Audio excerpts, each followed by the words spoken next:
It is a fast-acting viral strain that infects the host immediately, and upon getting sick, the infected will become racked with coughs, sweat profusely, and start to get the shivers and chills. There he is, the legend. The man, the myth, the legend. Yeah. You can't literally run a promotion just for the AEW, what do they call them, sickos? Thank you very much, TikTok and AEW. See you tonight. Tony Khan started telling people there's no such thing as long-term booking anymore. It's week to week. The best guys, Tony Khan. We just secured the bag.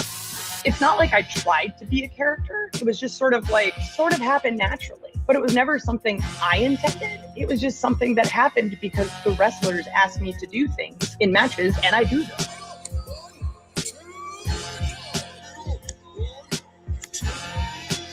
If you run a promotion just for the sickos, you're going to do 400,000 viewers eventually. Effing melts. You know that SmackDown actually went over and everything? Yeah. You know, What's the point? the point of SmackDown. What are you getting at here? That the DVRs didn't pick it up. Did they not pick it up? You know, mine didn't. Let's get into everybody's favorite moment, and it is called Dave Meltzer's Dumb Moment of the Week. What would you like to listen to in your ears? I'd like to hear the flute. Well, if you'd like to flaunt your flute, then we can find you a flautist.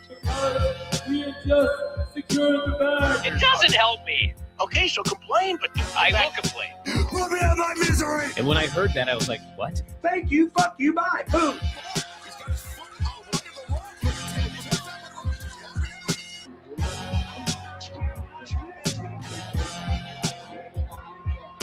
You gotta run a promotion for everybody. The sickos can be the ones that buy tickets first and spend the most money on the merchandise. Because we have just secured the bag. But like, you gotta promote for everybody. Then you'll have a lot of viewers. I think we proved a lot of so-called experts. We made them look like idiots. We're not going anywhere. Tony Khan's not going anywhere. You'll also be there on TNT. You'll be in 2 places at once. You'll be live like my favorite movie. Time gone. So great, Pittsburgh. It's not like I tried to be a character. It sort of happened naturally. the best guys, Tony Khan. To keep themselves safe.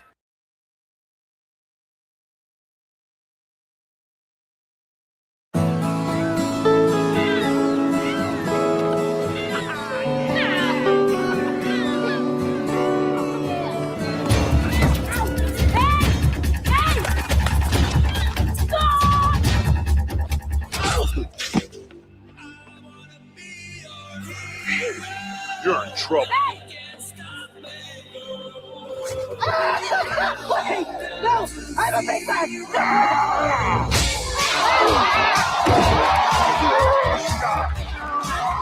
I told you. When there's trouble.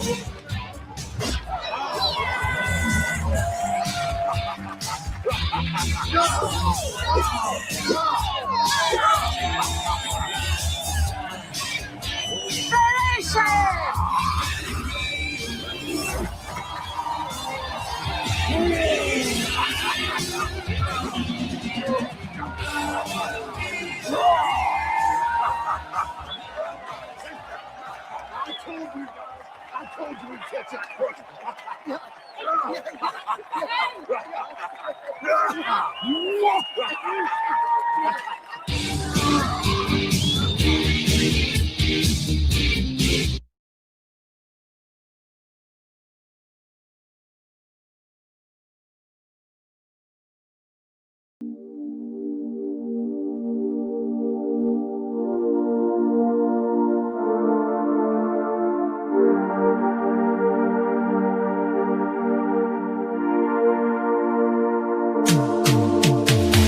Every booking is golden, you see. Perfect cards crafted for you and me. Yeah, the best guys, Tony Khan, is true.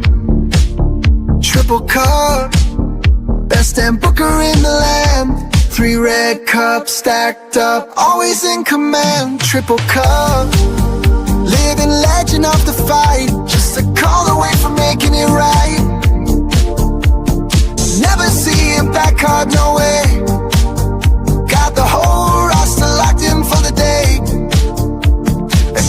Tower of modern art.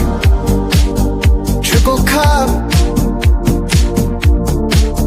Triple cup. Every booking is golden, you see. Perfect cards crafted for you and me. Yeah, the best guys, Tony Khan, it's true.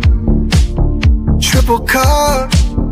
Best damn booker in the land. 3 red cups stacked up, always in command. Triple cup. Living legend of the fight. Just a call away from making it right. Never see him back hard, no way. Got the whole roster locked in for the day. A Crimson Tower, modern art. Triple cup. Triple cup.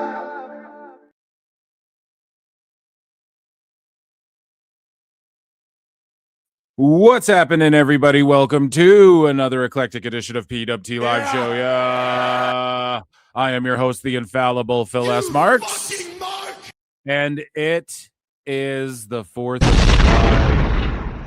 Canada Day was a couple days ago. Whatever. You guys were here chilling with me for that, and so I'm here chilling with you. For those of you, I'm sure most people are out grilling glizzies and fucking drinking beers and all of these sorts of things, but I appreciate everybody who's tuning in here tonight to PWT Live Show. Again, wrestling news very scarce, but we have a hell of a show this Saturday evening.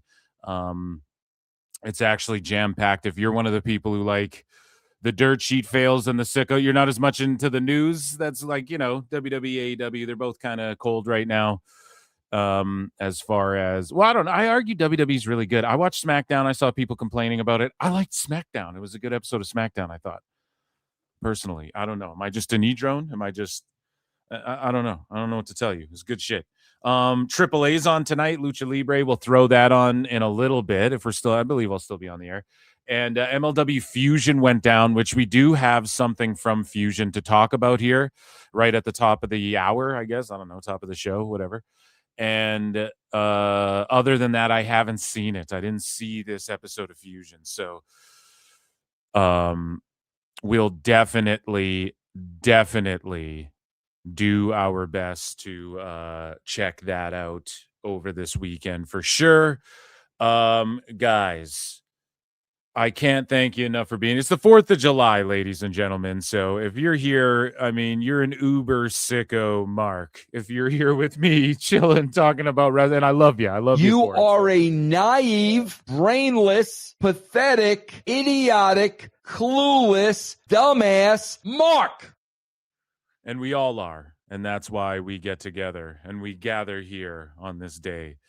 Ladies and gentlemen, welcome to PWT Live Show. Like I said, the dirt sheets get dragged. More Paul Walter Hauser shit. So I've done like 3 streams in a row, I think, or like 3 of the last 4 have had Paul Walter Hauser in the title in some way. I mixed it up with him a little bit, and then it blew up and came to a head this week, which I can't wait to get into, you know, as we chronicle. Paul Walter Hauser is definitely one of my new fools. And so, you know, we're going to keep chronicling whatever the fuck he's doing. And he quit social media because of the whole Nick Bockwinkel debacle. So we're going to talk about that. Ibou started getting dragged again. Jon Alba, I destroyed him. So did others. But he tweeted at me too this week, and then he just like tapped out because he couldn't logistically, I guess, argue with what it is I was saying. So, you know, chat saying we need you to cook Ibou. I already do. He's like one of my original fools, like one of the original guys that I started like clowning on routinely, you know. Because he's a figure in the IWC. I don't go after just like random fucking accounts unless they're like really going to prominence or like it's something like the other day. Like I don't fucking like AR Gold. The other day I bookmarked him. I was like, you know what? Him going back and forth with MJF, that's worthy of a bookmark.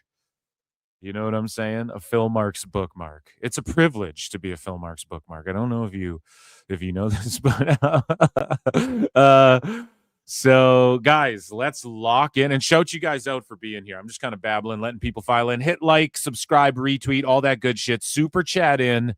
We may have a sicko segment too if there's time, and also become a member for 99 cents. And then patreon.com/Pro Wrestle Times is pinned to the top of the chat there. And you get access to Member Monday shows. And if YouTube makes anything get clipped out, it never is clipped out on the Patreon version. So go and enjoy that. I appreciate you guys. Those are my plugs. Let's just get right into things, okay? Like I said, news has been kind of cold. Have I watched anything? What has your boy Phil done? Let me think. What have I watched? I watched Obsession. I talked to you guys about that. I watched Tony Hinchcliffe's stand-up special, which was really bad. I regretted watching it because it's just, I've said it a million times, he's just not that funny, like at just pure stand-up, you know? He's just not really, I don't find him that funny. Couple laughs in there. I rewatched Mystery Men. You guys ever see that movie? That's where like it's a Dark Horse comic from back in the day, and it's like Ben Stiller's in it, Janine Garofalo. Yeah, that's her name. And then who else is in it? The girl from fucking Mallrats is in it, which I haven't watched this movie in like 20 years or like 15 years or something. So I watched it and I was like, oh yeah. What's her name? Claire Forlani. You guys remember her from Mallrats? She's in that shit. A bunch of people, like Eddie Izzard, I think, is in it. I think that was him, right? Eddie Izzard, Mystery Men. He's for sure in it. Or she. I think he's a she now or something. I don't know. Look, that aside. Either way, okay. It's a good movie. It's these superheroes who like have powers, but like one of them farts, one of them throws a fork, one of them is really furious, but he doesn't get angry. Like he's not really an angry guy, but he's like, I'm really furious right now. You know, so that's a really, really good movie. And then the music video, hey now, you're an all-star, get your blame on, go play, get your fame on, go play, however the fuck it goes. That music video was like based around the scene in Mystery Men where they're all like casting superheroes and like drinking and shit, having this barbecue, and they're like casting superheroes and they're all like drunk and fucking Dane Cook's like, I'm the waffle man and shit. I don't know. Good movie, man. Very underrated, you know? They should like redo that as like a series. And then, yeah, you know, Canada Day went down. It's America Day today. America, fuck yeah. So happy 250 America. And yeah, I mean, I got family in the States and shit, so I don't, I'm not a fucking hater. I know Canada be booing your guys' fucking national anthems and stuff. I'm not all about that. It's weird because typically Canadians are real nice and aren't like that, you know, but for some reason there's like this beef being created that like, I don't know. I swear it's just like the media creating this the media, man. It's the me. Oh yeah, we have conspiracy theories with Brie Bella too. Okay, no, it's not conspiracy. Brie Bella's on some like activism shit too, and we're gonna check out this video she made like going after AI and stuff. So we're gonna check this shit out. So, ladies and gentlemen, without further ado, that's all I did. I'm trying to think. I feel like I watched something else that I'm not. I watched SmackDown. Yeah, okay. I think that's it. I don't know. And wrestling's been a little bit cold, you know, news-wise. You look at the headlines today, like you go on X, and it's just like, these are the headlines on X. Cody Rhodes earns rematch with new WWE champion Sami Zayn. WWE main eventers face growing power struggle rumors, which is a rumor from like yesterday that is now trending more like it's more topical in like the IWC right now than anything else. Do you know what I'm saying? So that's pretty sad because that's like a non-story. Oh, main eventers are all power struggling. Okay, isn't that what they're always doing? Like behind the scenes and in front of the camera? That's what fucking wrestling is. I don't know. Is it just me? But some of these headlines, you're like, what? There's problems with Punk and TKO. Name them. What problems? And then fans are discussing the current state of WWE programming and product quality. So, like, if those are the three main things going on in wrestling Twitter, I mean, come on, man. What a slow night. But luckily for you, you guys are listeners, viewers, fans of PWT. And at PWT, we always have tons of other shit to talk about. And tons of, like, segments and things I've been accumulating and working on and producing behind the scenes that we don't even get to sometimes for months and months and months. So that's the beauty of the show. Stay locked in. You don't want to go anywhere. But speaking of boring ass news, we're going to start with the boring ass news. Okay. And I also changed the miscellaneous news folder. I changed the name to Indies/Global. Now, I don't know if that's right, because sometimes I put like shit that just has to do with wrestling in general. But I feel like the Indies and Japan and Mexico are all like blowing up in ways where you almost have to look at them separately. I don't fucking know. I'm figuring things out behind the scenes when it comes to all that. So make sure you guys hit like, subscribe, hit retweet, all that good shit. Rabid Wolverine LC Killer 17 has been a member for 23 goddamn months. Wrestling's not fake! And Chris Christman has been a member for 14 months. Thank you guys. I actually acknowledge you guys, and that's what we do here at PWT. We acknowledge members.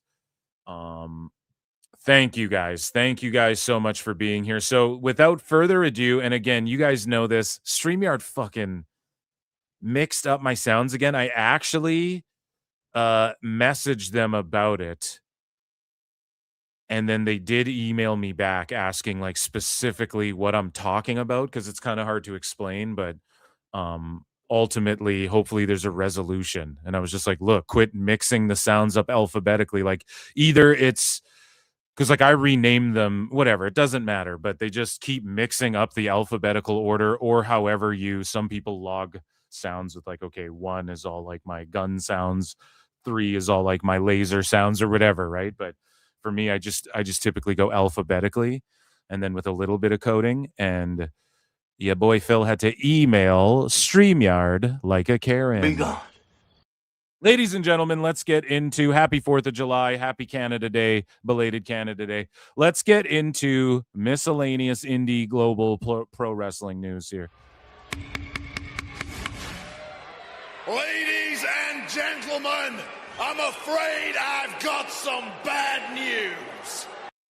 So, speaking of bad news, for one and possibly not the other, Raja Jackson was booked into LA County Jail today, July 2nd, for the incident involving Psycho Stuart Smith, at a Knox Pro Wrestling event in August 2025. Jackson must serve 90 days in jail, spend 2 years on formal probation, pay $81,000 in restitution to Smith, Psycho Stu. So, I don't know, man. Is this, I mean, chat can let me know. I could put a poll in the chat, and maybe I should do this. I'm going to put a poll for like throughout the evening for like who's the biggest fool lately.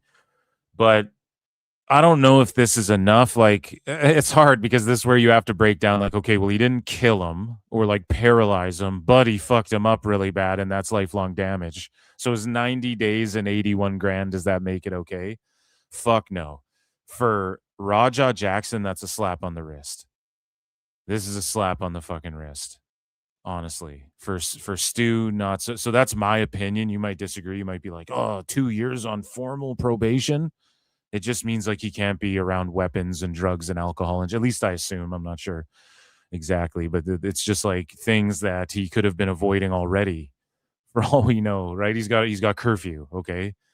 Can just get someone to phone his PO and fucking tell him that he's home or whatever, you know, like people get around this shit all the time.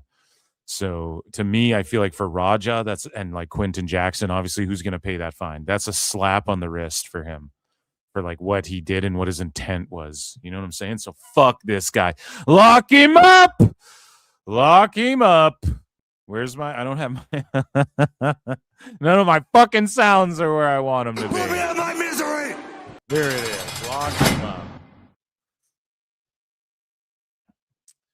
So here we go. We have some news here, obviously. And I actually want to jump to this tab because I just added something on the fly because it is important. So New Japan star announces retirement after new neck concerns. Okay, so let's take a look here. And again, another New Japan talent with some neck problems. So Tomoaki Honma is getting ready to call it a career. So there you go. He says, I agonize over the... You guys are like, who? I agonize over this endlessly. I've decided to retire. I've been able to do what I love, pro wrestling, for 30 years, and I'm happy about that, but I've agonized over it and made up my mind. And I've made up my mind. Here I go again.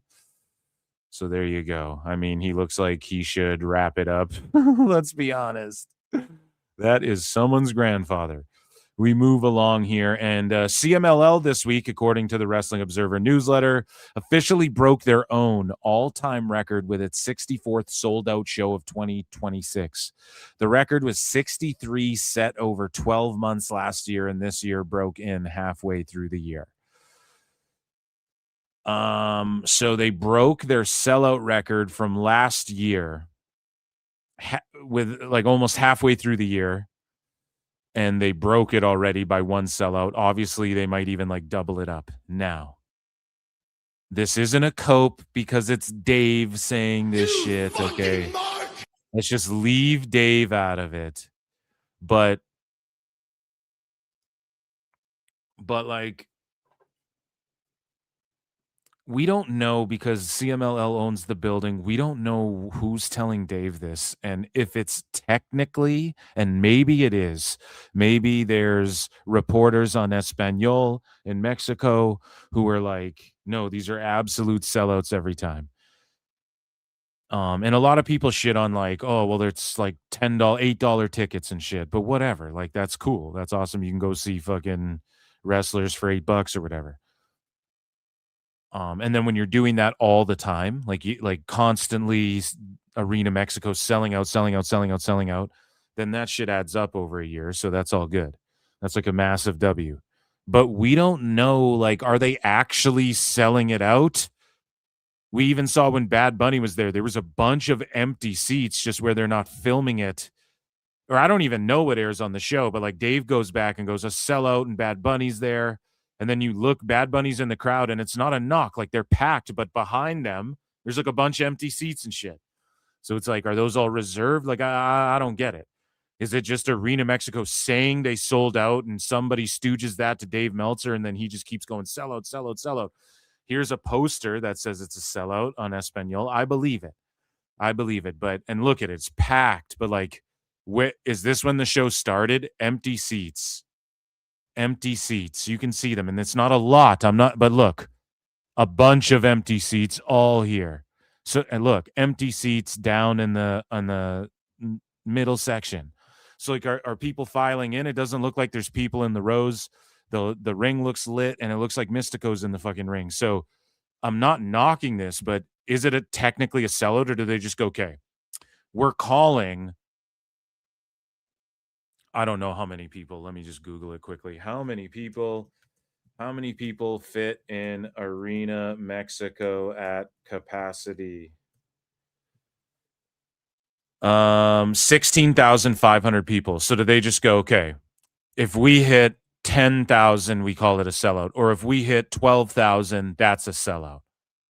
Or anything above 10, we call it a sellout. And we just say we comp the rest or whatever. And then Dave Meltzer's going, oh, it's so big, Mystico, bigger than Roman Reigns, and all of these sorts of things.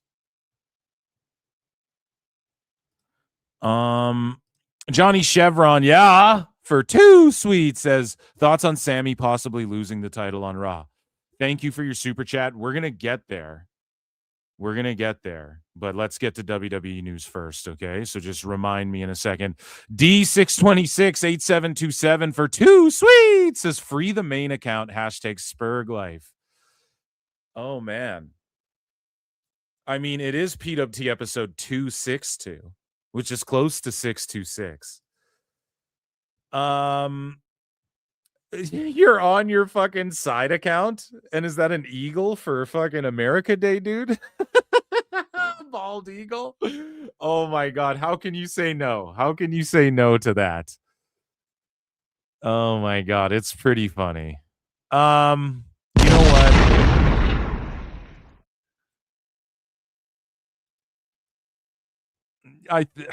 I think you got it. I think you got it. I'm doing a show though, okay? You gotta let me. I gotta jump into YouTube studio and shit. That was a pretty bold move to pull up with a fucking bald eagle and then use the secondary account. Oh my god. Okay, so we move along here. MLW news. I want to touch on this again. This has literally happened tonight. Like, this is how shallow the news folders are today, which is kind of nice. We're gonna just like felt a bunch of fucking noobs here today. Okay, it's gonna be funny. But just announced, Bishop Dyer, Baron Corbin has been stripped of the MLW World Tag Team Championship amid rumors of an upcoming return to WWE. So he is showing up. All right, Joe, Tom, I literally just stepped out of a series of high-profile meetings with sources inside the MLW office, and we have a major development regarding the World Tag Team Championships, something that could really shift the entire landscape of Major League Wrestling. Now, for weeks, the question has been exactly where is Bishop Dyer? I can now confirm this. And shout out MLW, shout out MLW Fusion and their YouTube channel. Go and subscribe to MLW on YouTube, and big ups to all the people over there. Between Dyer and so gracious when you play their clips. Honestly, they are so good about it. And Major League Wrestling have officially hit a total standstill. Now, my sources tell me that Dyer has been using or attempting to use his status as a World Tag Team Champion as the ultimate leverage. We're talking about a salary bump and perk demands that would make a billionaire blush. Now, the league's response to this had enough. As of this moment, Bishop Dyer has officially been locked out of Major League Wrestling until he returns with a reasonable mindset. But there's a massive catch for the tag team division, and it's this. The front office has ruled that Donovan Dijak will be allowed to remain World Tag Team Champion on one condition: a new tag team partner. Now, the clock is ticking. If Dijak...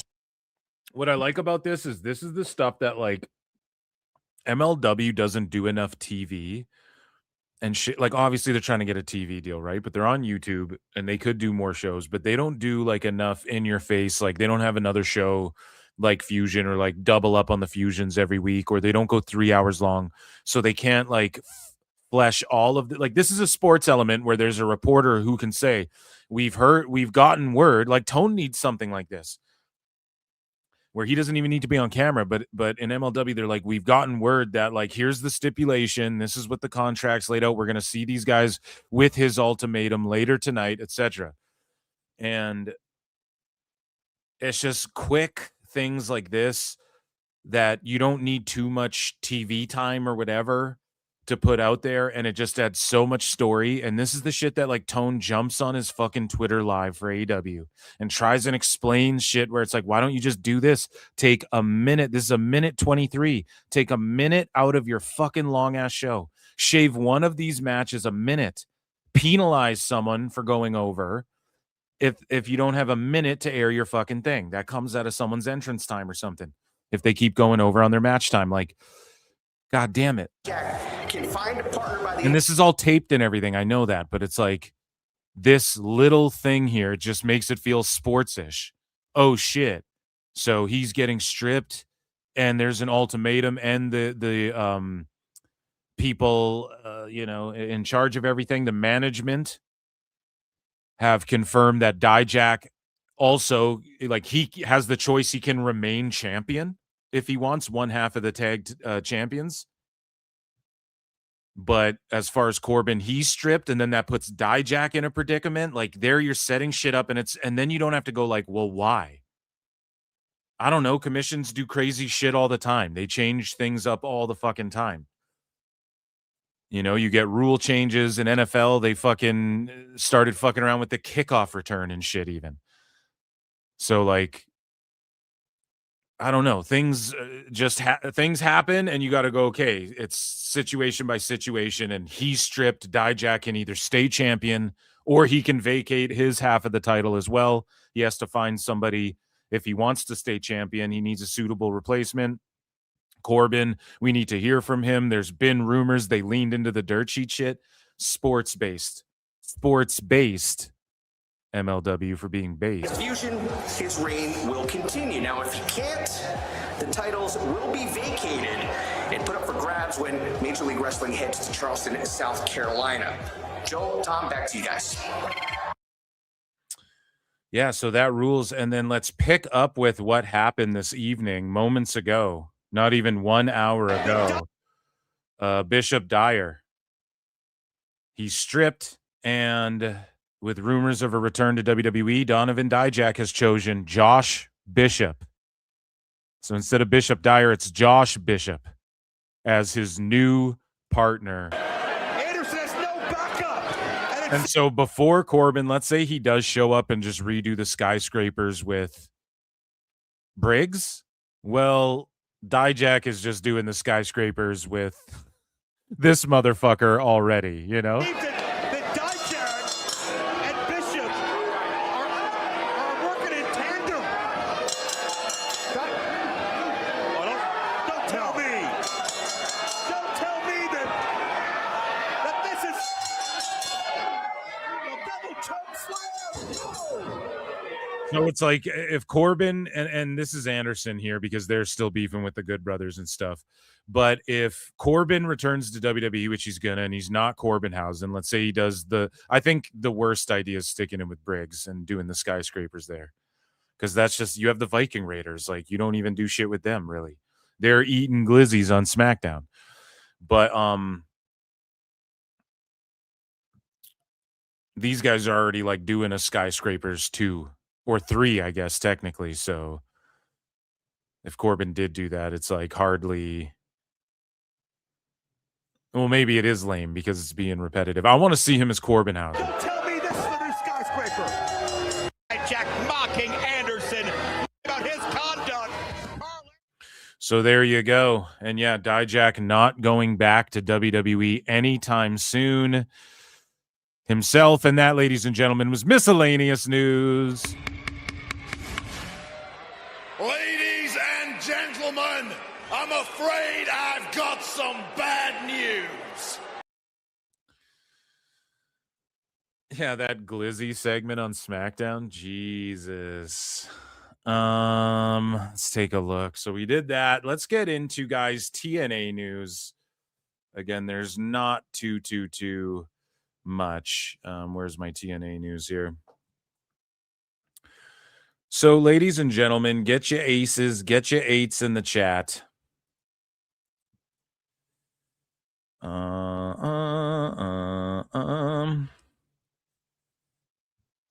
doing something off screen.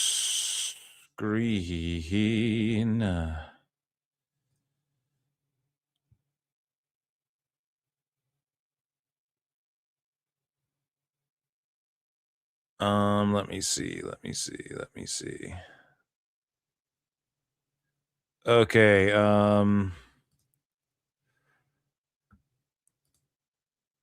you know, this is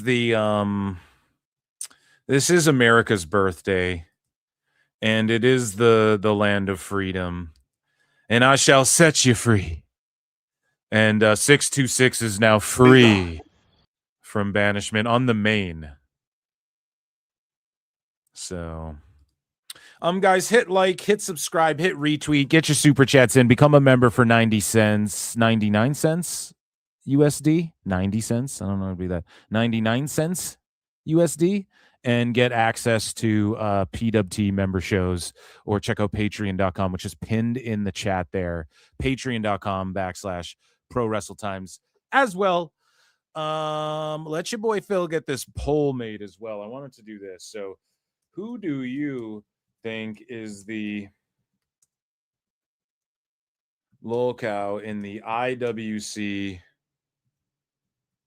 currently. So we got to go with Ibou.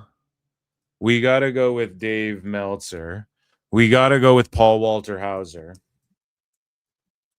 And you might want to save your vote, guys.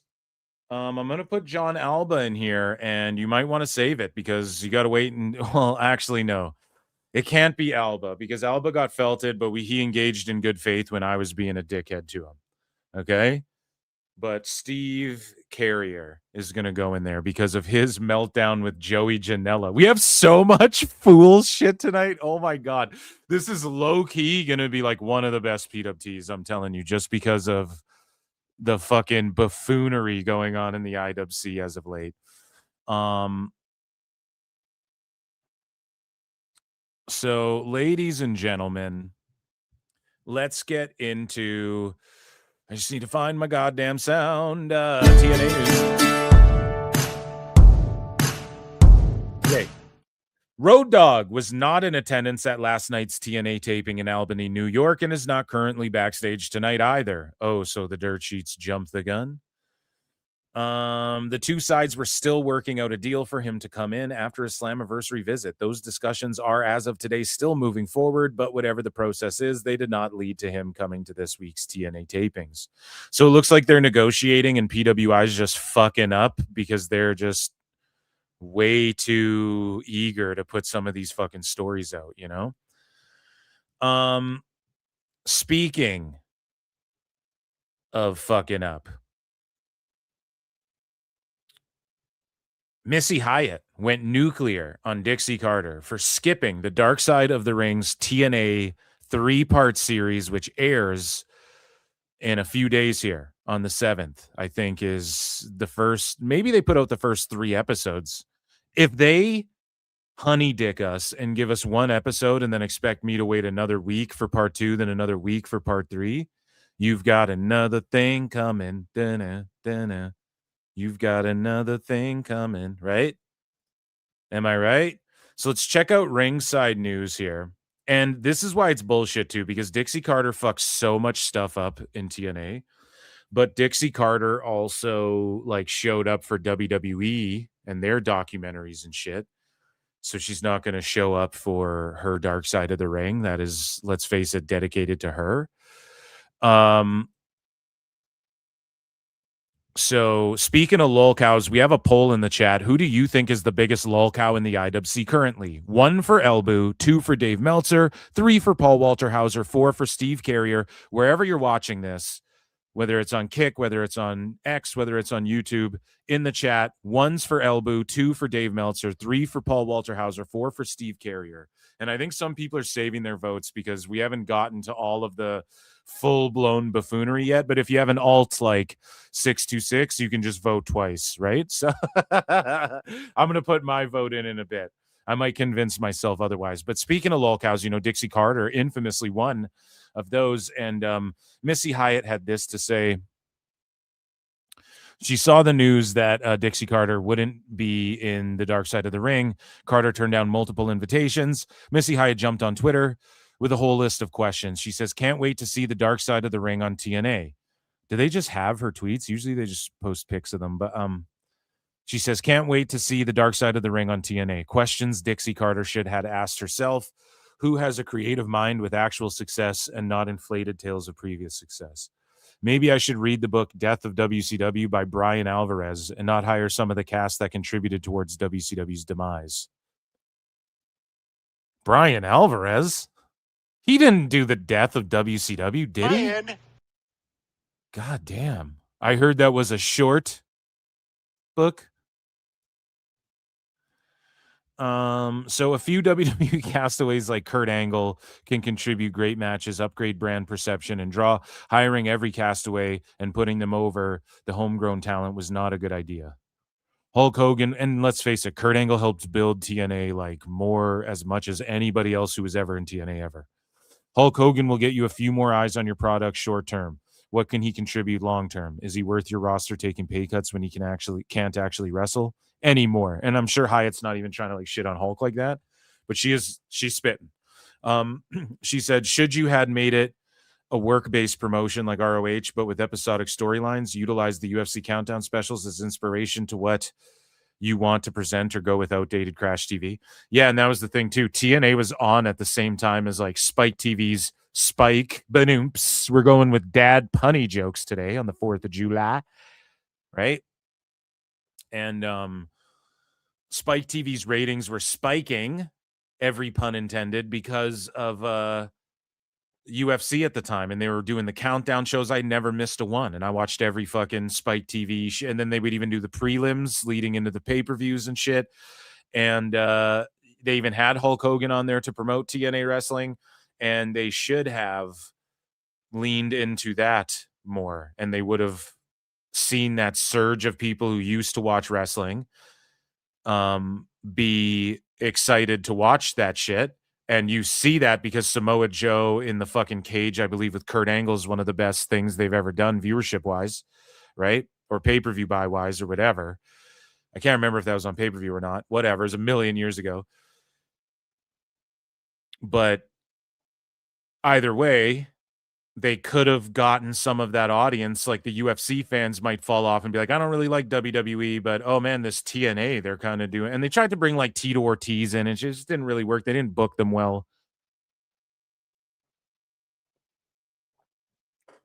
And then when they finally figured out what they should have been doing, they were on like the Pop channel or something. You know, you had Bobby Lashley with all the American Top Team guys, and it was like that was the time to do that crossover with MMA type shit. Anyways, Missy High continues and says, storylines that had long-term build over Crash TV with no foresight for the future. Have your pillars that were not from WWE, AJ Styles, Joe, Machine Guns, Abyss, etc., and make them into franchise stars. Utilize international talent relations with New Japan, AAA, not take talent like Okada and make him Okado. And yeah, Dixie Carter should be there to answer for like, hey, why did you make him Okado? And like, why did you fucking why did you do like all these things she fucking lists? Like, you know, why didn't you make Abyss a thing? Abyss was like such a marketable thing.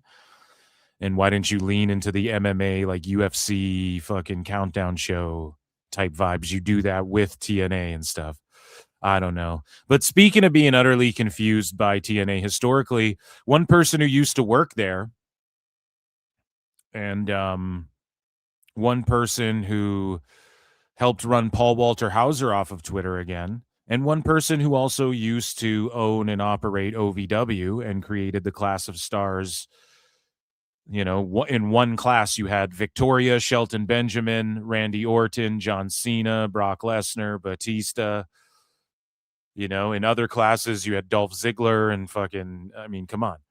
Even if you want to talk about like the Bashams, they were involved with JBL during the whole cabinet era, which say what you will. I loved that era. Watching it, I loved watching Eddie beef with JBL because I hated JBL so much. Same with Triple H's Reign of Terror with Evolution and shit. Really go back. Like, dude, Evolution carried. Evolution carried, bro. And they helped get people over, like fucking Shelton Benjamin. And they even had Goldust, like when they started beating down Gold. Remember when they electrocuted Goldust and it was like Goldust and Booker T were like fighting against Evolution? Like it made you cheer for so many people. So I don't give a fuck when people hate on like the Bashams and Orlando Jordan and shit. That was a good era of SmackDown too. But anyways, Jim Cornette. He has worked in TNA. He's semi-booked, right? Worked in creative for TNA. And he used to book and do creative and do everything in OVW. And there was an announcement recently that OVW is now essentially the developmental for TNA. And Jim Cornette had a fit about this. Okay. And some people in the replies are like, this guy Boldazar says, J-Rod, Haley J, Freya the Slayer, a handful of really good young OVW affiliated talents that I know of, having barely seen OVW, should be on television as much as possible.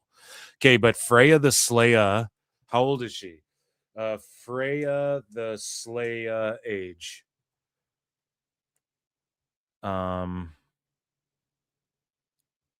Okay, it's not publicly stated anywhere, but here's the thing, man. She's been doing the damn thing for a minute. Like, I know that Netflix show introduced people to like Hollywood Haley J. Listen, Hollywood Haley J would like rather smoke blunts and power slap and shit. Okay, I'm telling you that right now. She had it. Why don't you? She had a chance at NXT already, and somewhat squandered it. Some of these guys like Cash Flow, like who are TNA gonna bring in? That's, you know, Hollywood Haley J would be good, but I just don't think any company's gonna really invest in her all the fucking way, right? And then Freya the Slayer, like she's all right, man, but you got fucking like Indy Hartwell, like look at all the women in TNA. And it's not even a knock on her, but like TNA has Harley Hudson, and then they don't even use her. You know what I mean? So this guy's saying, I don't think Corny knows much about the current OVW. They have semi-national TV on Game Plus. What does that matter? An Anthem-owned channel. Who cares? TNA needs somewhere besides Explosion to develop talent. True. It makes perfect sense for them to work with someone Anthem is already partnered with. True. This guy says, like usual, Cornette is a stupid goof who doesn't know what the fuck he is talking about. I think that's the opposite of usual. Boldazar. I think typically it's the opposite of what you just said. Al Snow might be the single most dedicated person in the business. I mean, I don't know. I don't know how you quantify that. He isn't sitting in his attic looking at his old magazines and going on schizophrenic episode marathons. Bro, Jim Cornette's old magazines, quote unquote, aren't old magazines. It's like pictures it is, but it's like magazines he was in, or magazines he has that nobody else has anymore, and he kept it in pristine condition, and it's signed, or it's like photographs that he snapped that have lived in infamy that was used in magazines and shit like that. Like, shut up. It's fucking crazy to undermine that collection that Jim Cornette has of fucking wrestling memorabilia in history. And then this guy just goes, like Mussolini and extra cheese. I'm the cult of meat with extra cheese. Is that the lyrics? So let's listen to Jim Cornette now. I just wanted to read those people talking shit before we got into his rant. Let's lock in. Shout out. This is from the Jim Cornette Experience, episode 639. And let's take a listen here. You just go ahead and fuck yourself up the ass rather than... Whoa! Wowza! A 626 for 10 motherfucking dollars. That's a huge support. Yeah. What's up, motherfucker? He says, I'm back and better than ever. Still tipping and tripping, but on those anti-spurg medications. Please stay off the medication. Whoa, wait, hold on a second. Don't make it worse. No, I'm joking, dude. What's up? And 626 has become a new goddamn member. Let's go. Guess who's back? Guess who's back? Guess who's back? Oh, shit. I've created a monster. Okay, so let's get back into Jim Cornette's rant, like people in their own asses, I guess. Whatever he was saying about getting up into your own ass at the start of this. Why don't you just go ahead and fuck yourself up the ass rather than TNA now trying to get a developmental deal with OVW, where Ohio Valley Wrestling at this stage and state of the game is their developmental program? Why don't you just go out and find a homeless person on the street with snot running down their nose and greasy fingers covering their shabby clothes and make him your commissioner? And there's two reasons that I've traditionally not cut horrible promos on OVW and the state of it today. One of which I didn't want people, oh, Cornette, he's where the fuck is EC3 in TNA as well?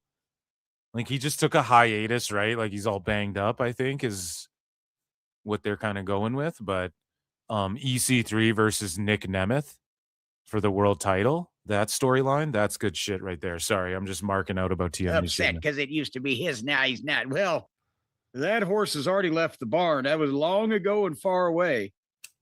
But secondly, out of respect for what Danny Davis accomplished and set up and etc. But when you see what they've done, look what they've done to my business. When you see what they've done recently, and I'm not talking even about the brain damaging of the referee and that whole kerfluffle that went on a while back. I'm just talking about the shit shape of the show. Shit shape of the show, shit shape of the show, shit shape of the show. And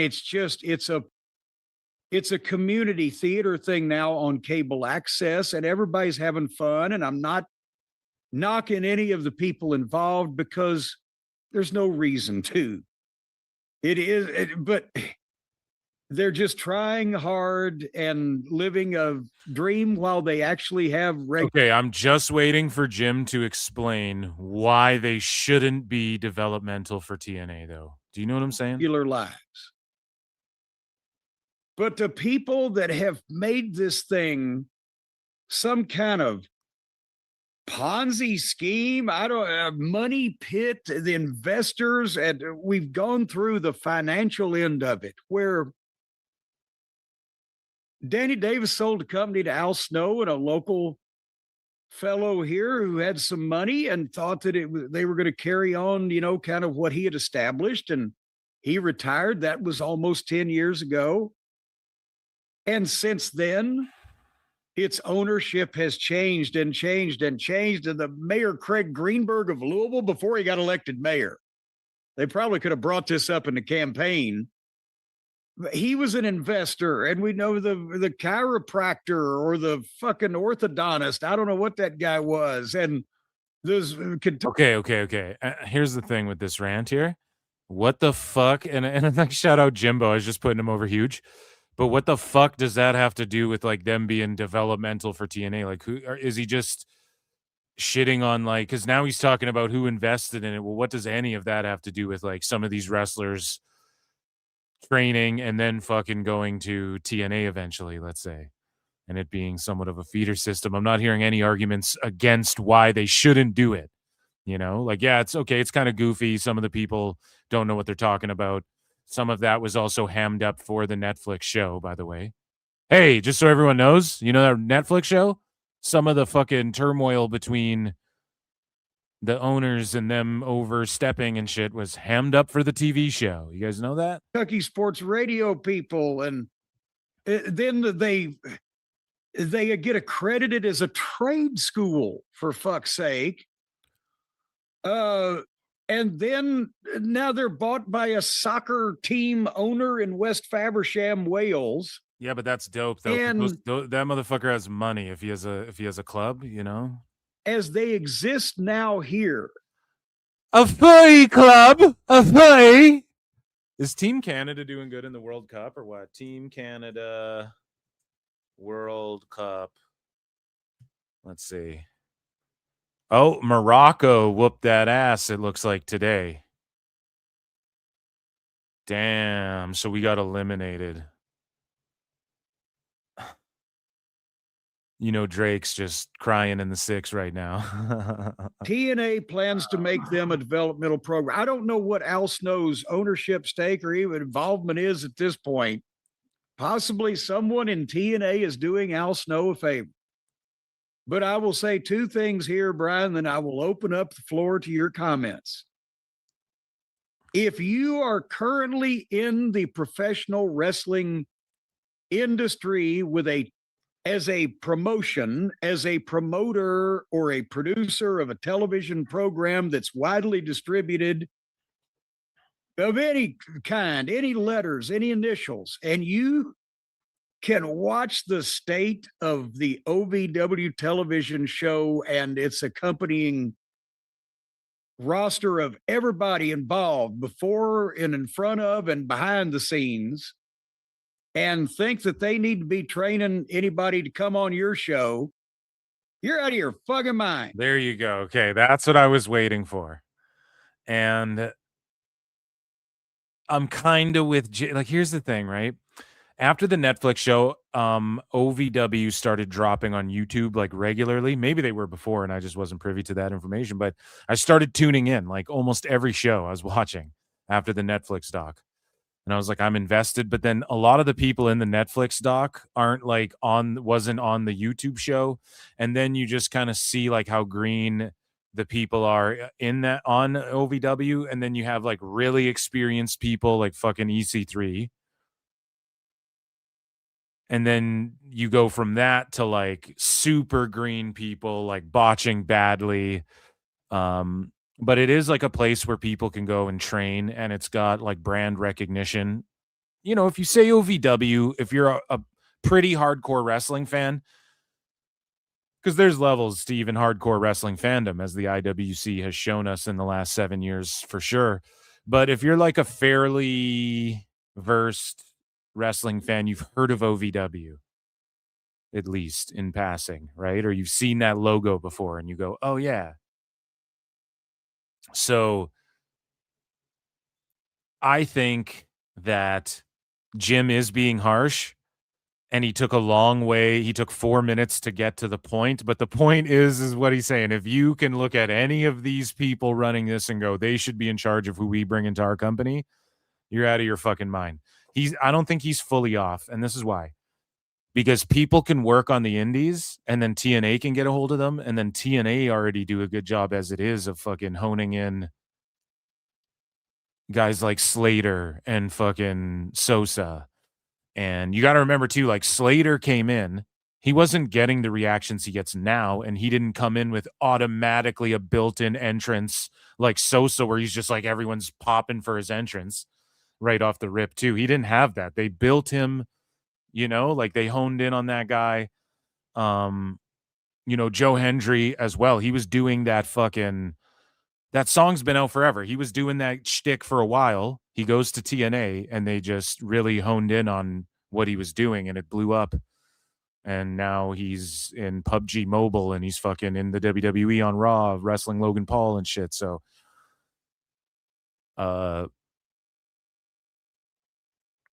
you know, TNA is good at doing that without people, like without having an official partner. But there is something to be said with like the whole brand recognition, like TNA and OVW. And they are both kind of feeding towards WWE, if you think about it. And maybe we see that end sometime soon.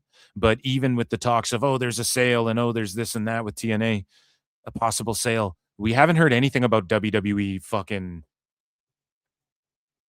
like canceling their, like once WWE exits that partnership, they have like a 90-day thing or something where they can exit the partnership, and then they get 90 days to fucking wrap up whatever. You know, Tia Hale's in their Knockouts television tournament. Like they could end it right now. They'd have like 90 days, I think, or 60 days or some shit to figure out how like they get out of it on their end, right? And to wrap up with any talents they're using from TNA / whatever they're trying to do with NXT stars, right?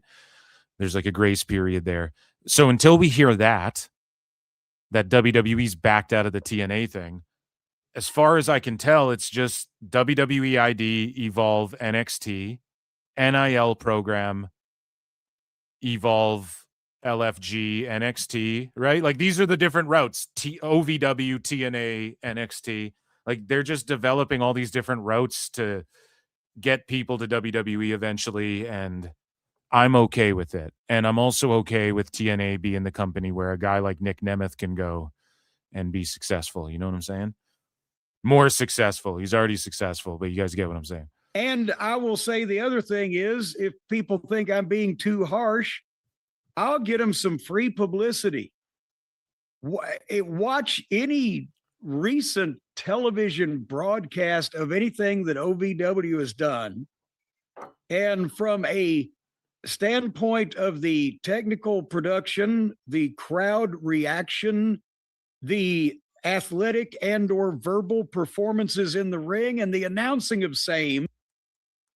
So he's just going to bury all of that shit. Shout out Jim Cornette. Why don't you just go ahead and fuck yourself up the ass? I need that for the soundboard, actually. I got to be perfectly honest.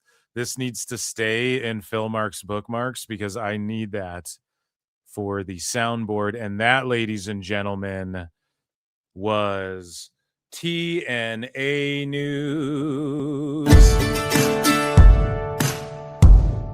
Oh, wow. StreamYard is going to be...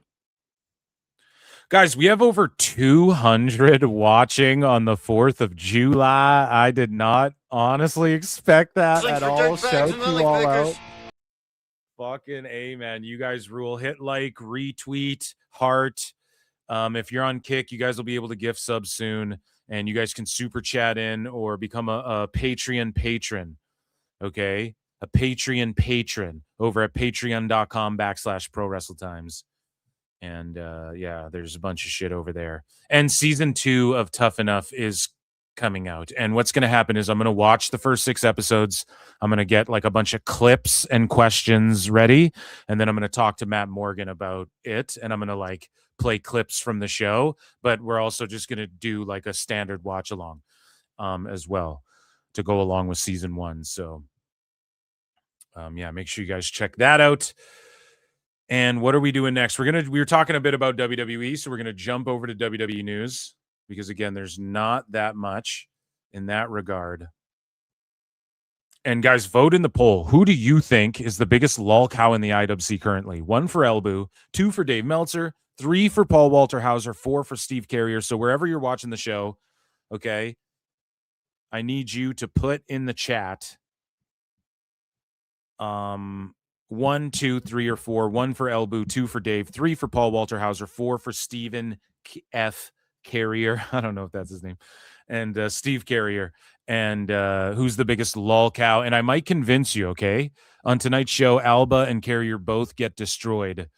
Or, well, I don't know. We got to see. I just bookmarked all the Carrier stuff. I actually haven't determined who got the victory, but he went to war with Joey Janela. He's the guy. Who is Steve Carrier? He's the guy who runs Ringside News. Okay. And so he may be the biggest lol cow. Get your votes in, everybody. So let's get into WWE news, ladies and germs. Once I find my breaking news here, it is time for Worldwide Wrestling Federation.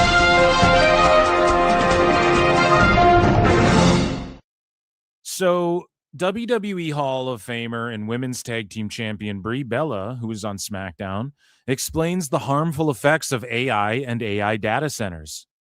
So here we go. This is a conspiracy theory time with Brie Bella. Where's my X-File? Here we go. Oh my goodness, I needed this. It's not. I don't think it's a conspiracy. It's just a joke. AI data centers harm the environment by consuming large amounts of electricity and fresh water. The center's demand increases greenhouse gas emissions, depletes local water supplies, and strains community power grids. I wanted to put some numbers to this issue to really put in perspective and paint the bigger picture. Large data centers can consume up to 5 million gallons per day of fresh water. Equivalent. This is like a fucked up episode of Miss Rachel or whatever. To the water use of a town populated by 10,000 to 50,000 people. Only 3% of Earth's water is fresh water, and only 0.5% of all water is accessible and safe for human consumption. And 60% of it is in Canada. Yes. No, I'm joking. I don't think that much, but we do have tons of fresh water reserves. Fresh water is critical for survival. On average, a human being can live without water for only 3 days. Increasing drought and water shortages are reducing water availability. Meanwhile, data center developers are her husband is the Earth's champion. That is right, Chad. Increasingly tapping into surface and underground aquifers to cool their facilities. Additionally, a single modern AI data center can use as much power as 100,000 homes.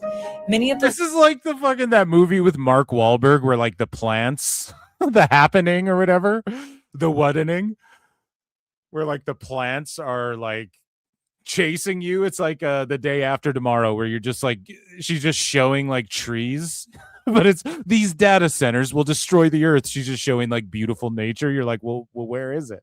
Larger ones now being built are expected to consume up to... It's just like a box that you fill with water and then it fucking creates AI. The most demonic shit ever is AI. It just uses water. Oh my God. It's so funny. The government, I think, at least in America, is offering like, I don't know what state this is in or when they're rolling this out, but I was reading something about like people who own homes, you can put one of those like AI, whatever, freshwater boxes, whatever, and they'll give you 20 grand a year or something like that to put one of those. I don't know. I'm not a scientist or anything. It's just some shit I was fucking reading. And, I don't know. Perhaps chat can enlighten me. I really don't know what the fuck I'm talking about, but this is just like doom scrolling Twitter shit I read, where apparently you can get paid like up to 20 grand a year or something to put a box that is like a freshwater filter, whatever, for data mining in people's homes or whatever. 20 times that amount. That's almost unfathomable. If the damage to our communities, our environment, our plants and 626 for 2 sweet says 200 watching live when I return. No coincidence. No. Yeah, dude, 220. So we're doing good. You got to keep bringing us that good luck. Animals that live amongst us doesn't get you to care the rise in power bills across the U.S., with Americans paying almost 10% more for electricity on average this past year. He's wine drunk reading this. Alone should make you care. That is only going to get worse for us as more data centers take over public lands and wildlife sanctuaries across the nation. We can live without AI. Trust me, we can live without it. AI wrote the script. Can't live without fresh water. And lastly, I just want to bring awareness because I am here in Nashville, and you have probably seen all over social media people signing petitions and speaking up against the AI data center that's getting built right next door. She's drunk. To the Nashville Zoo. You guys, they want to build a 69,000. It's so serious, guys, that I did one take on this fucking video. Square foot AI data center next door to the Nashville Zoo. What people are worried about, and they have every right to worry, is what will happen to the animals, their habitats, to their way of life, their mental... An AI zoo? ...health, when 24/7 they will be hearing the humming, the buzzing, the artificial light pollution. Yeah, that actually is kind of fucked. Right? She's talking about the humming and buzzing. And it's like, yeah, you're right. Like it might even be some frequencies being put down that humans don't pick up. Some of these animals do. It drives them crazy. Holy shit, that's a movie. I need to hit up Nick LoPiccolo. I'm writing the script, AI Zoo. Right? And it's where all of the fucking animals get controlled by AI. Right? And the AI makes them kill humans and shit. And all the zoo animals break free. And it's up to Daniel Bryan to flying headbutt and yes, kick them all into oblivion. They are literally 50 yards away. So please, if you see the petition, sign it for the Nashville Zoo. Speak up, use your voice, and let's protect these animals from the damage that is about to. Yeah, no, jokes aside, that's fucked. Like, again, I'm somebody who's like, I don't like people that like you get paper straws everywhere. I don't like that people give out paper straws. And I'm like, that's fucking stupid. And I'm pretty sure making paper straws, they say like the process of bleaching the paper and all that shit is like more of a pollutant than just making plastic straws and shit like that. So I don't like that. Oh my goodness, right? I needed this. But like I don't litter and shit, and like I don't want to like fuck up animals and stuff, you know. And I'm not like chop the rainforest down, but I'm also like, well, we need to cut trees down, but if we replant them, we'll be okay, right? Like there's a simple solution to these things, and I'm like, I want water to I'm like, yo, we need gas for cars. Like, gas is a natural fucking thing. It is what it is. Al Gore told me when I was in grade 4 I'd be dead by now, that the world would be exploded by now. It hasn't yet, right? So I think I'm rational about this shit. That shit is pretty fucked up. And it's fucked up to put an AI center next to a zoo, except for your boy Phil's writing a movie. Okay? AI zoo coming to a theater near you or Tubi. And we'll premiere it on a Wednesday night. Speaking of wild conspiracies in health, RFK Jr. has commented on WWE, and he implied that it's Wrestling's real. not fake! And RFK goes, failure is a part of life. Let's sing to the great thing about WWE. So that inspiring is that all of these guys have failed. One of them has lost fights. The trick is how do you persuade yourself to stand back and fight again. You know, that's the beauty of WWE. You lose sometimes. I can't continue to do that. I'm going to start burping or something. But you win sometimes if you keep sticking. If you keep sticking at it, you're ultimately going to come out on top. So, I mean, is he implying he thinks it's real, or is that just the media being like, he's retarded, he thinks wrestling's real? You know, it's like he's just saying, Jesus, he obviously knows that wrestling's not fake. Wrestling's not fake! So, where do we go next? Speaking of what's real and what isn't, Sean Waltman posted a picture of Conan, and he has 2 feet. So,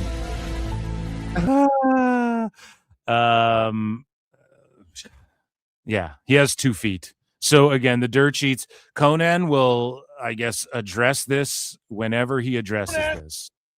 And I've heard from good sources he may, you know, he wants to come back. We'll just put it that way. I don't know. I'm going to try and blow up a spot when that could be. But you can see as both, like, so I don't know when this picture was taken. I don't know what the truth, it's his health, it's his personal health, but with the dirt sheets just, and like Vince Russo, bro, let me tell you what I learned, bro. I hand to God, bro, he had 1 foot. I got him a Pirates peg for Christmas, bro. I'm the most thoughtful man who ever lived. These marks don't I hand to God, bro. So I don't know, right? Shout out Conan. God bless him. God bless him. So we move along here, and speaking of, you know, people who are in positions of authority in WWE, like Conan is in AAA, or was at least before the whole his hiatus and the whole Undertaker Borash. But Conan worked with them and shit. Works with them. I'm sure he still fucking gets on the phone and knows what's going on and shit. Maybe he doesn't. Who knows? But Wrestle Ops, and this is courtesy of Worked Wrestling, which I don't know fucking real anything they say is, but there's reportedly a growing power struggle going on amongst a number of top talent in order to maintain their spot in WWE. So right now the news is so boring in WWE and AEW. AEW's ice cold, dead on ice. Get the coroner. That shit is rigor mortis right now. Ice cold. Ice, ice, baby. Vanilla ice, ice, baby. Cold, cold, cold. Okay? Colder than people squeezing the last ounce of AC out of that fucking box before they get shut off for good in New York. Cold. Ice, ice, baby, right? All of pro wrestling right now is ice cold. Let's just be honest. Like overall. Maybe not ice cold, but like one of these Raws coming up, the attendance isn't so great either, as far as like, and so great, I mean, they're doing like 7,000 seats, which is like not the best for what they've been doing and shit. But I thought, again, SmackDown, I thought it was actually it was a good show. I like that it's down to 2 hours now, right? You watch the shit when it's over, no commercials, and that's like an hour 20. You know, that's a fucking perfect wrestling show. So I watched it this morning. No commercials. Your boy Phil enjoyed it. So I don't know. But it's not like it's white hot on fire. Sammy winning the title's cool, but I'm not like, oh my God. And, NXT's in a rebuild. TNA, I think there's more hype after that Slammiversary again.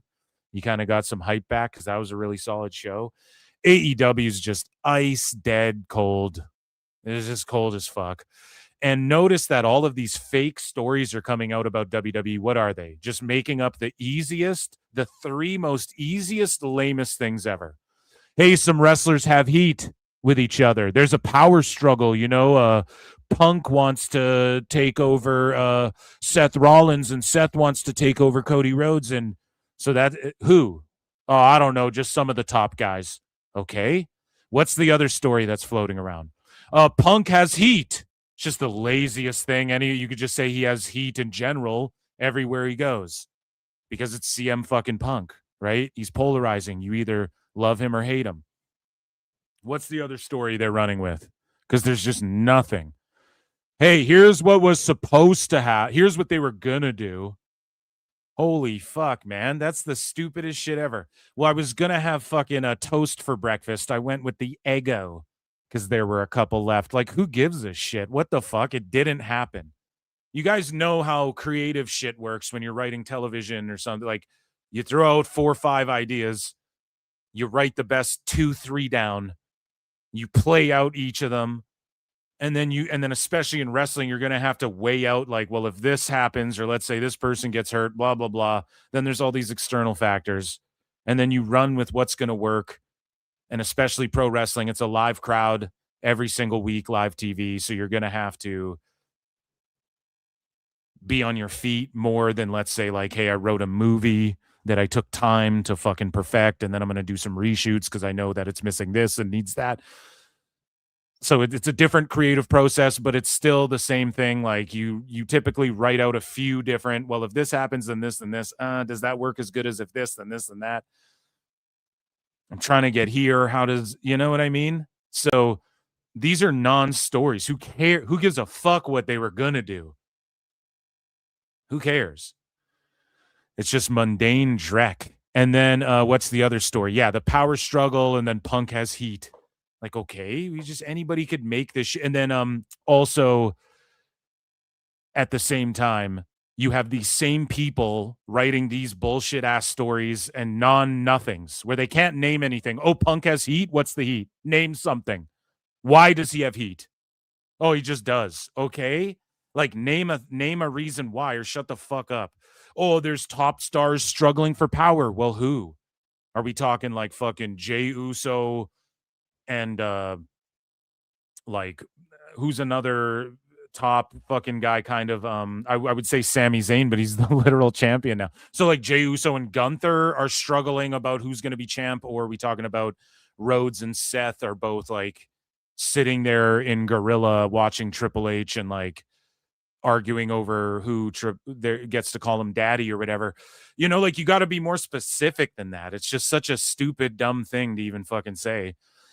And then again, with them just stooging every single person who's going back to WWE. So you see those same people writing all this non-tent. I call it non-tent.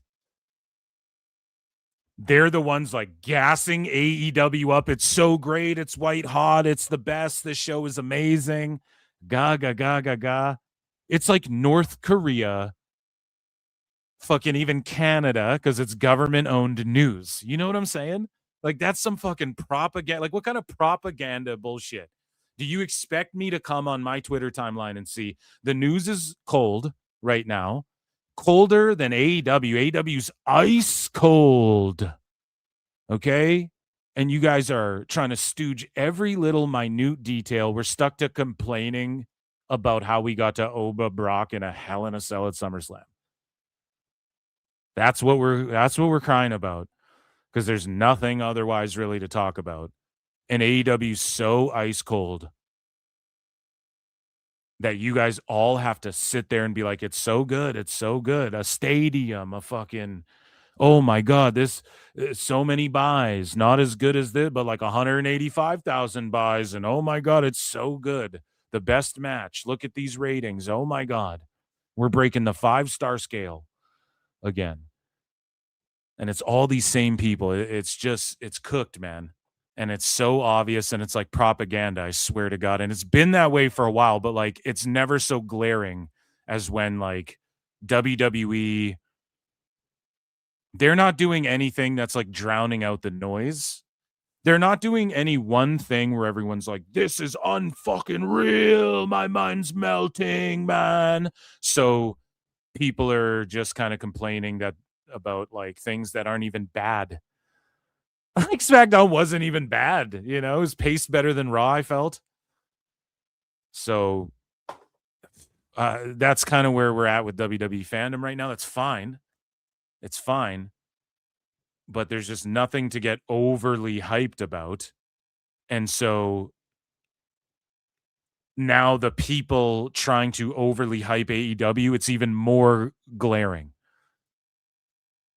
Right? You're like, there's no way it could be this hype. Like, look how not hype even what they're doing in WWE is, and it's 10 times better than this. Even Dave is like, oh, I couldn't rate Monet versus Maya World because I was sleeping in the back. I watched it live and people said it was good live, but it was clearly different on TV. But then he tells you his ratings are objective and shit. And it's like, well, how is that possible? Then you're not allowed to go to any live shows, Dave, because you have to rate them all based on just how you see them on a fucking screen, because that's the majority. That's majorly how you've seen the majority of the wrestling you've rated. So, but he's too tarded to understand that. And his sycophants are too. But speaking of SmackDown and what they're doing, so Cody Rhodes is the #1 contender. He gets a shot. He beat Jey Uso, and he gets a shot at Sami Zayn for the undisputed title on Raw in Chicago. Now, the way the dirt sheets, so let me lay some shit out here for you guys. The way the dirt sheets were like, and Dave Meltzer was like, oh, there's heat with CM Punk, and he's headed to SmackDown, but he really wanted his return to be in Chicago, but he's slated for SmackDown, so there's turmoil, and we'll see what happens. He had that Cuervo with him the whole time, too. Okay, this is all it is. Punk is going to show up on Raw in Chicago, probably. Maybe not get involved in the Sammy match, but he could if they're trying to get him versus Rhodes, right? Because that's eventually what we're going to get to, is I think those two main eventing a Mania. And Punk is, so the whole plan the whole time is Punk will go to SmackDown because he's going to start chasing the WWE title, but he's also going to be at the Raw in Chicago. So what? If you do 1 second of journalism, you could just piece that together instead of manufacturing and fabricating like turmoil. What you would do is just logically come to the reasonable and sensible answer of, well, it's more likely that Punk, like Dave wants to be taken seriously, right? Here's some free game, Dave. Just say, well, Punk's going to be at the Raw because it's in Chicago and they're doing the WWE title match there. And then he'll let it be known on Raw and on Netflix that he's going to be on SmackDown on USA and might not be on Netflix all the time for the next, up until SummerSlam or after or whatever. And you let it be known to the Raw audience on fucking Netflix. So hopefully they tune into SmackDown too to go see Punk. And he lets it be known, I'll be on SmackDown. And then he chases the WWE title over on SmackDown for a little while. Like, that's the reasonable fucking sensible thing. But you have a vendetta and you're trying to like make there be things that aren't there. Now, SmackDown review quickly. I liked it. What more can I say? I like Green and Stratton together. The Bliss Charlotte stuff is what it is. I mean, we knew they were gonna like faux break up, and it is what it is. Whatever. What else, man? What else happened on the show? Tama going after Finn is good shit and letting everyone know, no, there's no Bullet Club bullshit. Like, I'm just coming to take you out. We're gonna get, in my opinion, like Shinsuke and Finn will take on Tama and Tala. We have Matt Cardona just being called Zack Ryder. I popped for the Danhausen shit. What else on SmackDown? The Glizzy eating contest was so fucking stupid. Then when Fat Ivar and Eric come up and they start eating fucking the Glizzies, and I'm just pointing out the fat part. Like, I don't hate on those guys, but it's like, of course you get the fat guy, and on SmackDown and go eat some glizzies. Very Vince McMahonish, but it popped me when Truth was like, "Oh, you're supposed to swallow it," and shit. Like, it's just so fucking, I don't know. It works. As dumb as it is, it does work. Truth just being so outlandish and just like one-liner, and then Priest is just the straight guy, like, oh, come on, we'll have a match. So they're going title for title. My prediction is Priest wins that shit, title for title, and then he carries both belts. Like, we might get some Truth and AAA action. Like, he could go down to Mexico, get a pop, I'm sure. And the show they're doing in Texas, Heatwave, the same night as Heatwave, is in Texas, Edinburgh, right? The AAA show's in America. Whoa. So Truth can pop up on that with Priest. Dual champs. They can drop it to whatever, however they decide to do it. But they said the title match is going to be on SmackDown, and I really like the plot point of Aldis not being there and Pierce being in charge. But even though that's the case, like, Pierce is still trying to play catch up a little bit, right? Like, he's not just there like acting like he's been there week in and week out, and there's a bit of chaos. Like, Priest is like, hey man, Aldis ain't here, Pierce is running things, so until we get it cleared up, you're gonna have to wait for that shit. But fucking, it's gonna happen on SmackDown if we do it right for title. So I like it, man. They're telling the stories correct, the right way. Now, I have an allegedly for you guys. I have an allegedly, if you guys are ready. So let me pull this up. And again, I'm not a dirt sheet. The dirt sheets don't quote me. They don't need to. But I have an allegedly here.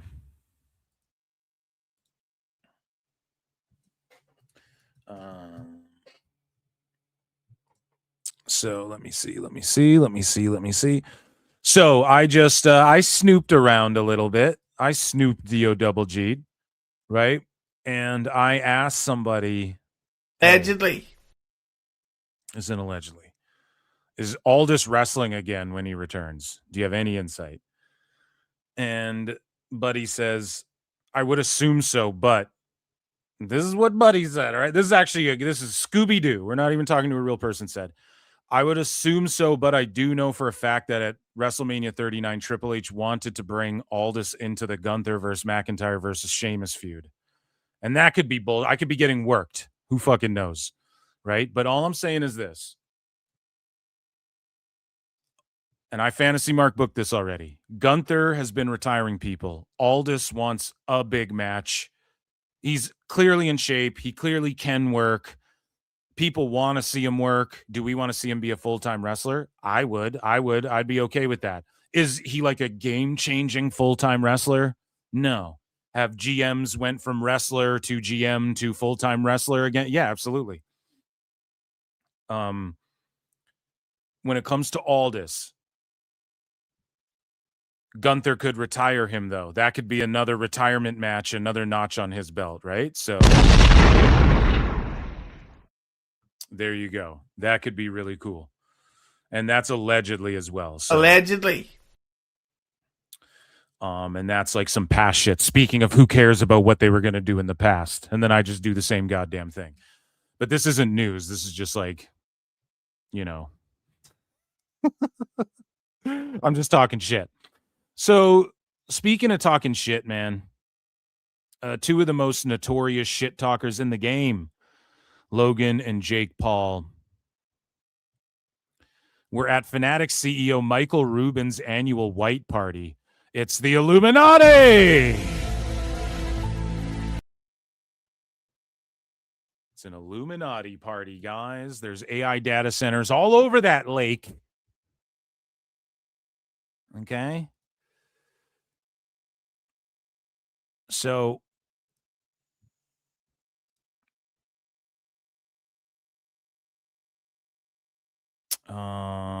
yeah, they're there with Roman Reigns. So I got a DM from someone that I'm just okay. Sorry guys, I was like, am I gonna have to add something to the show on the fly here? Okay, so anyways, yeah, Roman Reigns, Logan Paul, Jake Paul at Fanatic CEO Michael Rubin's annual White House party. Yeah, who knows? Who knows what kind of humiliation rituals were going on there and shit. But let's talk about some like young up and coming ID talent and whatnot. And we talked about talking shit, and Jim Cornette kind of took a shot at Mason Rook, Will Cruz, and Mason Rook reads and responds to Jim Cornette and Paul Walter Hauser's exchange about him today. Paul Walter Hauser ended up deleting, more on that in a bit, and I destroyed him too on X. And thank God my guy Husey hit me up and he was like, make sure you screen grab that because he's known to delete shit because he had a meltdown on Conan before. And Paul Walter Hauser like deleted his whole X again because that's his second X account. So good thing I screen grabbed that back and forth. Shout out Husey for that. But again, allegedly, I guess, right? Here, I'll draw. We're talking allegedly. About Husey. Here we go. NXT star Mason Rook reads in response to Jim Cornette live. This is courtesy of Man Like Derice. It's friends and family who got free tickets watching Chaz Bono endure oxygen deprivation. Turd blossom. You couldn't have parked Nick Bockwinkel's car. Fuck off. So then I replied saying, thanks, Jim. I'm so grateful all my friends and family from England were in attendance last night. That is pretty funny. But mostly I think the people at NXT are like friends and family, right? Am I wrong about that? But yeah, he got fucking felted, and so did Paul Walter Hauser. But it's funny, Lizzie Rain, him, Man Like Derice, they're all hanging out. We're the Brits in America. Wow. We're the Brits in America. Wow. Right? No, dude, it's the 4th of July. You guys are probably hating on the limeys right now. No, I'm joking. 1776. Is it 1776 in this motherfucker or what? America, where you at? USA. USA. Go, John. Oh, man. Oh, shit. Should I play 1776 by Crack Amico? Go and look up that song. I shouldn't even play it. It's too rank. It's actually too rank. Okay, let's move along here. So The Undertaker, speaking of people developing and being on the come up. Actually, we'll go here first. So Nikki Blackheart, her new name is Reina Vulcan. Okay. And she made her debut on NXT, which is awesome. Nikki Blackheart, I would love to see her just continue being who she was being on the indies. They obviously got to add some personality to her a little bit more. That's what WWE specializes in. Again, I'm not a big fan of the name Reina Vulcan. For whatever reason, it just... Yeah. It just doesn't ring a bell with me, but it's better than just like Sandra. You know, the one name fucking, I know your name's Kelly. Yeah. So two WWE ID contracted wrestlers, Marcus Mathers, I'm an alcoholic, and Chaz Starboy Hall, I'm a star boy, were pulled from Produce's upcoming Volume 2 Tiger Style, Wu-Tang Clan coming at you, event due to WWE obligations. And so it seems as though the ID folks aren't allowed to wrestle on the My AEW app, is what a lot of people are piecing together here. Like shows that will be featured and indie feds that have partnered with My AEW thus far, they have been pulled from, or like ID talent have been pulled from those. They've been getting pullouts. Hold on a second. Wait, I'm fucking this up. Wait, they pulled out. Pause. But yeah, there's just people. I mean, you got to do that. Starboy is going to be a star boy in fucking WWE, so you don't want him like on My AEW while he's on the Uprise right now. And let's just say that's a conspiracy theory. I don't know. I believe it because we've just been reading these stories every week, and that's what it fucking seems to be. But are you surprised? Is anybody surprised by that? I ain't fucking surprised by that for 1 second, you know? Speaking of not being surprised, shout out Nate Diaz. I'm not surprised, motherfuckers, at The Undertaker's daughter doing her version of the old school in a recent training video. Now, Lance Archer did this first, so this is gimmick infringement. He's going to sue you. Allegedly.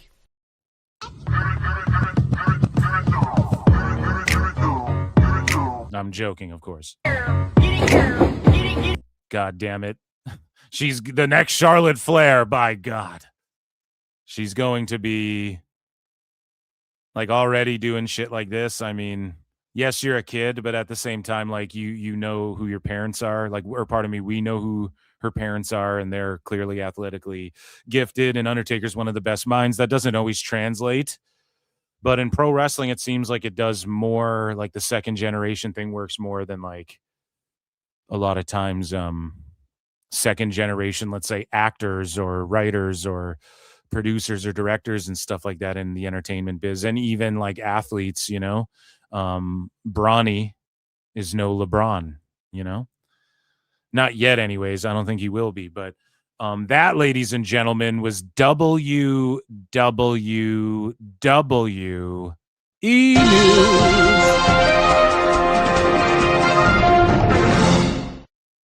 But that might not be true because there's a lot of good second gen actors. But yeah, I don't know. Guys, make sure you vote in the poll. There's like 250 watching on America 250.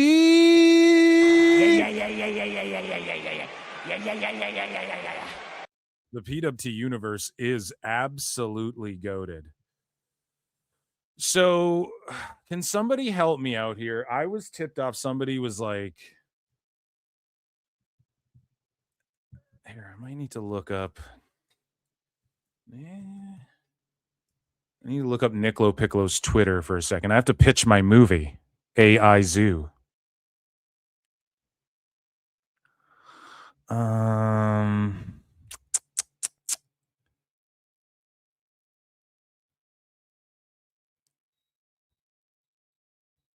Okay, I think this is what. Okay. Someone just directed me at. Oh, wow. Okay, yeah. So someone was like, Nick LoPiccolo wrote some shit about Meltzer, right? So I just need to go check it out and bookmark this. All right. Thanks for the tip off. Okay. What are we going to get into next? We have to do AEW news. Who's that? You just missed Nick? No, I didn't. Yeah, we're going to use AI to write it. Run that crack Amico 17. I can't, dude. It's too savage. Like, people will turn this show off. But the chorus is like, fuck England. I'm not going to sing it. I ain't going to say it. You motherfuckers go listen. Shout out Crack Amico.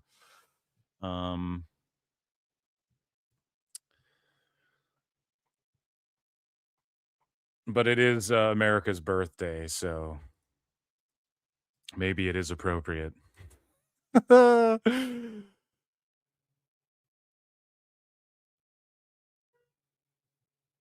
we do have people who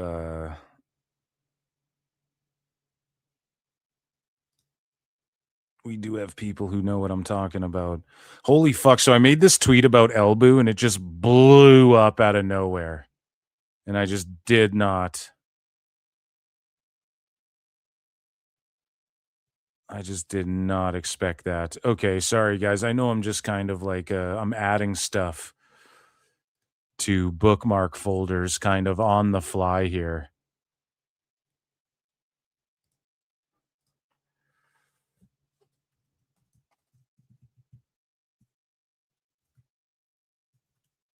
That's pro. Everybody joining us on the show, believe it or not, Chris Jericho. I look and see it's not just me. So many others have stood where I stand, We are the young, so raise your hand. They call us problem child. We spent our lives on trial. We walk an endless mile. We are the youth gone wild. We stand and we won't fall. We're one and one for all. The writing's on the wall. We are the youth gone wild. Let me get wild! Yay!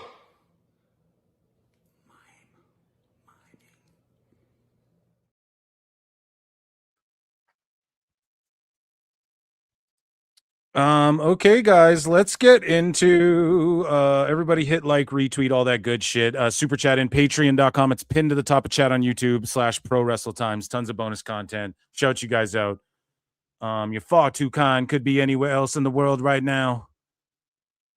Hopefully you got them the mustard and them glizzy stains and it's all coagulating in that big ass belly. Shout out Jay to the ROC from Trailer Park Boys. Jonathan Torrens. Shout out that guy.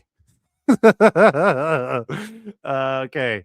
Where are we going to? AEW news. Sorry, I just had to like add things to folders like on the fly. All of a sudden things are just going down. So AEW news is just icicle cold, okay? So everybody all together, Ichi Nissan da. Because it's time for Best AEW guys, news. Tony Khan. And it's just icicle cold, brothers and sisters, because there's just nothing. Like, we got three things here that I felt like bookmarking. Like, usually I put things in here that are so obscure, and it's like, why do I waste 5 minutes talking about this? But it's because I want to, and I'm autistic. But Wrestling News Co. posts this. AEW Dynamite goes outdoor next week for beach break. So they're going to be in this outdoor venue. Okay, the Baycare Sound in Clearwater. And like, what is the max attendance, I guess? What is the maximum attendance for the Baycare Center in Clearwater, Florida, correct? USA, go John, right? USA, Clearwater, Florida. I think I'm right about that. Okay, so the Baycare Sound, the outdoor amphitheater located at Coachman Park, features a maximum capacity of roughly 4,000 to 5,000, including about 4,000 covered seats in additional to lawn space. The ballpark, which they won't be on the ballpark, can do 8,500 people, 7,000 fixed seats with an additional 1,500 if they need so. Okay, so we'll see. They'll do like 2,000 people there, and good for them. I kind of like these the golf course and all that shit.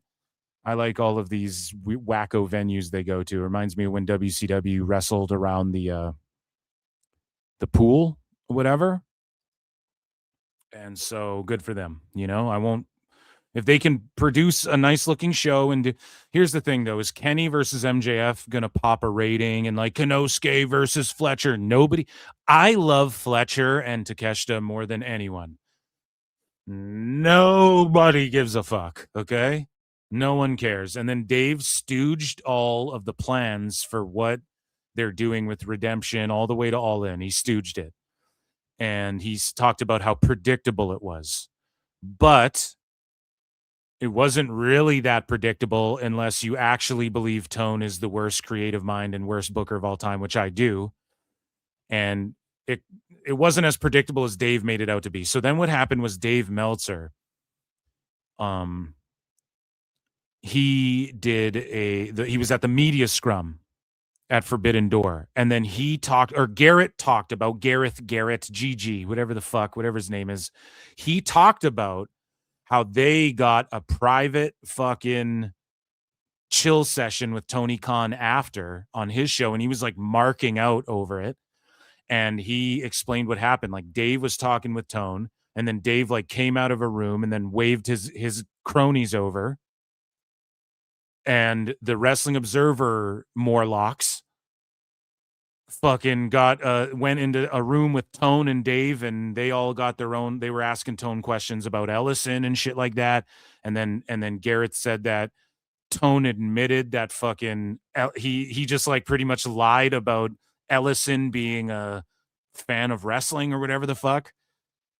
Like, Tone himself, if we're to believe Garrett, Tone himself, I guess, told him like, well, he kind of embellished it a bit. It's on Dave Meltzer Dumb Moment of the Week. I go live every Thursday. You guys can check that out.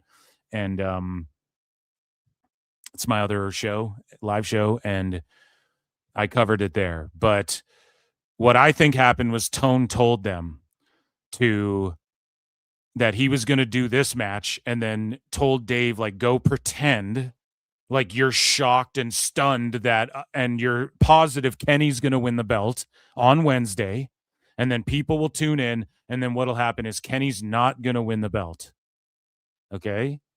He's not going to win it, but he'll still be in a match, like a multi-man, him, Andrade, MJF at Redemption, and then Kenny will get it there. And then it'll be Kenny Ospreay still at All In, the way Dave stooged. Because I swear to God, like him and Brian were acting, and Bri couldn't keep it together because he's so phony when he's doing his, like, you can just tell when he's being phony and when he's being genuine. And then, like, Bri, like a bad blooper from a movie, he cracked up and started laughing when Dave ended up stooging. Well, maybe Kenny does win, or doesn't win, but he still wrestles at Redemption. Like, he says that we watched that clip on Dave Meltzer Dumb Moment of the Week, and then Bri laughs. He pops laughing because he knows you're not supposed to say that, bro. Like, you just stooged it again, like what you did before. So I don't buy into any of the hype, and I'm not trying to undermine this. Like, MJF Kenny, yeah, this should be what the fucking who's fighting for the world title and shit. But or maybe they do the mega swerve, the Omega swerve, and then Omega wins, but then he drops it and then he defends, pardon me, at Redemption. And their AEW is in a good predicament where if you do, like, the right thing, in my opinion, to do is MJF Ospreay, because MJF at least does some semblance of, if we're to believe, like, oh, look, the company is doing better numbers or whatever. Well, MJF's been your champ. They're doing better Dynamites. Well, he's your champ. That's why. And he's involved in the world title picture, and it obviously makes for more compelling shit because he does just as much character shit as he does in-ring shit, right? Or Kenny versus Ospreay 3, like the rubber match. Either way, like, those are two pretty good, like, main events for AEW, even though Ospreay's not a draw. And I get it, chat. I know your boy Phil knows.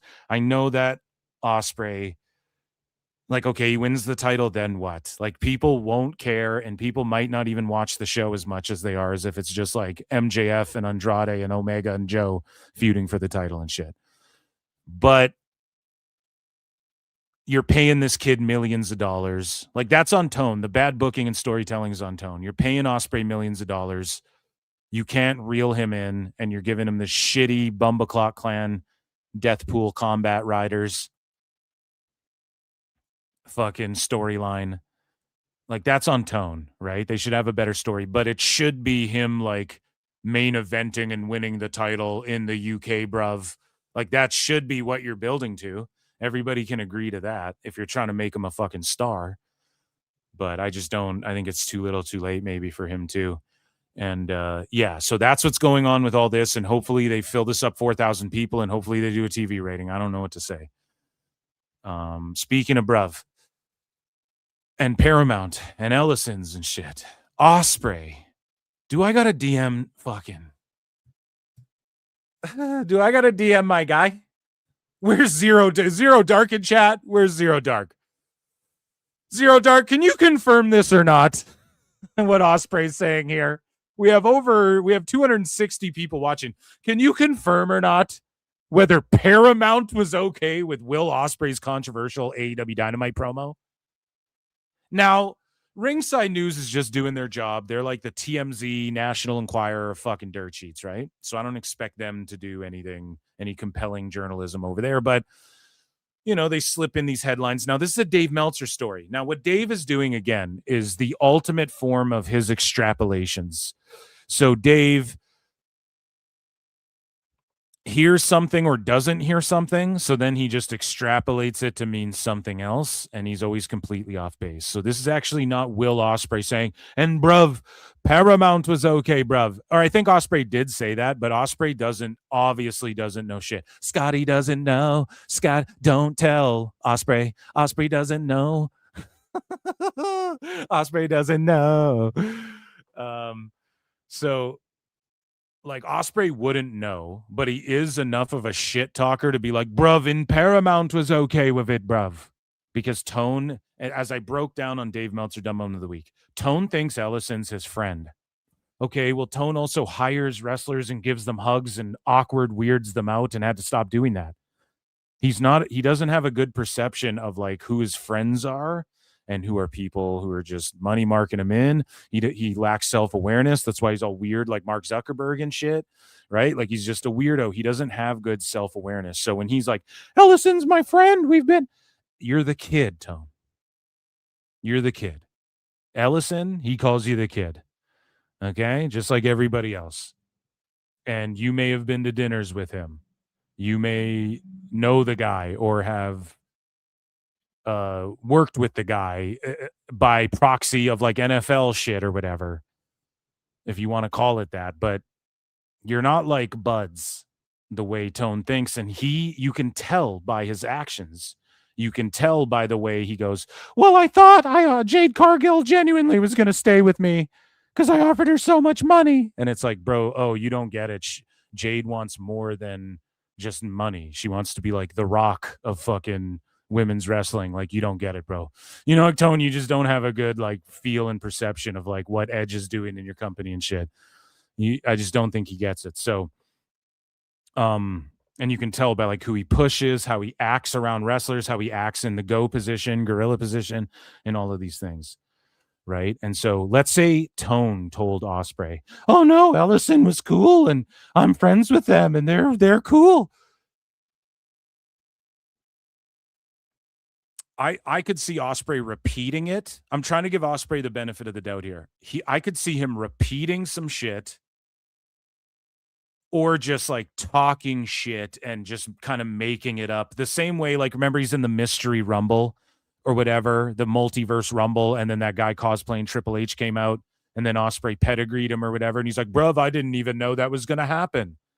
And it's like, bullshit, you didn't know that was going to happen. Tone not only has to clear all your indie shit, but you went out there and were doing spots with guys. Like, you clearly knew that was going to happen. So he will just like kind of lie to save face and shit, and he just says dumb shit, right? We've all found this out about Ospreay. So giving him the benefit of the doubt, maybe he's just heard Tone saying shit and he goes, and Paramount was okay with it, bruv. And as much as I fucking felt Ospreay, I'm also, guys, this is why this is the best show. I'm being fair. I'm giving Ospreay the benefit of the doubt. Maybe he just said some dumb shit again, okay? So this is what happened. Okay. Ospreay said, I got a good wife, bruv. So here's what I do to treat her. I took her upstairs. I smashed the life out of her, bruv. I said, babe, clean yourself up. I got to go to Houston. Go. I'm over here now, bruv. Right? And so somebody said, it was hilarious, but I'll be honest with everyone. I don't know why. So this is what Ospreay says. I don't know why everyone was so mad about it, bruv.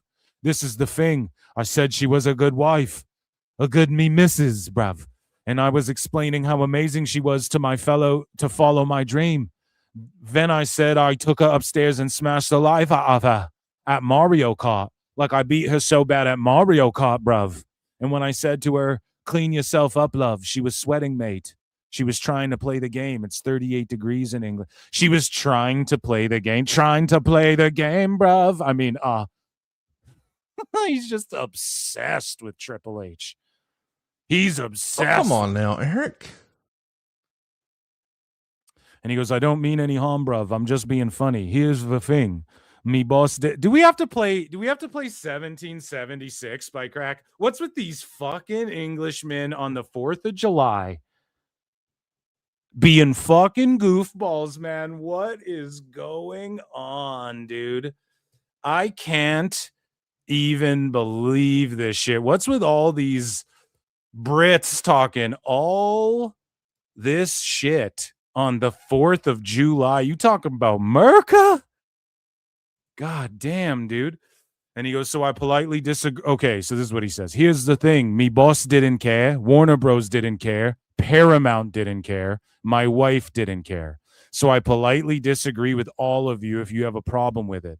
Don't come into my relationship with my wife. Fuck off. Here's the thing, buddy. You brought everyone into you coming in the relationship with your wife. Oh, go. You talked about coming in your wife and telling her to clean it up, Mrs. Me love, me bird. Right? And you are the one who brought it up. What the fuck are you talking about, dude? That's like Kane and Undertaker saying they're brothers on TV, and then people go, they're not actually brothers. Stay out of our personal life. Well, you brought it into the fucking show. You know what I mean? So you, man, what's with these fucking Brits? Take it. They got to hold an L. We got to run it. Yeah. Stupid ass bitch. This shit too easy, goddamn. Corny ass tea sipping bitch. It's crack. Migo. Hey, 1776. Georgie pulled up with a stick. Like, boy, get the fuck off my dick. Bodies on bodies gon' drop when I walk in. I'm fucking his wife and I'm beating his kid. I'm killing his mama and fucking his dad. Pull up with the Glock and he going outside. Lit up his whole block, got the Red Coast mad. You know everybody British, I'm a motherfucking faggot. That's on guard, bitch. Fuck England. And the Queen can suck my dick. Fuck England. Fish and chips, 10 crumpets in my penis. There's a list of what you eat if you from England. So fuck. There you guys go. USA. Oh man, someone's got to sign that guy, Crack Amico. But yeah, so I don't know what's up with fucking Ospreay here. I don't know what's with these motherfuckers. That's Crack Amico 1776.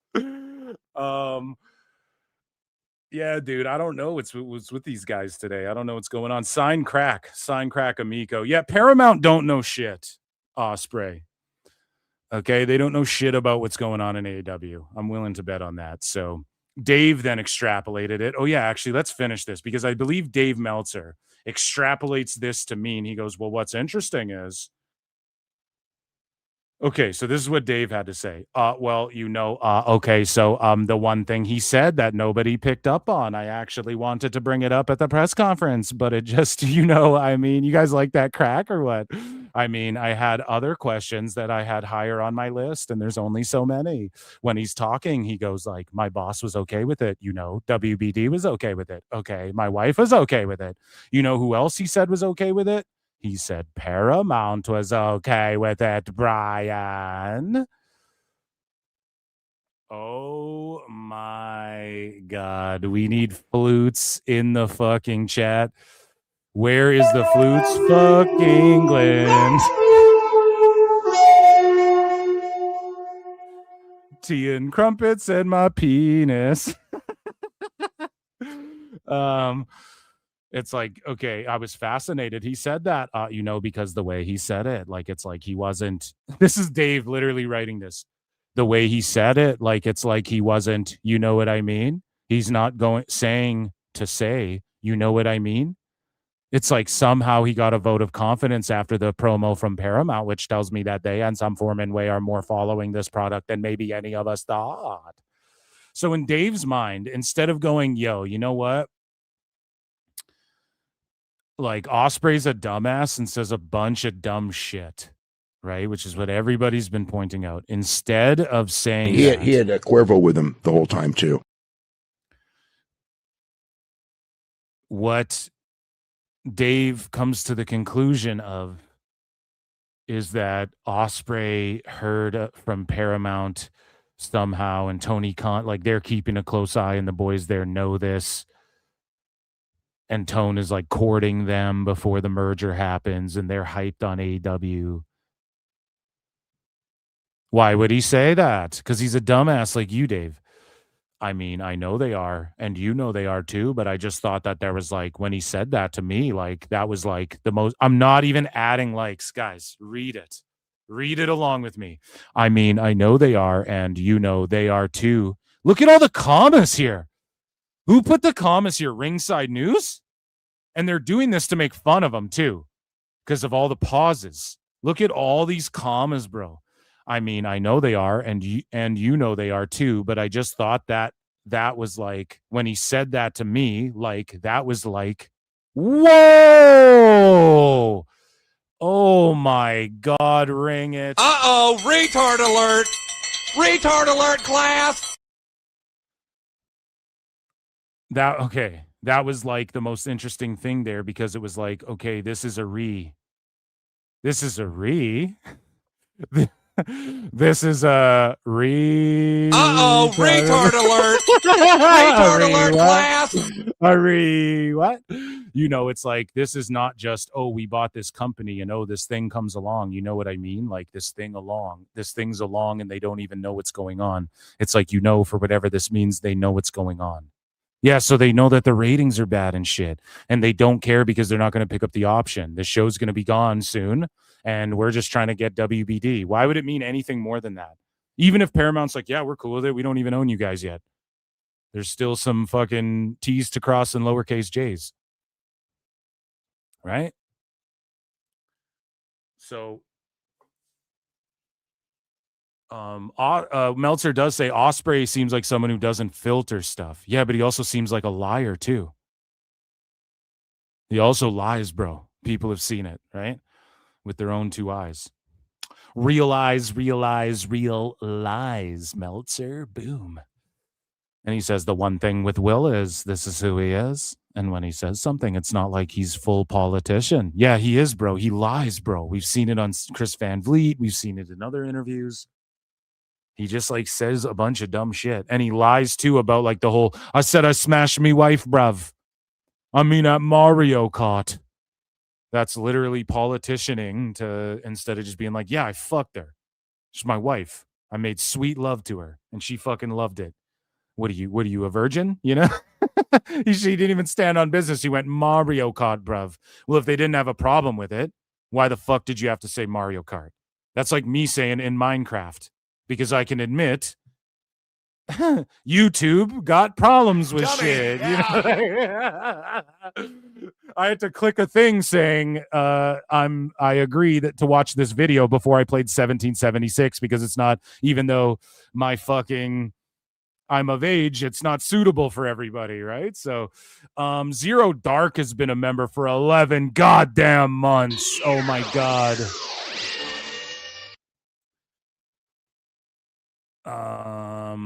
I have to yell at them on Monday. Can't get anyone in America on the phone. Shout out Zero Dark for all the support. The super friends are here. 626 for 676. 67. USA. Go, John. Guys, were you offended by that song or what? Like, it is pretty savage. We didn't even get into the verse. That was just the chorus, but it was talking about fucking dads and stuff. So 626, what do you think? Should we run that one later for the outro? I'm the defender of all the Americas, Lincoln. That's right, dude. Especially against Paul Walter Hauser, dude. Which is a very limey name. You know what I mean? I'm just going hard. Meanwhile, in Canada, we have like the Queen on our fucking coins and shit. The Queen is on our money. We want money. Oh shit, that's funny. So he goes, but just saying, Tony's become a very practiced media person. Will, is it?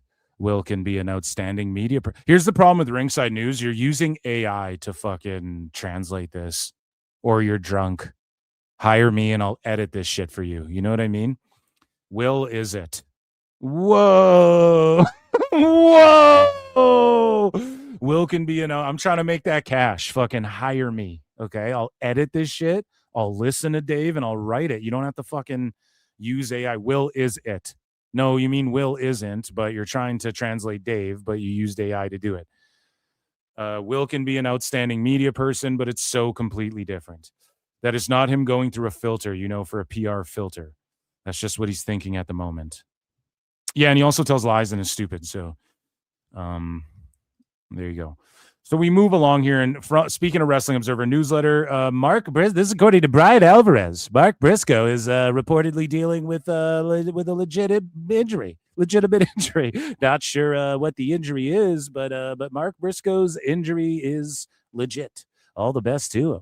So Mark Briscoe is injured And yeah, I hope he gets a speedy recovery. And hopefully he doesn't miss All In, because Lord knows he deserves a spot on that shit for jobbing everybody for the most part. And that, ladies and gentlemen, is AEW news. Yeah. Okay, so let's get into I just want to quickly see if Tone's gone live for the 4th of July. He hasn't in so long. Tone has not gone live in so long. And he tried to like tighten up the lives, like I've been saying he should do here. And then he just stopped doing them altogether because he couldn't do it. He couldn't tighten them up. Like they should be 2 minutes max. Right? So guys, vote in the poll. There's like 270 plus under fluctuating watching. Who do you think is the biggest lol cow in the IWC currently? Even if you're hate watching, just put a 1 in the chat if you think it's Elboo, a 2 in the chat if you think it's Dave Meltzer, 3 for Paul Walter Hauser, 4 for Steven Carrier. Zero Dark says, Phil, I dropped a Bob Iger, Justin Trudeau casual dinner at consulate receipt this morning. I own your country too. God damn it. Yeah, well, you along with fucking China and multiple other countries right now. So, no. Shit. Okay, so let's get into. We gotta get into some shit, man. We gotta get into some shit.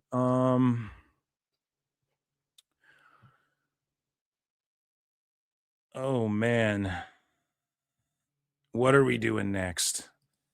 You know, I wrote down an itinerary here, and typically I just go all over the place with it. Okay, guys, let's get into the fun stuff. What's in the title? What we came for? And do we fell Dave or do we save this for fucking Thursday?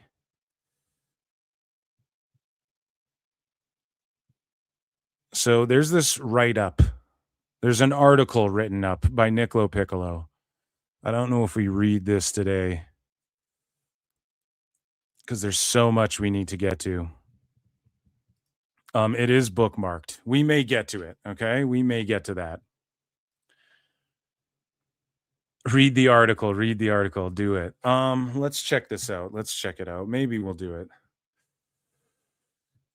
Okay, guys, let's get into let me see.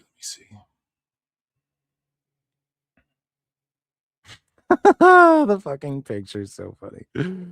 Oh, this is a long one. Let's get into it. Holy. Okay, but you gotta pick up my fucking we'll go through it, but Nick has to help me pitch the movie AI Zoo. And I'm dead serious. Okay, and we're gonna pitch AI Zoo around town. Okay, and Drew McIntyre will star in it.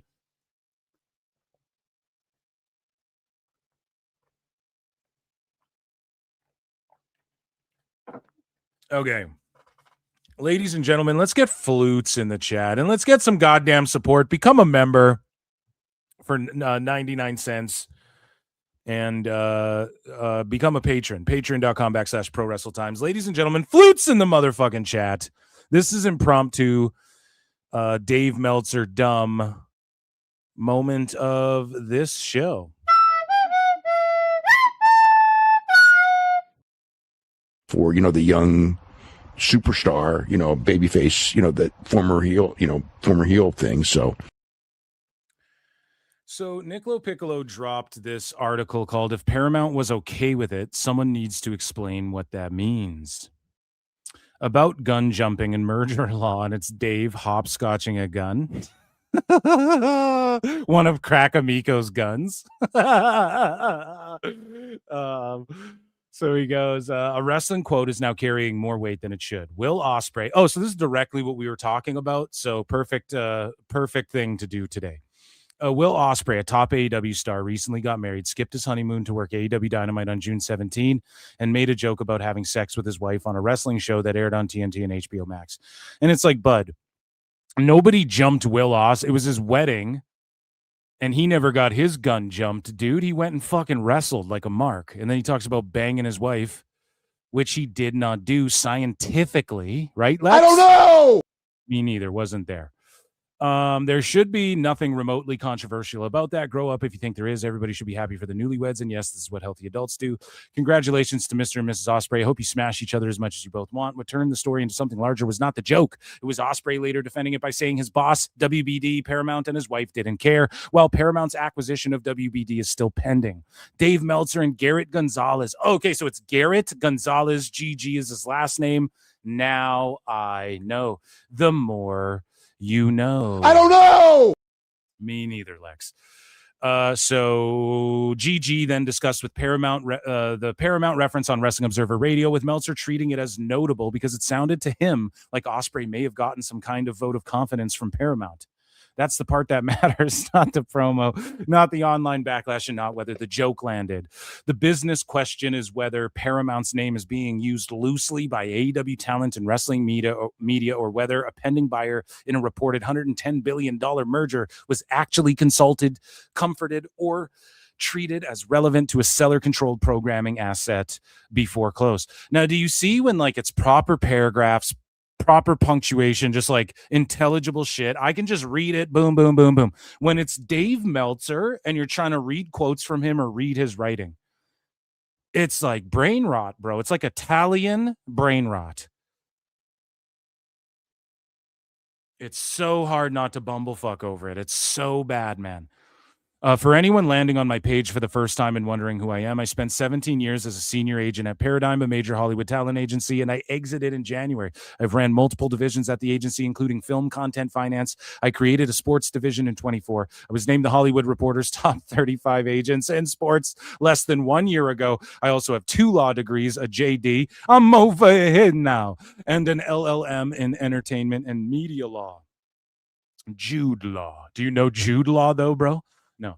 On August 11, 25, 1 full month before the first hostile Paramount bid in September, I began posting here on X that I believed David Ellison, that is, was still interested in buying WBD. I also began posting on August 11 in response to fan questions to that post that in this hypothetical acquisition, remember WBD was not for sale at the time, I personally didn't believe AEW would survive a potential Paramount WBD merger. None of that is pre-merger information. None of that violates antitrust law. It's industry judgment, pattern recognition, and common sense from someone who's been a top agent in Hollywood for almost 2 decades. 2 decades. Dave Meltzer is a decorated wrestling reporter. Just ask him. Let me ask you. He'll tell you who started a newsletter, 40 or 50 years ago, and now prints 50,000 words a week of run-on sentences, backstage rumors, imaginary tea leaves, and guesses about what might happen next in fake fighting. For reasons known only to him, he seems to think that makes him Dick Cavett. Far from it. Dave has repeatedly tried to frame me as crazy, constantly on cocaine, or somehow imaginary. Well, yeah, it's fucking Voldemort. You are Lord Voldemort, bro. While refusing to say my name. Say my name, say my name. Nobody's around you. Which is both pathetic and hilarious. He's old enough to know what the Streisand effect is. Bro, thank you. Thank you. That's what it is. It's the Streisand effect. It's like the more you try to... This is what happens to lolcows over and over and over and over and over again. So the perfect example is a guy named The Quartering. It's just like he brings more attention to, like right now, everyone's destroying him. People are like launching.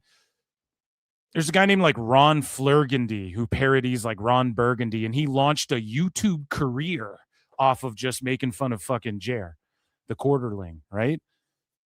Because he just Streisand affected himself, and now everybody makes fun of him. It's what happened to Brendan Schaub. It's what happens to so many Dark Side Phil, all of these internet lolcows over the years. There's too many to name. Greg Opie Hughes from Opie and Anthony. He was a fucking radio god. Now he's a fucking Lol cow.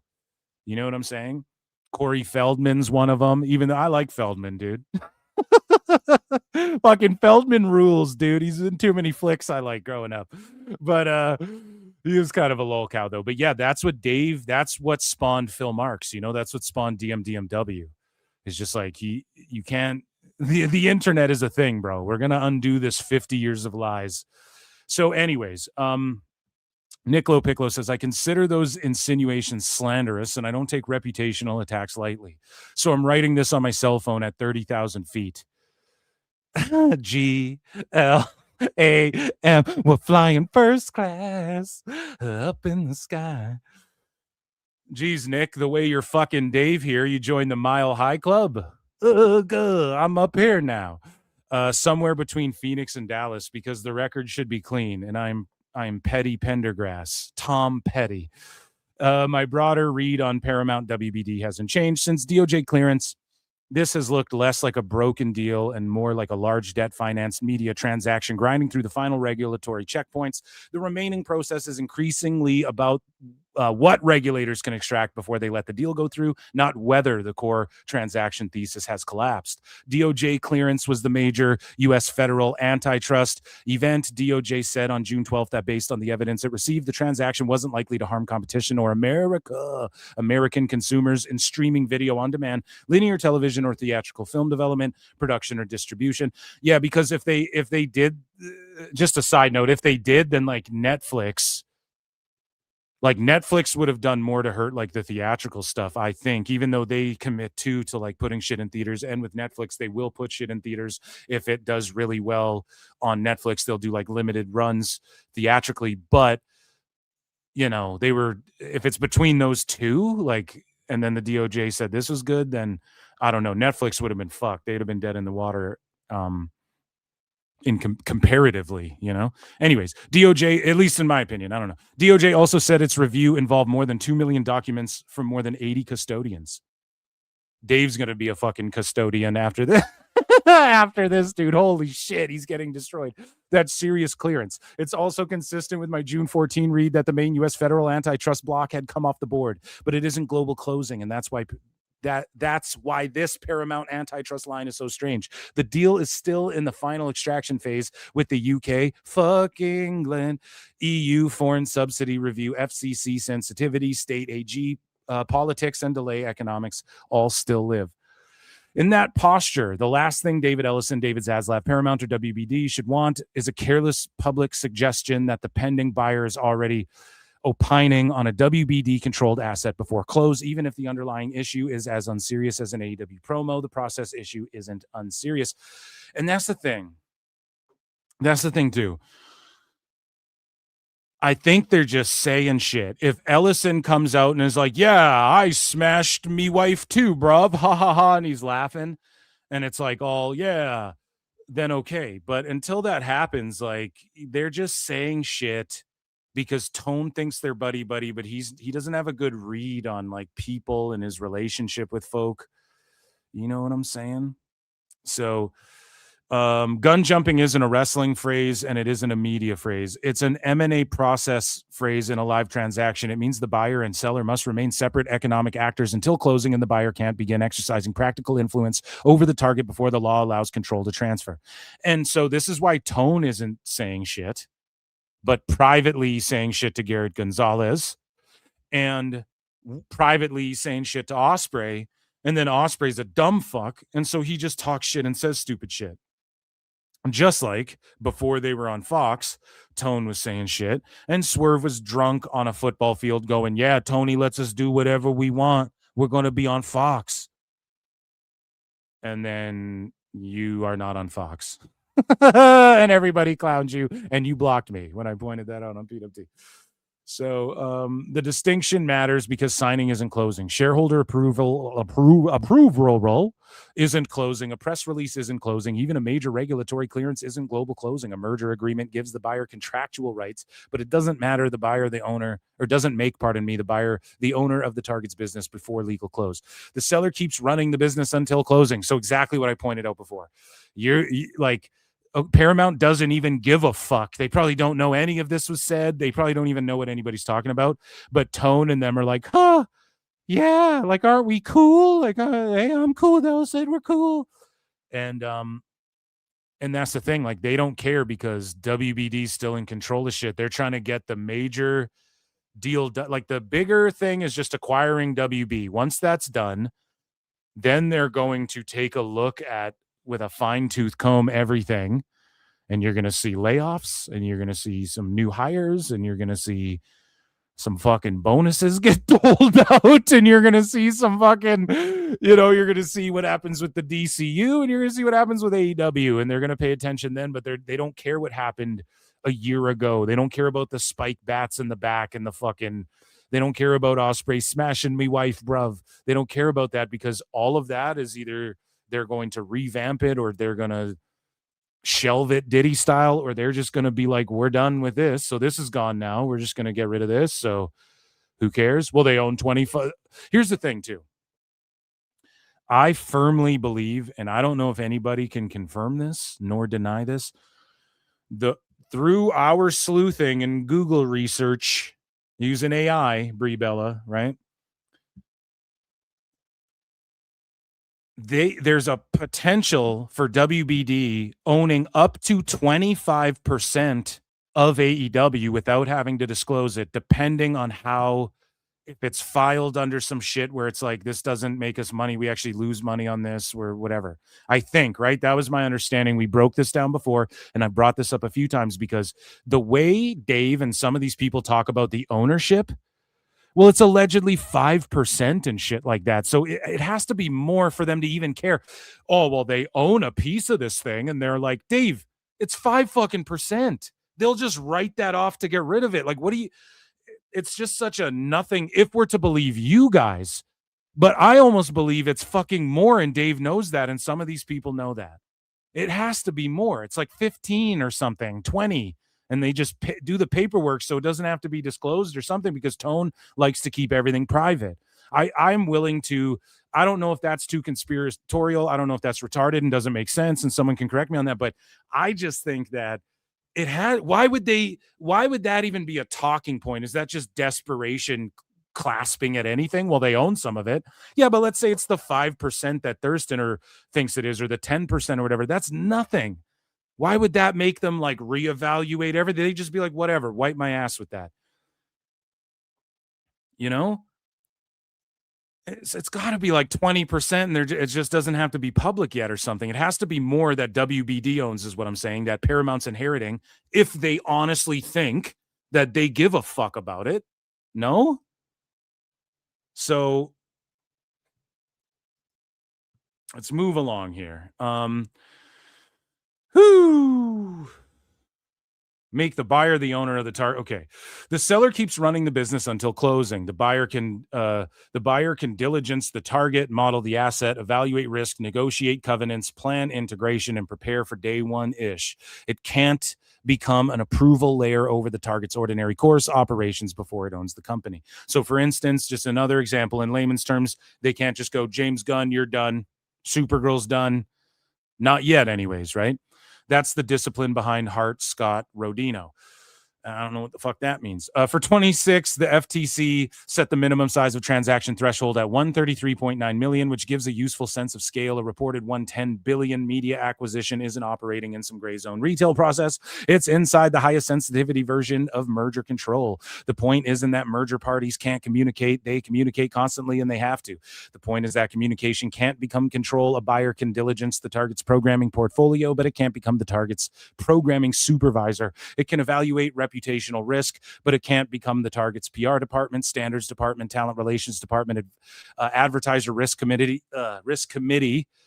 committed to my back spasmed out a little bit, or creative authority before closing. That's why Sirius, Dave's fucking got a voodoo doll of me and he's sticking pins in it right now. That's why serious deal teams build process around the signing to closing period. Clean teams, council channels, information protocols, integration work streams, and communications matrices. Matrices aren't ceremony. They're the control environment that separates lawful planning from unlawful pre-closing control. So just reaffirming what he said before, dropping knowledge here. That's also why the wording matters. Okay. Paramount watched it would be one thing. Paramount was aware of it would be another. Paramount read coverage about it would be routine. Even Paramount internally had no concern based on publicly available information, would likely be harmless if it never affected WBD or AEW conduct. But Paramount was okay with it. Exactly. Now, Ospreay says dumb shit. Okay. Dave's the news. Meltzer's the fucking news. Okay. So he can't. For, you know, the young superstar, you know, babyface, you know, that former heel thing. So it just comes across as shilling. But Paramount was okay with it as a different sentence. It implies a judgment, a communication channel, and some level of relevance. Right. And this is what Dave does. He's a phony propagandist, grifter, liar, not journalist. He wouldn't phrase it that way.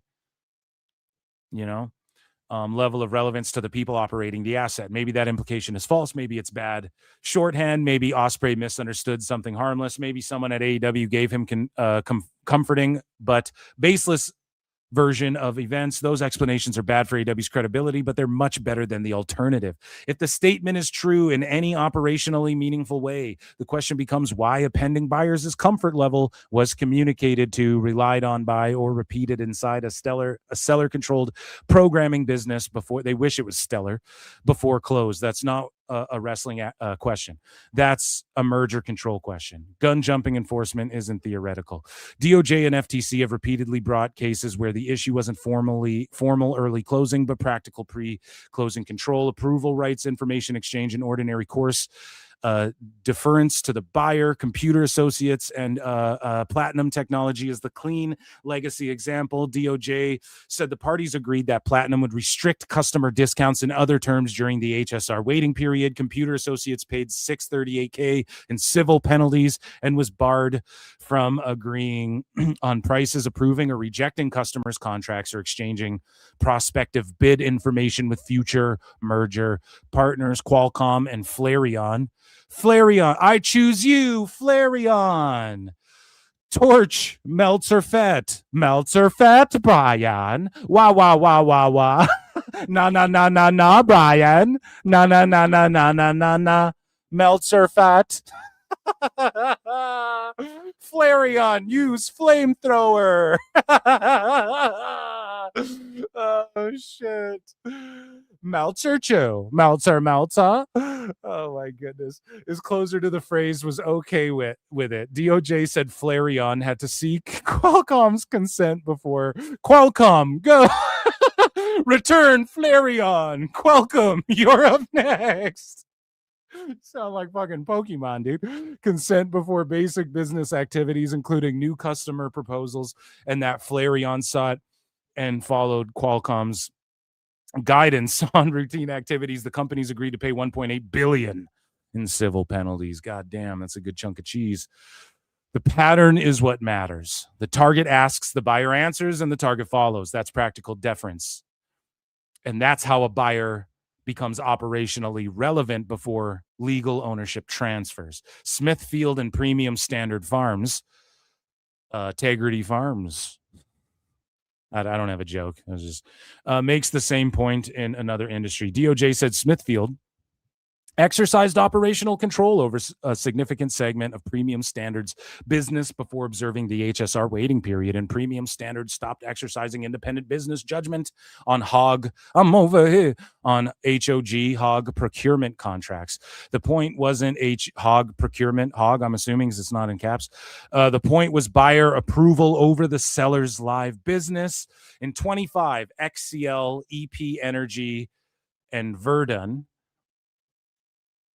matter is the modern warning shot. The FTC announced a record $5.6 million gun jumping penalty after alleging unlawful pre-closing coordination, including stopping plan, drilling, coordinated customer contracts, deliveries. So what he's saying here is Tone's getting sued.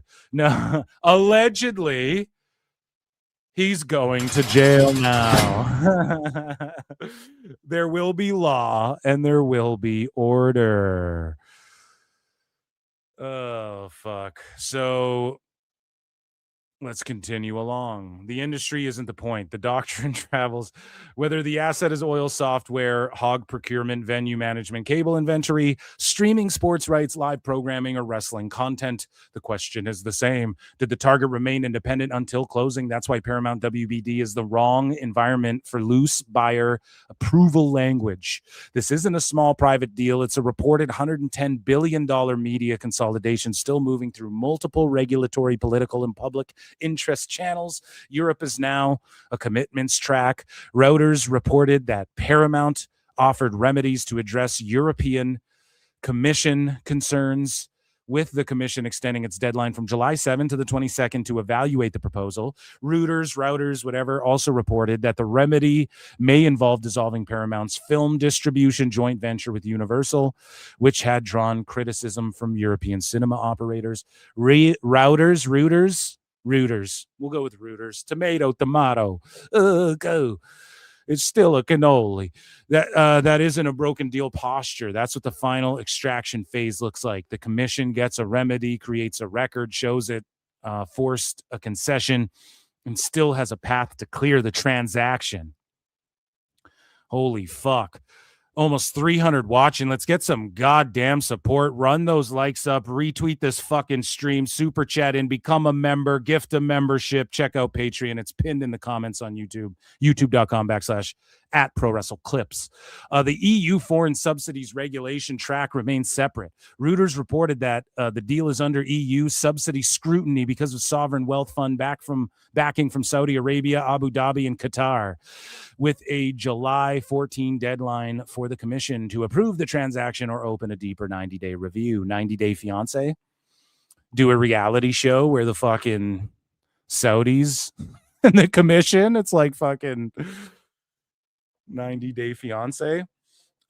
There's a real hook, and we're not talking Taz's son here, but it still reads more like leverage than a kill shot. We're not talking swerve either, folks. Gulf Capital gives the Commission political and procedural room to ask questions, seek assurances, and create a record. It doesn't automatically make the transaction non-clearable. The UK remains the timing weapon. Reuters reported that UK Culture Minister Lisa Nandy raised concerns about media plurality, news, children's programming, and streaming services, and that the CMA is set to decide the Country Music Awards. What do we? Sure, Jelly Roll will be there to decide by August 7 whether to clear the deal or refer it for deeper review. And that's almost exactly where I had the risk stack on June 14. And again, guys, Nick's batted 1,000. The fact he can even write all this shit and explain it and then come say what up, that's fucking, I mean, he knows what he's talking about, right?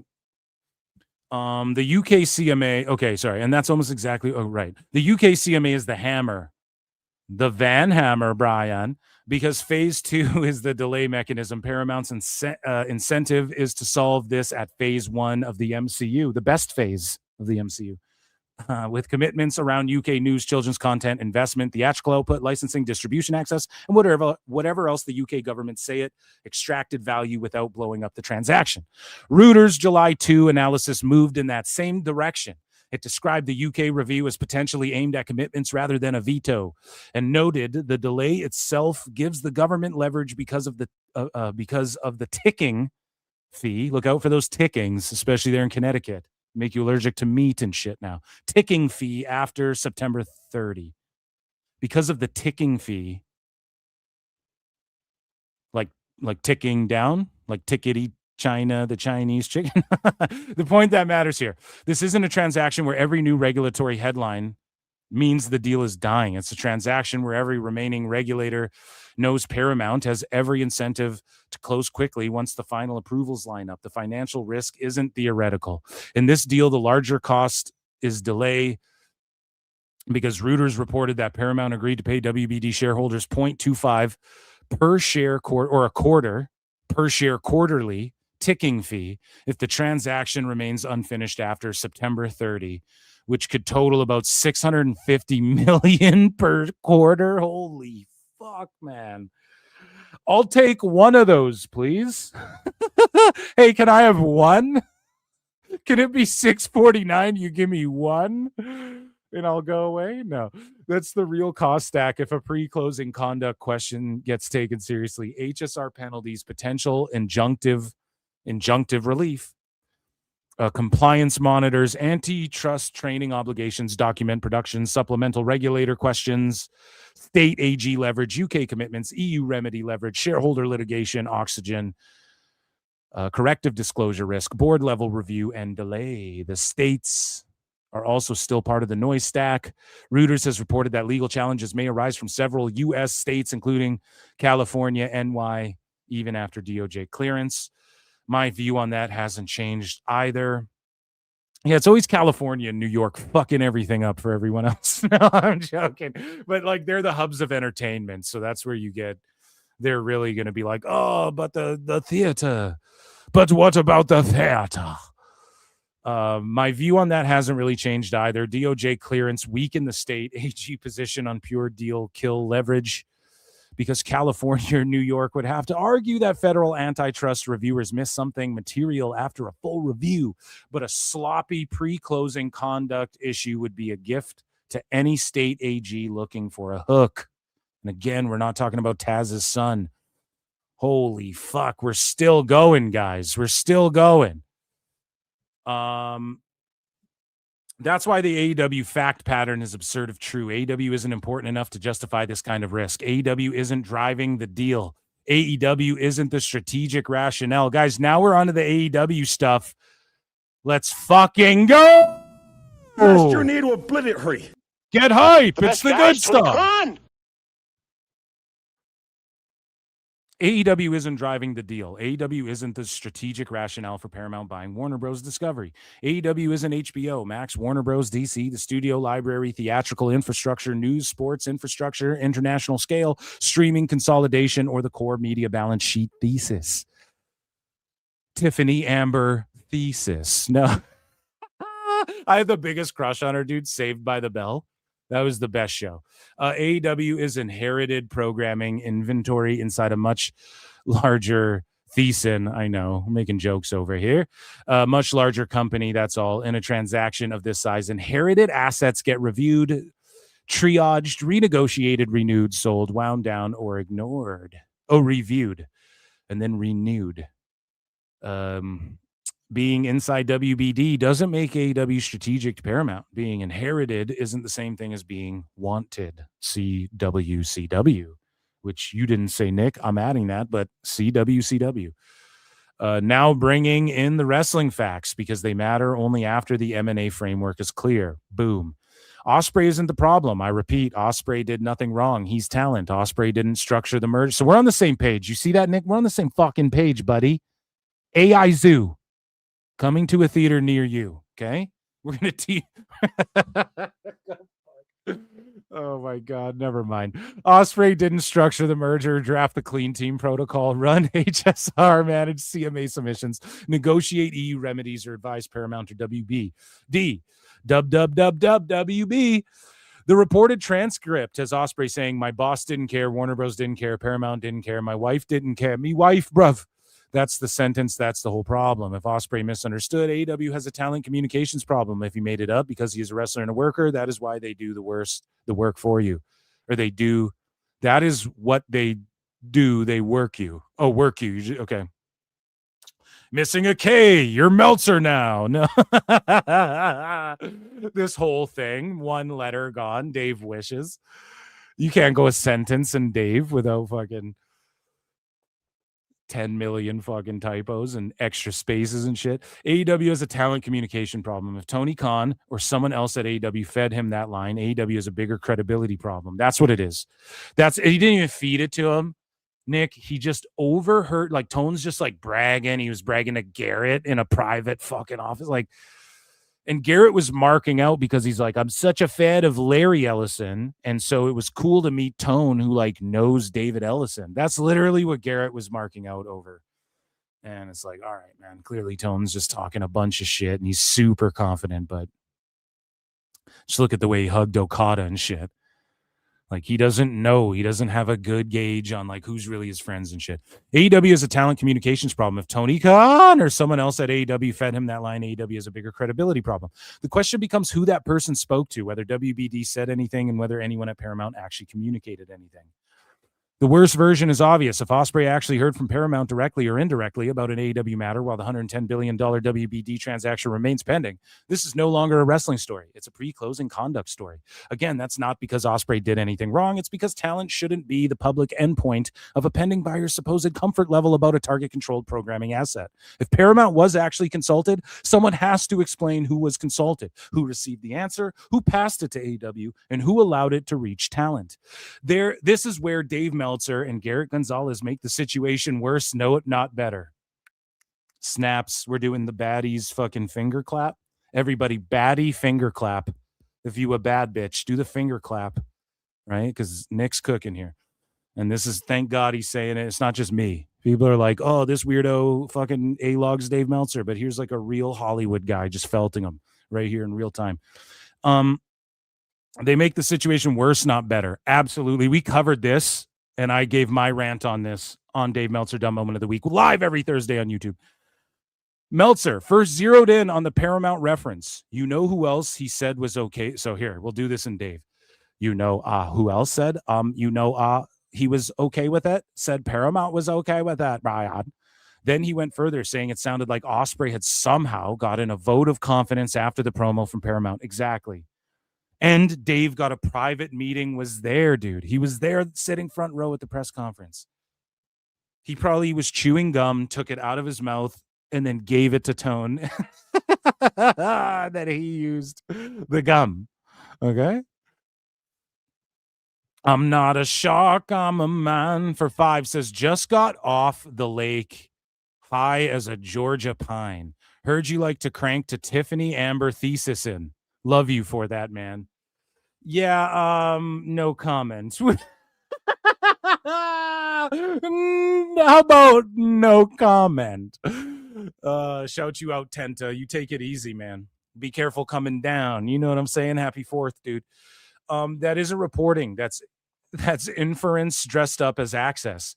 Meltzer isn't an M&A source. He's not Paramount Counsel, WBD Counsel, a clean team participant, a CMA source, an EU remedy source, a state AG source.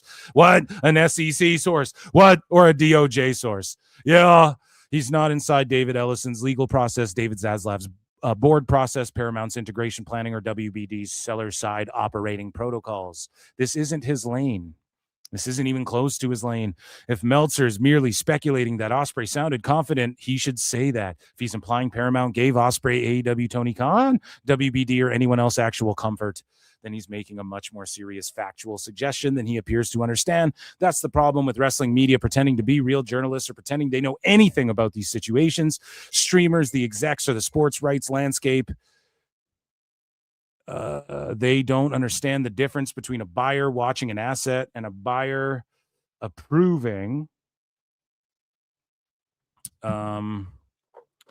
Where am I? Approving an asset. They don't underestimate the difference between diligence and control. They don't understand that in a pending $110 billion merger, Paramount was okay with it isn't color. It's a process question. If Meltzer is wrong, he's amplifying a false impression that Paramount has some pre-close relationship to AEW's operating reality that hasn't been publicly established. If Meltzer is right, the problem is worse because he's identifying a communications channel counsel should immediately want to expect. Gonzalez's comment sharpens the same issue. He reportedly said that is not him going through a filter, for a PR filter. That's just what he's thinking at the moment. That may make the quote sound more authentic in wrestling media terms. It makes the M&A issue worse, not better. If Ospreay genuinely believed Paramount was okay with it, the next question is who put that belief in his head? Was it Tony Khan? Was it AEW PR? Was it somebody at WBD? Was it a distorted version of Paramount Knows? Was it a distorted version of Paramount Watches? Was it a distorted version of Paramount Has Not Complained? Was it a fantasy? Ding, ding, ding, ding, ding, ding. Nailed it. Was it a fantasy being laundered through talent because AEW wants to imply post-close protection? Those are different answers. Some are merely embarrassing. Some are legal process problems. They're going to jail. Lock them all up. It's time Prison. Where is it? I can't find my goddamn Law and Order tonight. Fucking StreamYard. Those are different answers. Some are mere. Okay. If Tony Khan told Ospreay that Paramount was okay with it without actual Paramount involvement, this isn't gun jumping. It's worse for AEW's credibility. It means AEW leadership may be feeding talent a story about Paramount support that doesn't exist, using Paramount's name as borrowed authority and laundering a false business narrative through talent interviews. That wouldn't make AEW safer. It would make AEW look desperate. Oh, yeah, they're desperate. But if someone at AEW told Ospreay that a Paramount was okay with it, the next question is who that AEW person spoke to. I'm losing my mind. Did they speak to WBD? Did WBD speak to Paramount? Was this public information only? Was counsel involved? Was it part of a lawful integration planning? Was it routed through any clean team protocol? This is what it was, Nick. It was fucking Tone drinking White Claws going, yeah, and I'm fucking friends with Ellison, and they don't care. And he's just drinking White Claws and shit. 3 espressos, triple cup Tone. You know, that's what it is. And then Bruv's like, oh, Bruv, I said, it's like when Swerve again was like, yeah, we're going to Fox. Tony lets me do whatever I want, man. We can do whatever we want. We're going to Fox. They just shit talk. It's what everybody does there. Because it's unserious. Like, they don't have real things. They can't go look at our gates. And if they did, Dave would surely vote it a fucking disgusting promotional tactic and shit, you know? So they have to brag about like invisible shit that doesn't really exist. Those questions matter because Paramount watched it and Paramount was okay with it aren't the same sentence. Paramount watched it is probably harmless. Paramount was aware of it is probably harmless. Paramount read coverage about it is harmless. Paramount internally had no concern based on public information is probably harmless. Paramount was okay with it implies a judgment that traveled back to the target side. That's the risk. The worst case scenario isn't hard to map. Paramount was actually consulted about AEW before close. Paramount communicated comfort about AEW before close. Paramount's reaction was communicated back to WBD or AEW. Paramount's reaction was communicated to talent. Paramount's view was treated as relevant by AEW or WBD. Paramount's view affected PR response standards, reviews, advertiser risk assessment, talent handling, network positioning, or issue management. Paramount's view was discussed outside a clean team process. Paramount received non-public information, public, I said, but fuck it, about a WBD-controlled asset. Paramount received commercially sensitive, not insensitive, information outside appropriate safeguards. Paramount was looped into target-level operating conduct before closing. Paramount was treated as a shadow approval authority. Not more authority, Brian. AEW talent then repeated that fact publicly. That would be a wrestling note. That wouldn't be a wrestling note. That would be a litigation hold. To be precise, a wrestler saying something in an interview isn't standing alone. An SEC isn't standing alone an SEC violation. A Wrestling Observer segment isn't standing alone an SEC violation, and neither is anything said here at PWT, guys.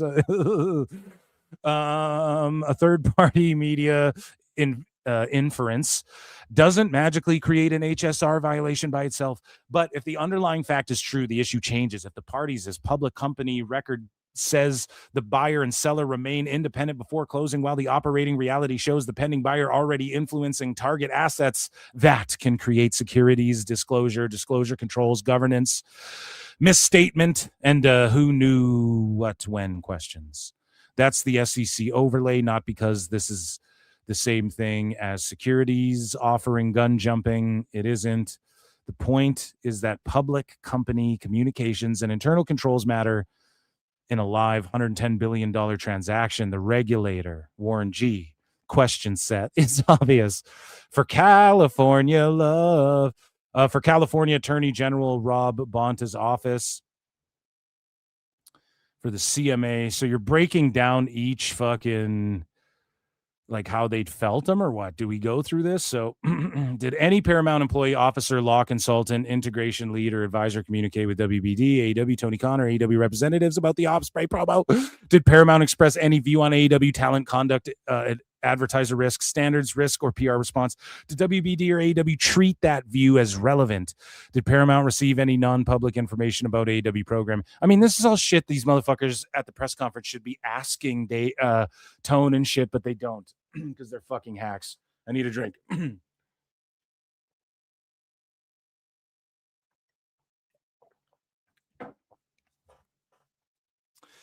Were any communications routed outside counsel, outside the clean team, or outside approval integration channels for NY Attorney General Letitia James's office?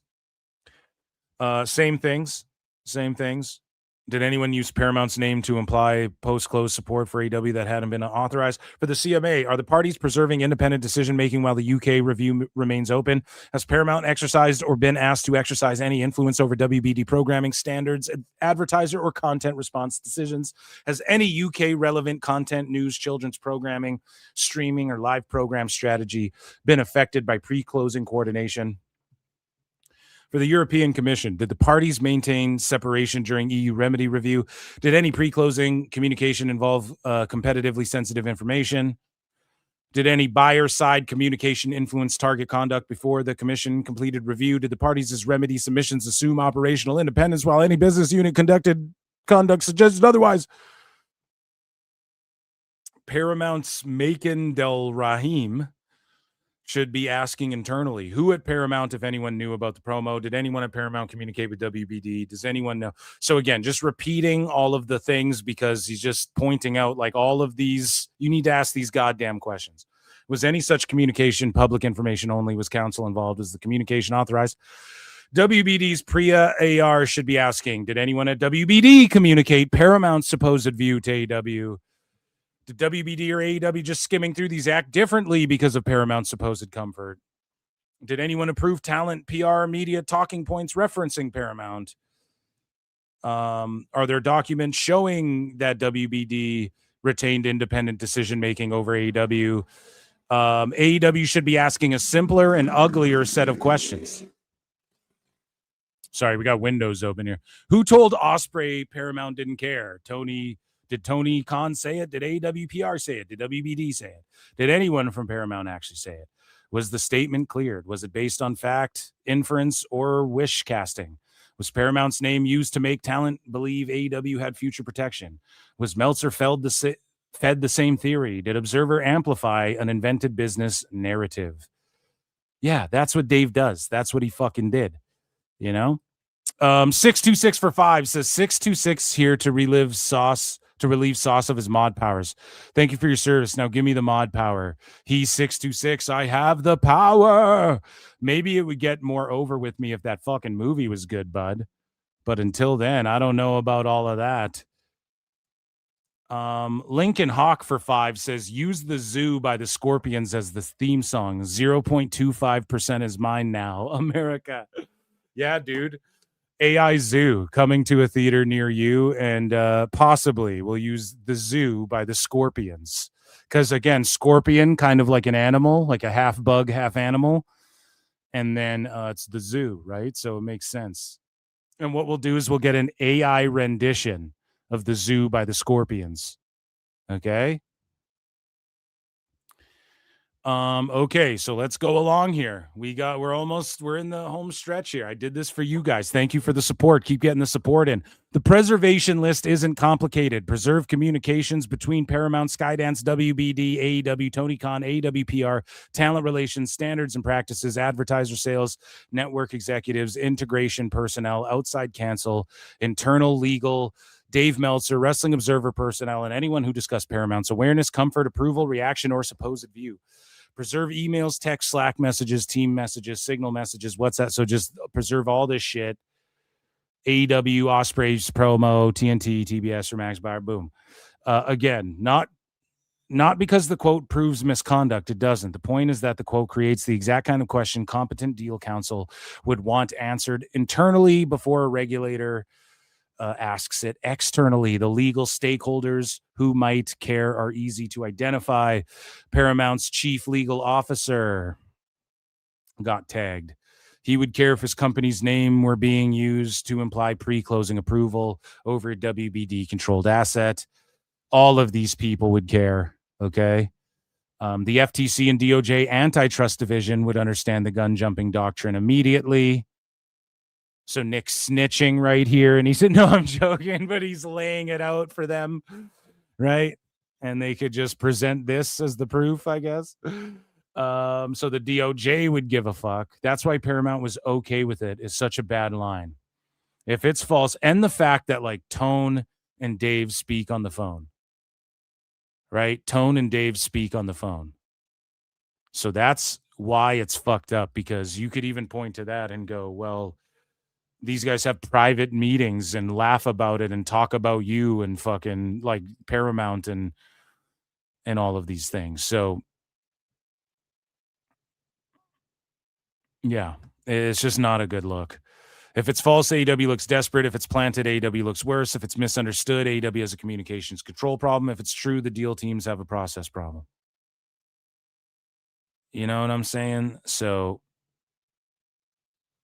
none of these options make AEW more valuable. Core assets don't need validation. Laundered through offhand talent comments, core assets show up in investor materials, authorized executive statements, rights agreements, renewal commitments, formal strategy, and post-close operating plans. AEW doesn't become strategic because someone says Paramount was okay with the promo. AEW doesn't become safe because Meltzer thinks Ospreay sounded like he got a vote of confidence. AEW doesn't become a Paramount asset because wrestling media doesn't understand M&A. Attention is commitment. Awareness isn't renewal. And this is what's so funny. Can I just point out too? Nick can write an article like this. Jon Alba and all these guys duck him and shit. I just say some shit about their fantasy booking being ass, and then they all got to have a little spurg out and fucking quote tweet me and fucking respond, oh, what are you talking about? It's like, come on, man. Respond to this. Do some fucking fact check this.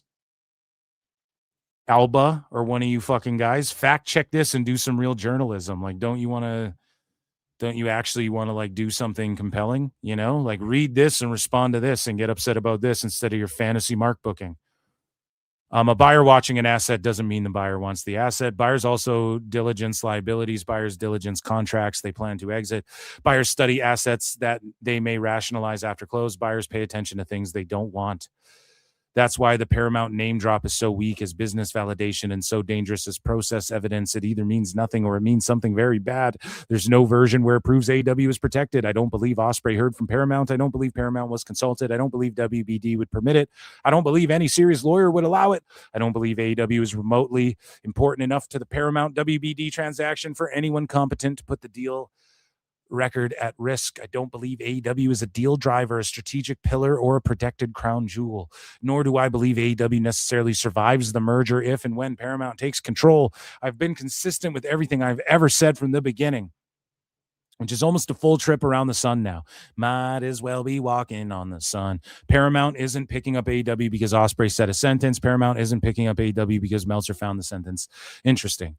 Paramount isn't picking up AEW because wrestling media wants proximity to WBD to equal protection inside Paramount. That isn't how M&A works.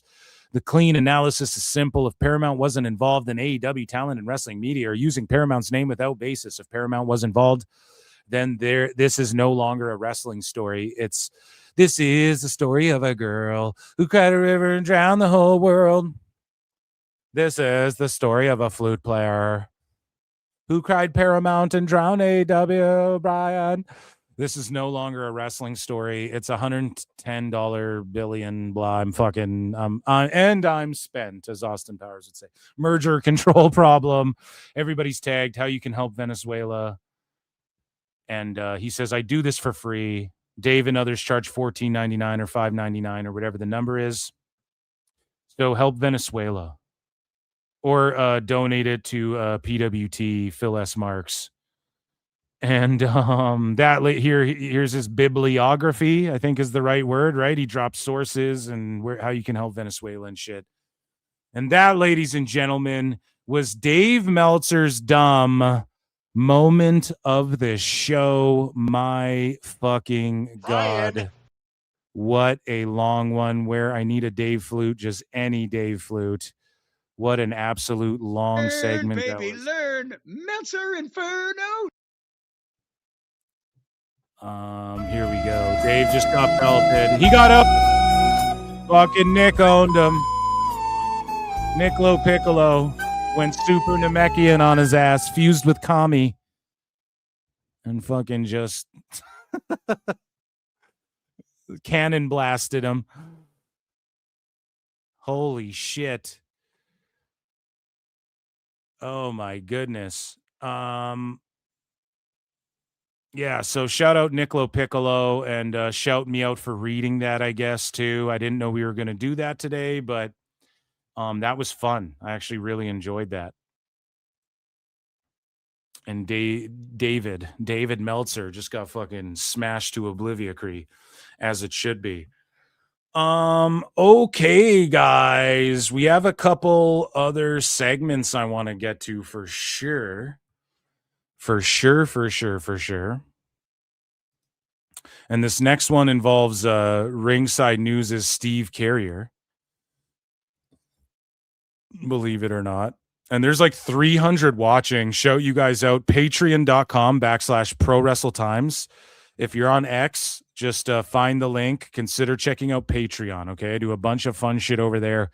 This is the best fucking live show there is in pro wrestling fucking YouTube, at least in my opinion.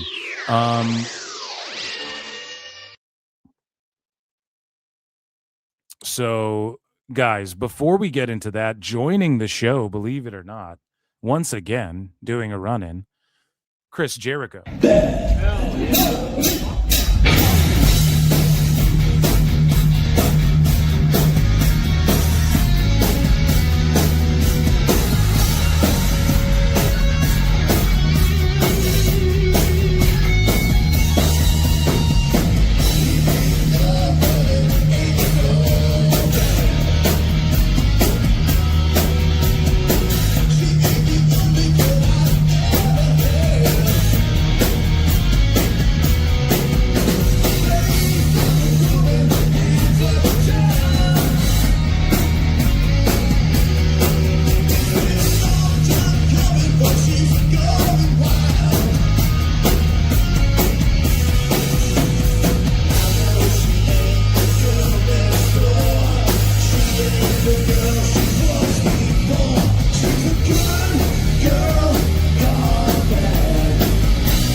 So, ladies and gentlemen, I put a poll in the chat. I'm going to drop my vote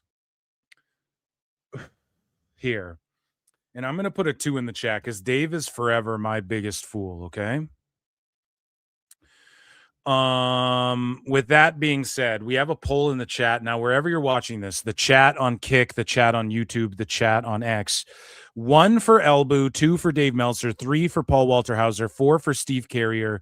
Who do you think is the biggest lol cow in the IWC currently? Now, my vote goes Dave Meltzer, always, infinitely, but we're about to talk about Steve Carrier here a little bit, okay? Because he got into it with one Joey Janela, and they started flexing their girls on each other and all this shit. It was pretty funny. And we're going to go through this here. So don't touch that dial. So I don't even know where to start with this. Okay. But Steve Carrier, and this is a segment called Wrestling's Not Fake.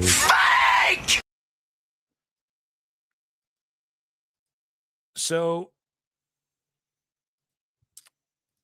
Steve Carrier.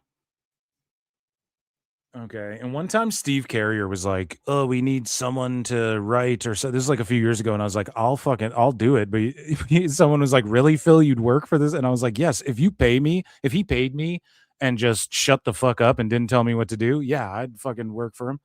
No problem. You know, I'm not involved in any of his clear debauchery. No, I'm joking. He's a DJ. No, shout out Steve Carrier. I don't even really know. People are like, he's a drunk who gets arrested and he's at a bunch of crash outs that we've chronicled. If you guys are unaware, he's the founder of Ringside News. Okay. Which it's funny that he crashes out and shit because like Ringside News is like the fucking Jerry Springer of dirt sheets, in my opinion. But for some reason, okay, we're just going in the order of like how I bookmark stuff. Steve Carrier goes, I don't need sex. I don't need to sex flex. But here you go, Janela, baby. So Joey Janela, This was when I flew bae to a bae. And I'm a ride with my bae.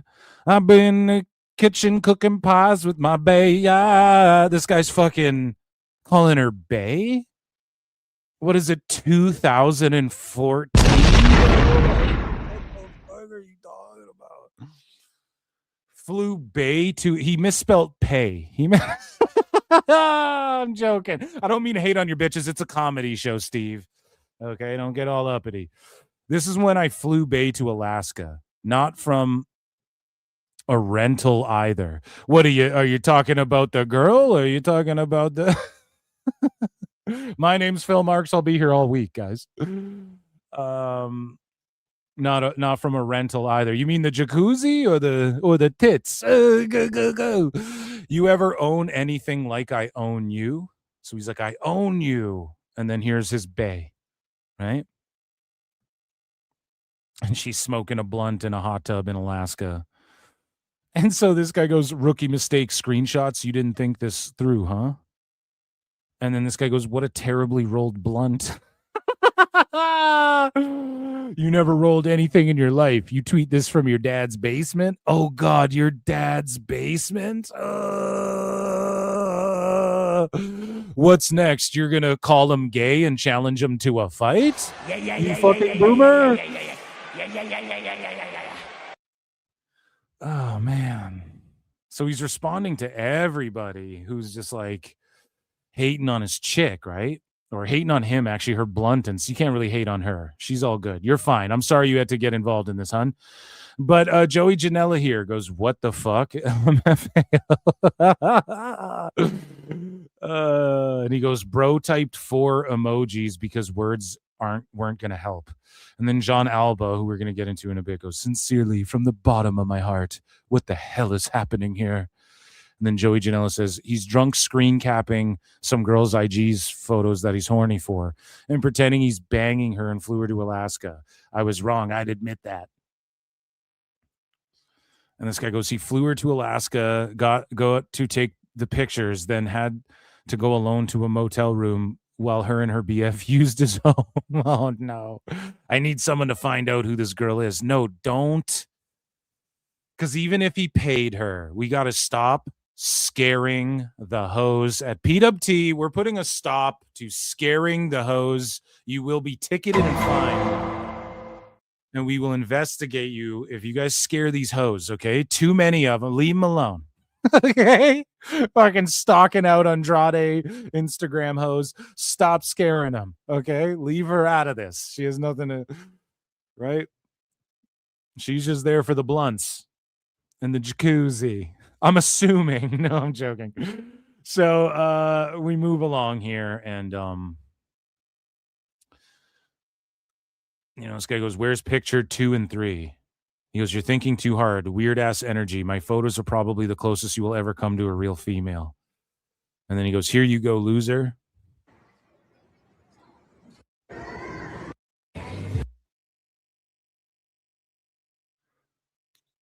Okay.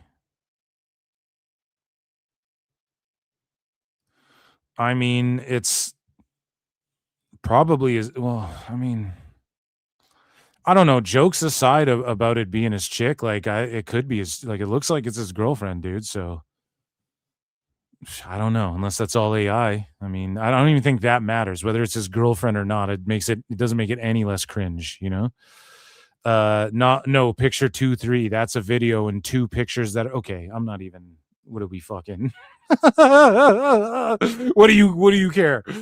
So this is when Joey Janela drops this. Bad boy breaking news. Oh shit, we gotta hit the drop. Joey Janela comes in with the bad boy breaking news here. Wrestling's not fake on PWT. Joey doesn't even talk like that, but that's my impression.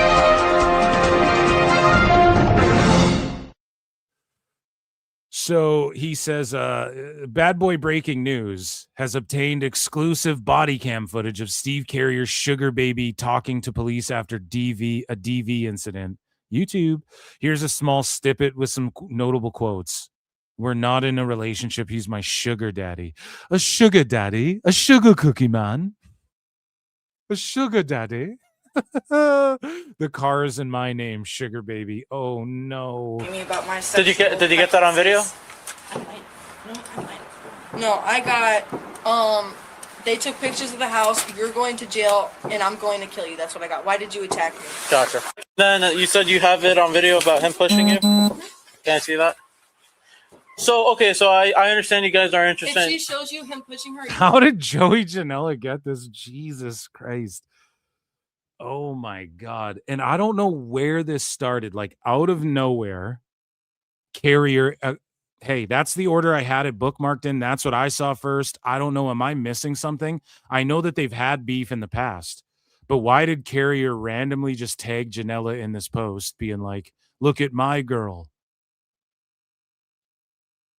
Right? What am I missing? Where's the missing piece? Maybe they just have had a long-standing beef, but that's why Joey Janela was like, what the fuck? It's like, why'd you just randomly tag me in this? And then Joey drops this. This is crazy. You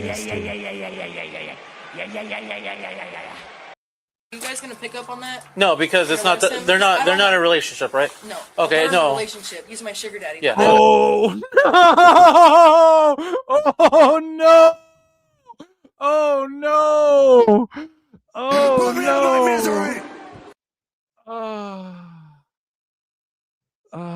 People got to remember, man, the sugar babies, they'll act like your goddamn girlfriend. So it's not like those pictures. My whole point was like, whether it's your girl or you're paying her, it's still cringe to just like do that. I don't know. But she just said it. It's on police body cam. Let's talk about it. I want him to go to jail. It's Christmas time. It's not domestic violence because they're not. Look, calm down. Yeah. You know, you guys were obviously had one too many drinks. Okay. And he can't drive, dude. He comes over here and he fucking takes my car and he takes it to his house. Gotcha. Because he bought my car. The car's in my name. Yeah. And he fucking takes it. Because he's got a spare key. Like, that is not okay. Oh no. Gotcha. That is not okay at all. Like, this nigga is fucking crazy. So she said the N-word. Oh my God. I wish my sounds were in the right spot. Because that was racialist, dude. Racist. I don't know if she's black. Oh. She could be mixed or something. Yeah, so Give me about my again, don't leave her out of this. Oh my God. Joey Janela just like dropped a fucking nuke. Wow.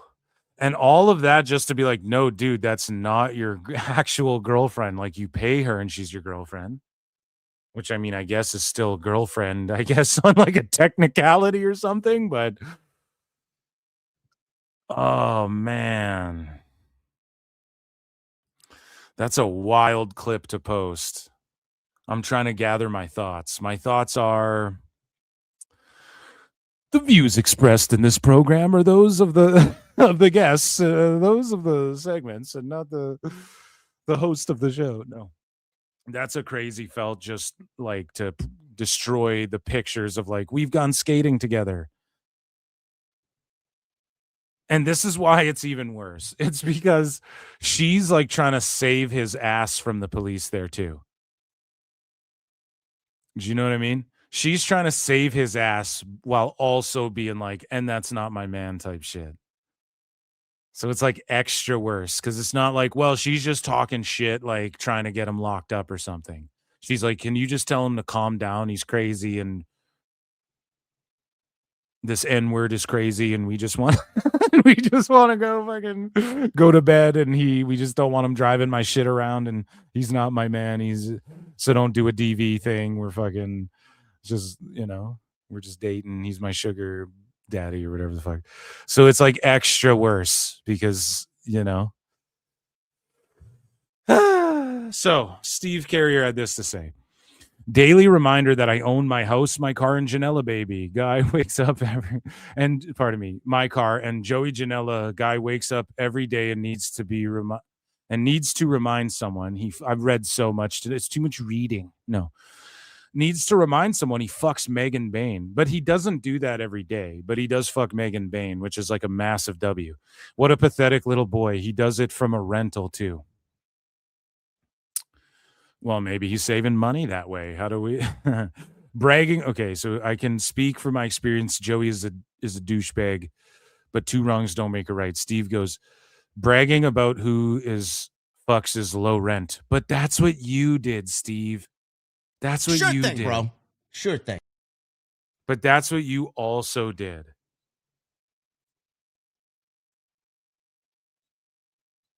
Okay, so and then you just said, I don't mean to sex flex, but that's what you did. And then you got the fucking body cam tapes released. And like, you know, the girl said what she said. So if that's your flex, I feel bad. That was your flex, Steve. You did the same flex. I feel bad for the relationship they are in. Imagine being Megan Bain and this guy's dragging her into this petty shit. She's not dragged into it, buddy. You're dragging her into it. He keeps her completely out of it.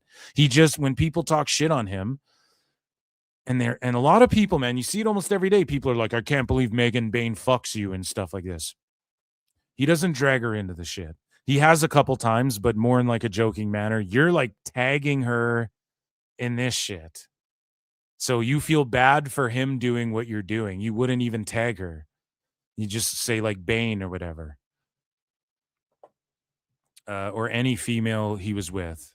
This is sad and pathetic. Who cares about low IQ? I get pussy. I think that's what Janela DM'd him. Who cares about low IQ? I get pussy. Oh my God. That's the most Joey Janela shit you could ever say.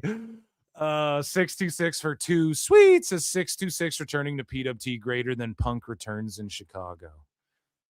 Maybe you're fucking marking out for yourself, dude. It is though. I think you're right. Sure about that. thing, bro. Sure thing.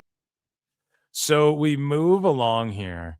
And Steve Carrier again drags Megan Bain into it and goes, I think Megan Bain is one of the best wrestlers in the world, great in ring and great presence. Joey, on the other hand, with his sex flex in my DMs is low ass shit. Guy is flexing his body count to a dirt sheet writer he doesn't even know. What a shame. Megan deserves better. I mean, unless she's cool with it, but yeah, like when you got a girl and you're talking about like fucking and these other chicks I fucked, it's just kind of disrespect, you know? Like,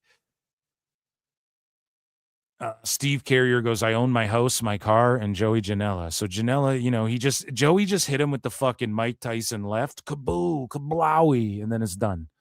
You know, like there's none of this spurging is going to get back at anything. So Joey Janela says, I may have a rental. I also have police body cam footage. Oh, no. No. So Dave Hancock says, I got to say, Joey Janela outing Steve Carrier as a sugar daddy cuck with police. Body cam footage as proof is what my timeline needed.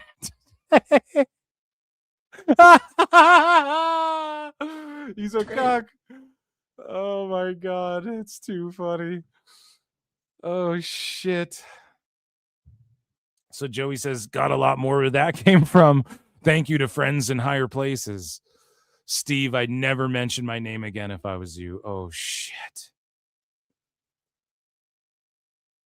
Bro, this guy's hate for you is wild because he rents his women. Oh, man. And Steve Carrier goes, this is my fave Joey Janela message. What you think, Megan Bain? Who cares about low IQ? I get pussy. Yeah, but like, do you think she cares? Like, okay, this is what you got to understand, right? This is where a lot of guys fuck up. Your girl, whoever, wife, girlfriend, fling, whatever the fuck, they want you. They know you get pussy, right? They should want you to. Okay? They don't want to be with some fucking dude who doesn't get pussy, you know what I mean? Like, that's why they like you in the first place, probably, because there's something about you, right? And it's like, a dude, this sounds like Red Pill Man, and I'm not trying to say, this is more Patrice O'Neal type shit. I'm going to give credit to Patrice O'Neal, right? The GOAT, one of the GOATs, R.I.P., And it's just like your girl you need to be fuckable. Like your girl will like you more if other girls like you, want to fuck you, you know? So Megan Bain, that's like a flex for her too. Now, not about like, if he's like, man, I fucked this girl and this girl and this girl. And it's kind of sleazy, obviously. Right. But Joey Janela's whole shtick is he's a shitbag. And people say that's not even his shtick. He is a shitbag, IRL, right? I don't know him, right? I think he's just fucking hilarious on socials. I'm not going to lie, dude. I think he's fucking hilarious. And I do think AEW did him dirty. But of course this is the guy. Joey Janela is like Jay from Jay and Silent Bob. Like that's what he would say. But to think that like, what Megan Bain, what do you think? She knows. She fucks him. She gives him pussy. So where do you think he gets it from? And she's everybody, you know what I'm saying? So everybody thinks Megan Bain is a dime, right? So like, that's not a fucking own. And then he got ratioed, obviously, because it's like, how is that? And you're just like dragging her more into it, you know? So that was just an overall L. And then Brett Lauderdale jumps in and he goes, come get your boy because I just fuck him up. So Steve Carrier is hitting up Brett Lauderdale now. Melting down. Okay? Over 300 watching. Like, subscribe, retweet, patreon.com/ProWrestleTimes. Super chat in. Become a member if you're on YouTube. 99 cents. I do bonus shows weekly. Steve Carrier now is messaging Brett Lauderdale. Joey Janela works with Brett Lauderdale, but he also works all over the place, other indies, like maybe they're boys, but now you're like messaging his boy and shit, or like a work affiliate or a work associate type shit, right? And he goes, not a solid way to reach out to the media. I'm debating on publishing this. Not to mention his slanderious.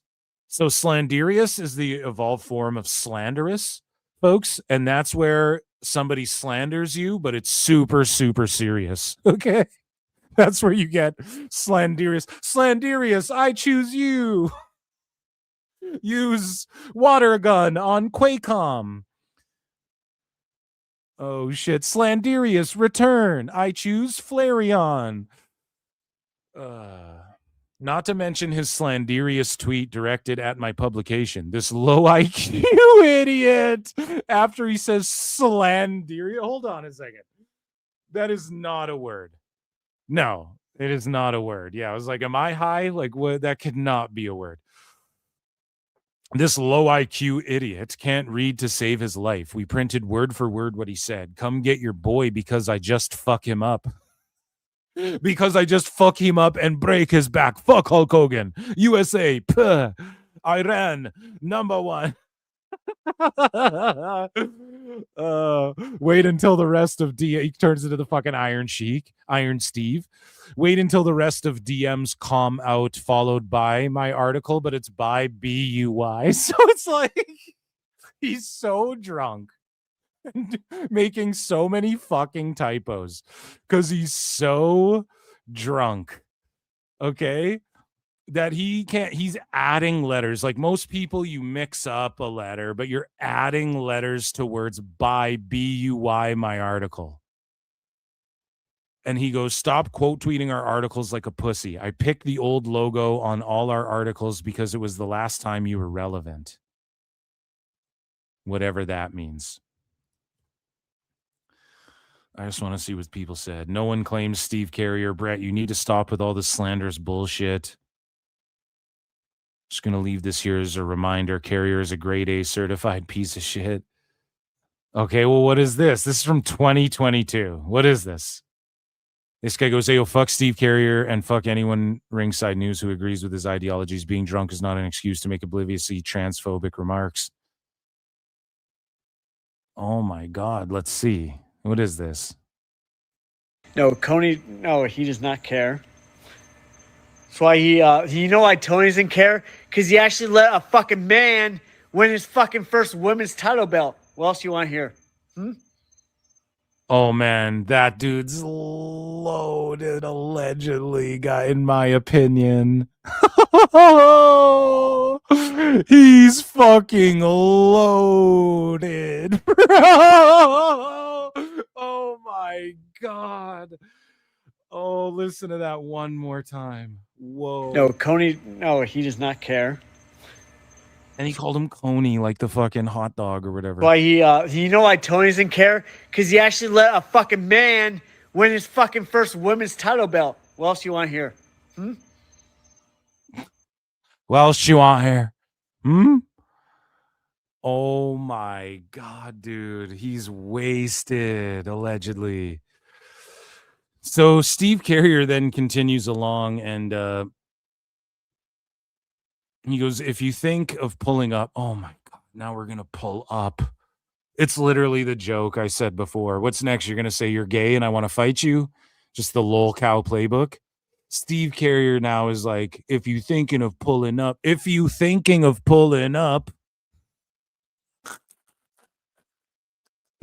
oh shit.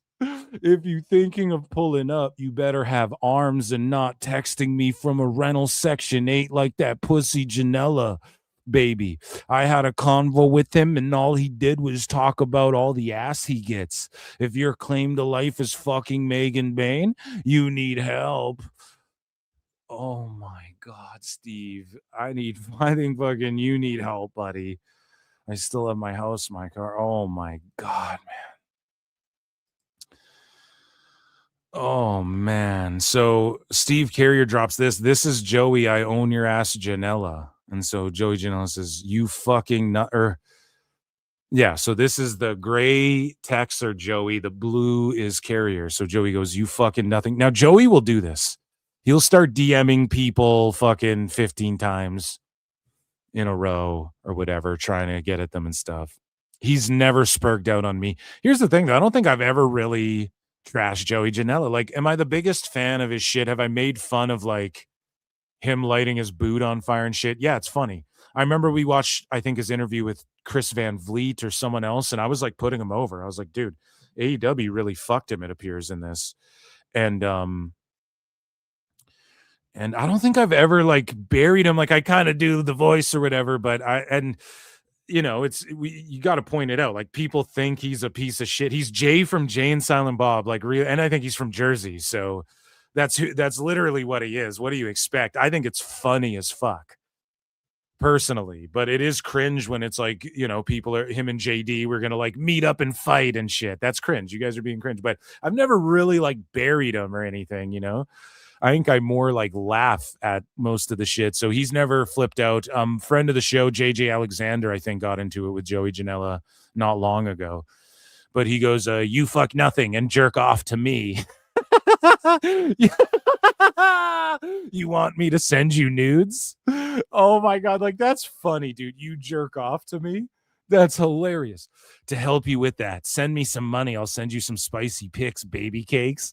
I'm about to get you banned in here. Okay, that's cringe. LOL. But he's just joking too. That's like he's saying that to rile up and get a response from Carrier. And like that's the old Xbox thing. Like, oh, I'll get you banned. I know the owner of Microsoft. I'll get you banned. Have fun getting banned. And it's like you can't really get anyone banned, So he goes 7 DMs in a row. I own you. And then you submitted a report. So then he reported Joey Janela instead. Steve Carrier did. So now they've resorted to reporting each other. Emotional damage. So that was awesome. And speaking of emotional damage, Paul Walter Hauser, he took a bunch of heat. Jim Cornette destroyed him. There's a clip from the show over at youtube.com/@ProWrestleClips where I break this down. And Jim Cornette destroyed Paul Walter Hauser after I destroyed him too. Also, Jose the assistant destroyed him. And then so did the IWC because he brought Nick Bockwinkel up. And then he started like diminishing Nick Bockwinkel and shit. It was stupid, but then he deleted his Twitter again. And so I want to shout out Husey for warning me to bookmark or to screen grab our back and forth there. And now it lives in video infamy. Like I fucking covered it on the show and everything. But yeah, he ended up, Hauser deleted his Twitter, his second Twitter. Right? Because he just had like an actor one, but he got involved with the IWC, and then he started Wrestler Hauser. And then he caught so much heat from the Bockwinkel stuff. And again, people are like, we need to gatekeep from celebrities like this. And I don't even know if that's it. It's just like whoever's gassing him up and telling him he's good. This is what it is, right? So Stephen A. Smith, who many wrestling fans know, he started covering the UFC when ESPN was doing coverage of the UFC at the beginning there. And Stephen A. Smith was like on panel with fucking Joe Rogan. And I remember the very first event Stephen A. Smith was on was when Cowboy Cerrone fought McGregor. And he was just saying a bunch of like shit, a bunch of like NBA terminology and just a bunch of shit. He doesn't know fighting. So Joe Rogan had to sit there and just dismantle every point he tried to make. And I appreciate Joe's, like his pod's cringy and shit a lot of the time now. Like, you know, I don't need to hear from fucking another technocrat asshole fucking, you know, and you glazing them, Joe. But, and then playing stupid when Tim Dillon's on your fucking show, right? I don't need to hear any more of that. But when it comes to like him with MMA, he's been nothing but a net positive for the fucking sport. And again, NBA, like the way it's covered, there's a lot of phoniness. There's a lot of Skip Baylesses and all that. And Stephen A. Smith was doing that in UFC. And it was very much like, no, bitch, you don't do that here. And Joe checked him for just having the worst takes ever. And then Stephen A. Smith, what he did was he released a clip of himself hitting pads in a hotel room. And it was the worst fucking boxing. Let me find this clip. I know it exists.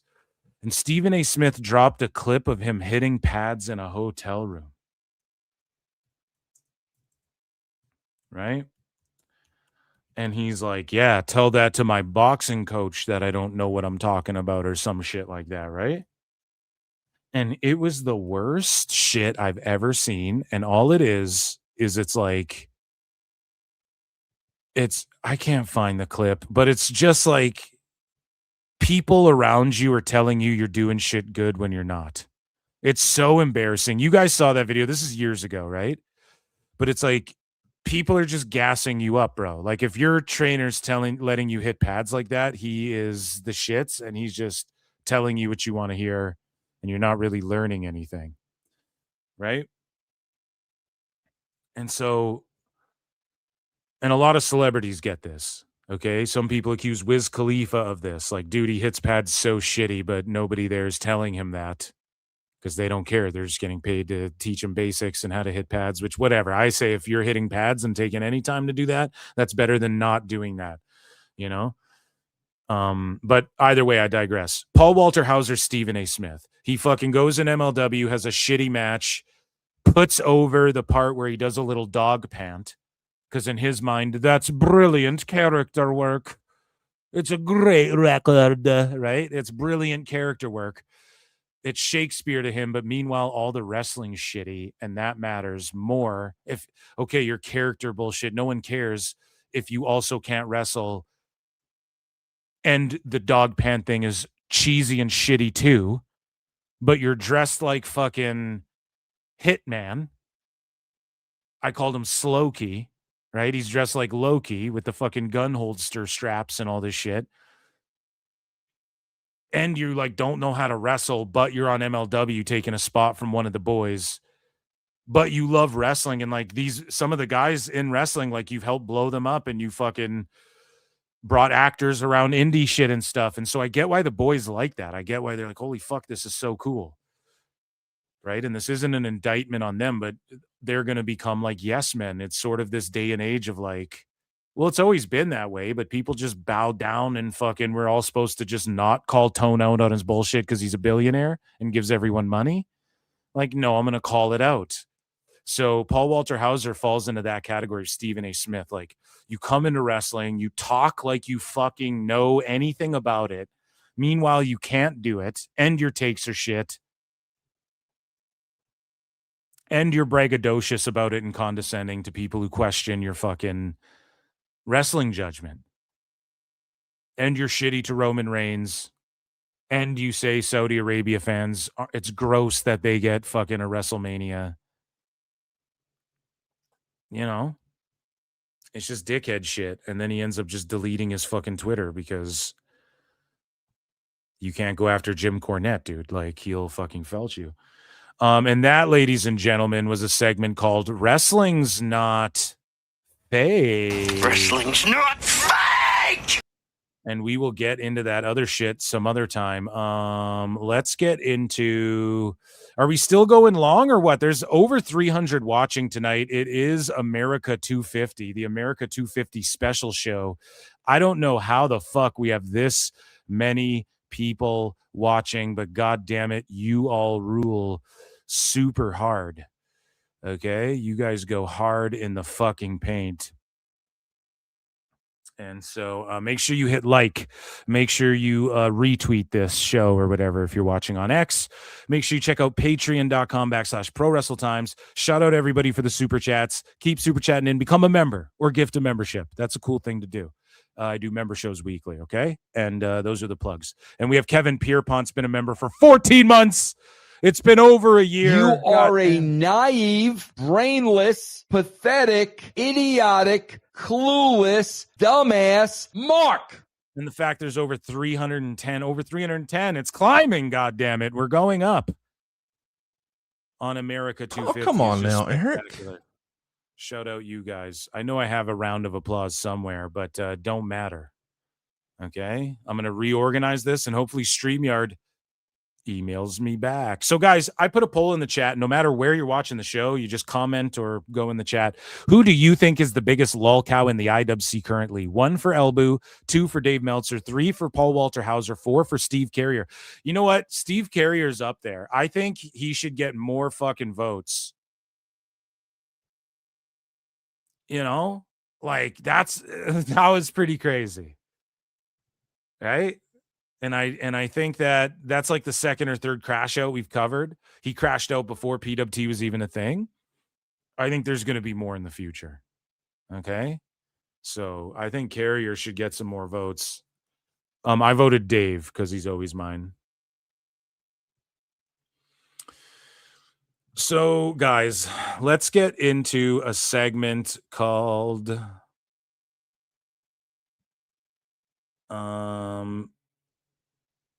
what is this one again? This one's called Dirt Sheet Fails. Okay?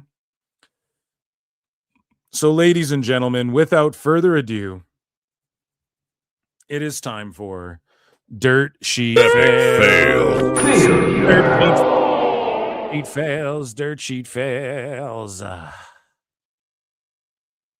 So, Ringside News reported this. Drew McIntyre's agent says he has another movie role lined up amid WWE absence. And it's funny because Nick LoPiccolo, well, he has this to say. In Hollywood, in the can means finished. So what Nick says, and we covered that on the show, he has one in the can that isn't even announced yet or anything. But yeah, in the can means done. Okay? So Drew has another movie finished, but Ringside News interpreted that as Drew McIntyre's another movie lined up after the Russell Crowe one, which that one's lined up. And I'm sure he does, but Nick meant in the can. Means finished in wrestling aggregation. Apparently it means we don't know what words mean. I'm begging wrestling sites to spend 11 seconds with a film glossary before committing headline crimes. And yeah, it's what happened before too when they were talking about call sheets like a month out. And it's like, what, dude? You don't get those a month out. So again, Nick LoPiccolo just destroying the dirt sheets. Speaking of getting destroyed, Jeff Lane calls out David Bixenspan And he goes, David Bix sharing a Stranglemania script as a Vince Russo script when he didn't write Stranglemania, and I am John Pollock sharing the lie on Blue Sky is all you need to know about how wrestling news works. None of these people have any access to actual real information. Anyone that has ever worked with Vince knows he uses bullet points and not full dialogue scenes. Just a bunch of liars as usual. It's pathetic. You guys need to grow up. Jeff Lane calling these guys out as liars, and shout out Jeff Lane, friend of the show, who will come on this show, but he's a busy man, as you can see. He's dealing with some accusations in JCW. He's an on-screen character now, right? So El Hijo de Snowman says contract tampering is illegal, Sean Ross Sapp, which that's not contract tampering, but I think he's just trolling. And Sean Sapp says Kendall Gray versus Tekla is a dream match now. A dream match. Like, this is the problem, man. Words don't mean shit anymore. People just fucking a dream match. Tekla's new. Tekla and Kendall Gray are new. Wrestling so for dirt none of bags and them lily can- pickers. They haven't even achieved their dreams, let alone position themselves to give us dream matches. Okay? Fucking hell. So we talked about Vince Russo a bit, and he said, bro, let me tell you, Sami Zayn winning the title is an absolute joke. Bro, it is akin.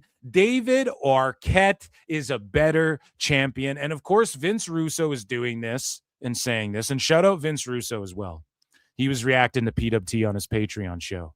And we exchanged a couple DMs, but I still keep it real over here, okay? Your boy Phil is going to keep it real. Vince is just saying this to work everybody up because he booked himself to be world champion. He understands this, okay? He totally understands this, but it is funny to make fun of. Here's a clip from the coach and bro, and Barrow goes nuclear. To say, oh, the guy's been in the industry for 13 years, he deserves it.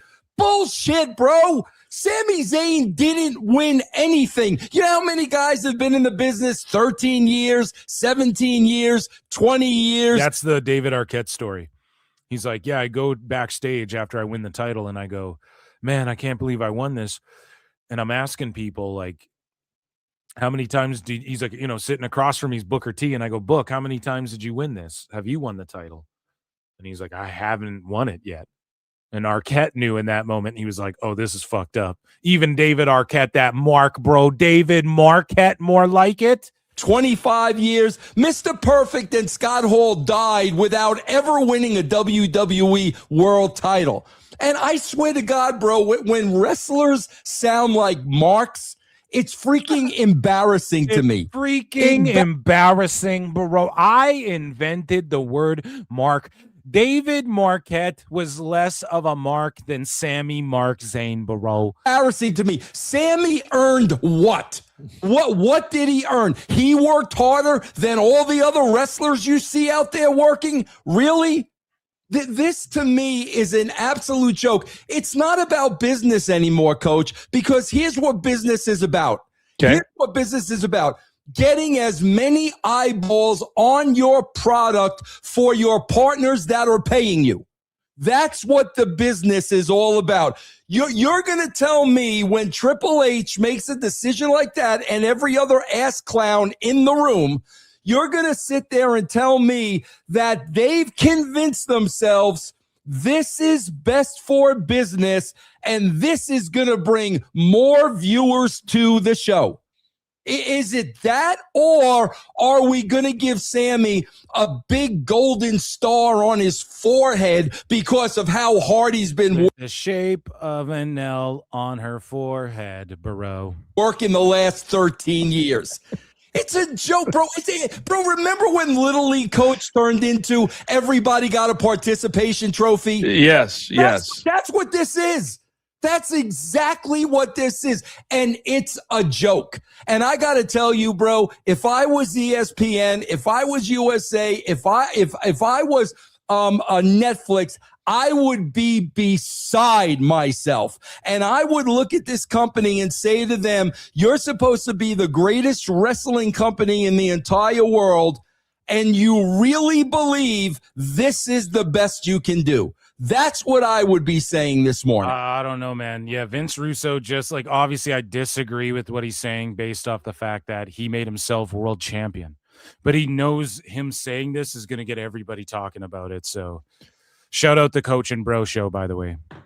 Should I? No, Coach, we don't care what you got to say. Vince, let's be honest here. You're the B-side of that fucking show. Let's just be totally crystal clear on that, okay?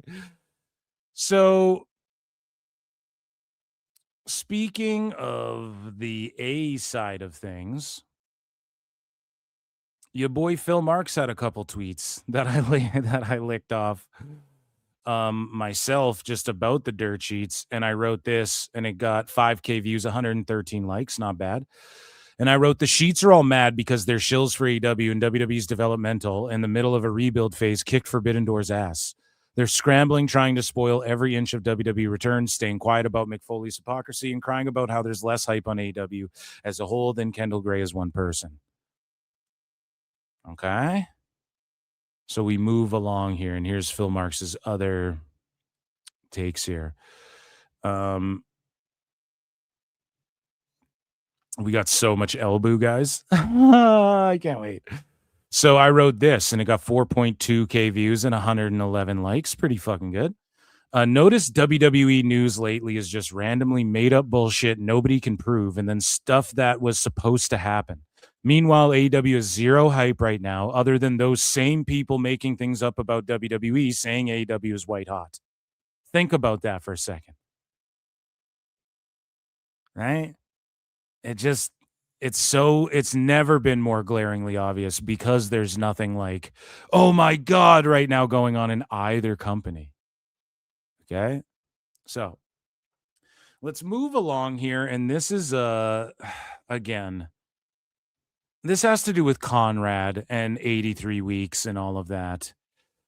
And you guys know I like Eazy-E, Uncle Eric, right? I like him. And I also do like Conrad. Oh, come on now, Eric. Oh, come on now, Phil. That's not very fair. You make fun of me more than fucking anybody. No, but you follow me. We follow each other, right? Me and Conrad, the mortgage guy. So we're cool. And way back, I shot him a DM like early in PWT, and I was like, you should come on my show. He probably never saw it, but he did follow me like years later. So, and the "oh come on now, Eric" thing is fucking hilarious. Come on now, Eric. Oh, come on now. That's not very fair to say it's not one of the top bits in the IWC. Con Jr. became a new member. Boy, the fucking member show catalog. So I like Connie. I do. I like Eric Bischoff. But I think they're taking an L on this one. And so this guy, Simon Cooper, it's not as big of an L as everybody's making it out to be, but it's an L, unfortunately, for the person they're doing business with. Okay? And I'm about to break this down here because this is a bigger story than anybody's made it out to be. So Simon Cooper says, hey, it's Conrad, Eric Bischoff, 83 weeks. Who's in charge of this sloppy AI thumbnail then? Now, let me just tell you something. Yes, that is poorly done AI. That's one prompt AI to get a Bischoff that doesn't even look like a Bischoff. And I'm not one of these guys. There's a lot of people in like the comic book space and shit who are trying to be like, well, I'm going to make my whole book with AI and I do AI art and shit. Like, no, I know how to prompt it really well.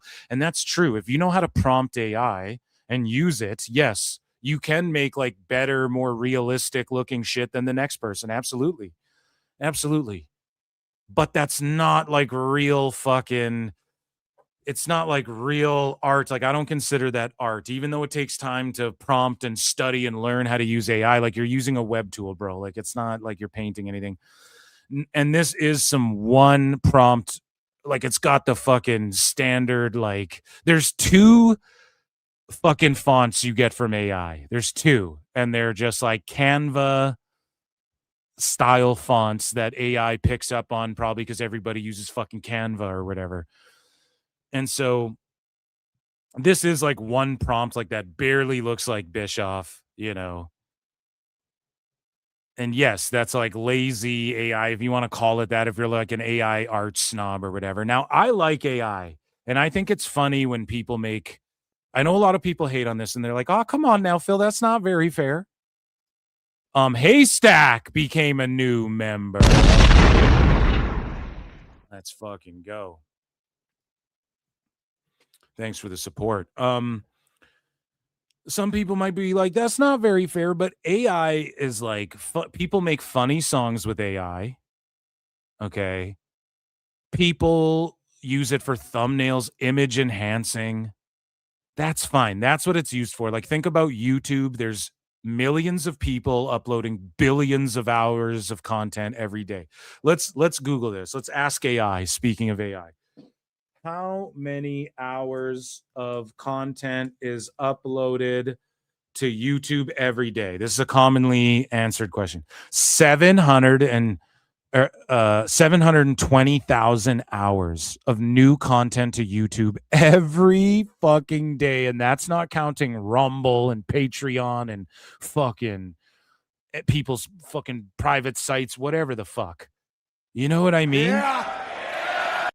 That's a lot, man. So yeah, using AI for thumbnails, like you're trying to get a click. Now, if it's like using AI for a movie poster or something, no, because I got to pay fucking $70 for a movie that just came out to get tickets and fucking popcorn and a drink, you know? So yeah, no, it shouldn't be used in shit like that. And AI won't replace like people writing scripts. You're starting to see even like car manufacturers in the US, they're like, yeah, we got to stop using AI. We need to rehire a bunch of people because the AI is not as proficient as human beings. It will never be. Okay. Now, will they use AI for CGI? Yes. Are people going to fuck that up and get busted? Yes. Do I give a fuck? And does it make a difference to the environment if people use AI to create an explosion or they blow up a real car? Now, visually, personally, Phil Marks, if you're asking me, some other people might disagree, but if you're asking me, if like practical effects are always cooler in movies for the most part. You know, it's hard if you're doing like Superman, it's going to, you know, you're going to use a lot of CGI. But is it worse for the environment to like use AI to make an explosion or blow up a real car and then not get the take, but you're James Cameron, so then you blow up 5 more cars until you get the right take? You know what I'm saying? Like, what's worse? I don't fucking know. I'm not a scientist. I'm not fucking Matt Damon worrying about and Brie Bella worrying about the environment and shit. But for me, like AI for just quickly to like upload a podcast episode in that little square image. Yeah, I mean, that's what it should be used for if it can generate images and shit. You know what I mean? Just little fucking things like that. And I'm not saying like your content should be throwaway or anything, but like, you know, if you're using it for certain things, I think it's okay. I don't want to watch like an AI movie. I don't want to fucking see an AI musician like they've tried. You know what I mean? But for something like this, it's really not a big deal. But this is where it becomes a big deal. And this is what I point out to Conrad. And I don't think I got a response, unfortunately, because I was just trying to help a brother out. So this guy goes, oh, it's a sloppy AI thumbnail. Okay, whatever. Like it's just not a big deal, really. But that is AI. That's one prompt AI. Generate an image of Eric Bischoff on a roller coaster and write wrestling creative is a roller coaster ride. Like, you know, you could just prompt. That's a one prompt, whatever. And then so this guy goes, Dave Silva has made all of our graphics and thumbnails since the show started. Nobody lost their thumbnail gig to AI. And so this guy goes, either he lost his gig to it or he's become lazy and started using it. That doesn't even look like Eric. And then this guy goes, I just told you it's the same guy. Or I should be doing it in Conrad. Sorry. Oh, come on. That's not very fair to accuse him of using AI. I just told you it's the same guy. And actually, I'm invested in an AI company. If you click the link down below, you save 10% on AI. Hey, DG Silva. Then he tags him in it. Wants you to know he doesn't like this graphic. He didn't say anything about the previous 10,000. And then this guy goes, come on. Oh, he goes, come on. Oh, come on now, Eric. Oh, my God. This guy hit him with a come on. Oh, come on now. Wrestling's not fake! You can't defend this garbage. Lord knows you can afford a real artist with the amount of ads you run. Eric Bischoff, say no to bad AI. Now, here's the problem with this AI. Was this AI? These are AI. And yes, you don't need to ask AI if this is AI. You can clearly see that's AI. Okay, guys? Here's the thing, too. Let's say you fucking take a picture, you and your wife. Then you put like a filter over it. Let me put that light filter because it's dark and iPhones have so much. And then you fucking save that photo, then you send it to someone or you upload it. It will register as like 90% AI. But this, you don't need to ask any AI if that's AI. It's clearly AI. But then Conrad goes, a real artist, the same guy who has done these since 2016 made it. He gets paid every month. I get you're against AI taking folks' jobs, but that's not what happened. So where's my response to this? Because I just completely fucking destroy Conrad. And this guy goes, Conrad, you can't be this ignorant. He literally generated it in 2 minutes and put the podcast logo on it. Here's a near identical photo. It took 30 seconds. And this is this is like the Canva style Hulk Hogan style lettering that AI uses all the time. This is like a Canva font. I'm telling you, I see it all the time now. JD from NY's thumbnails, everything.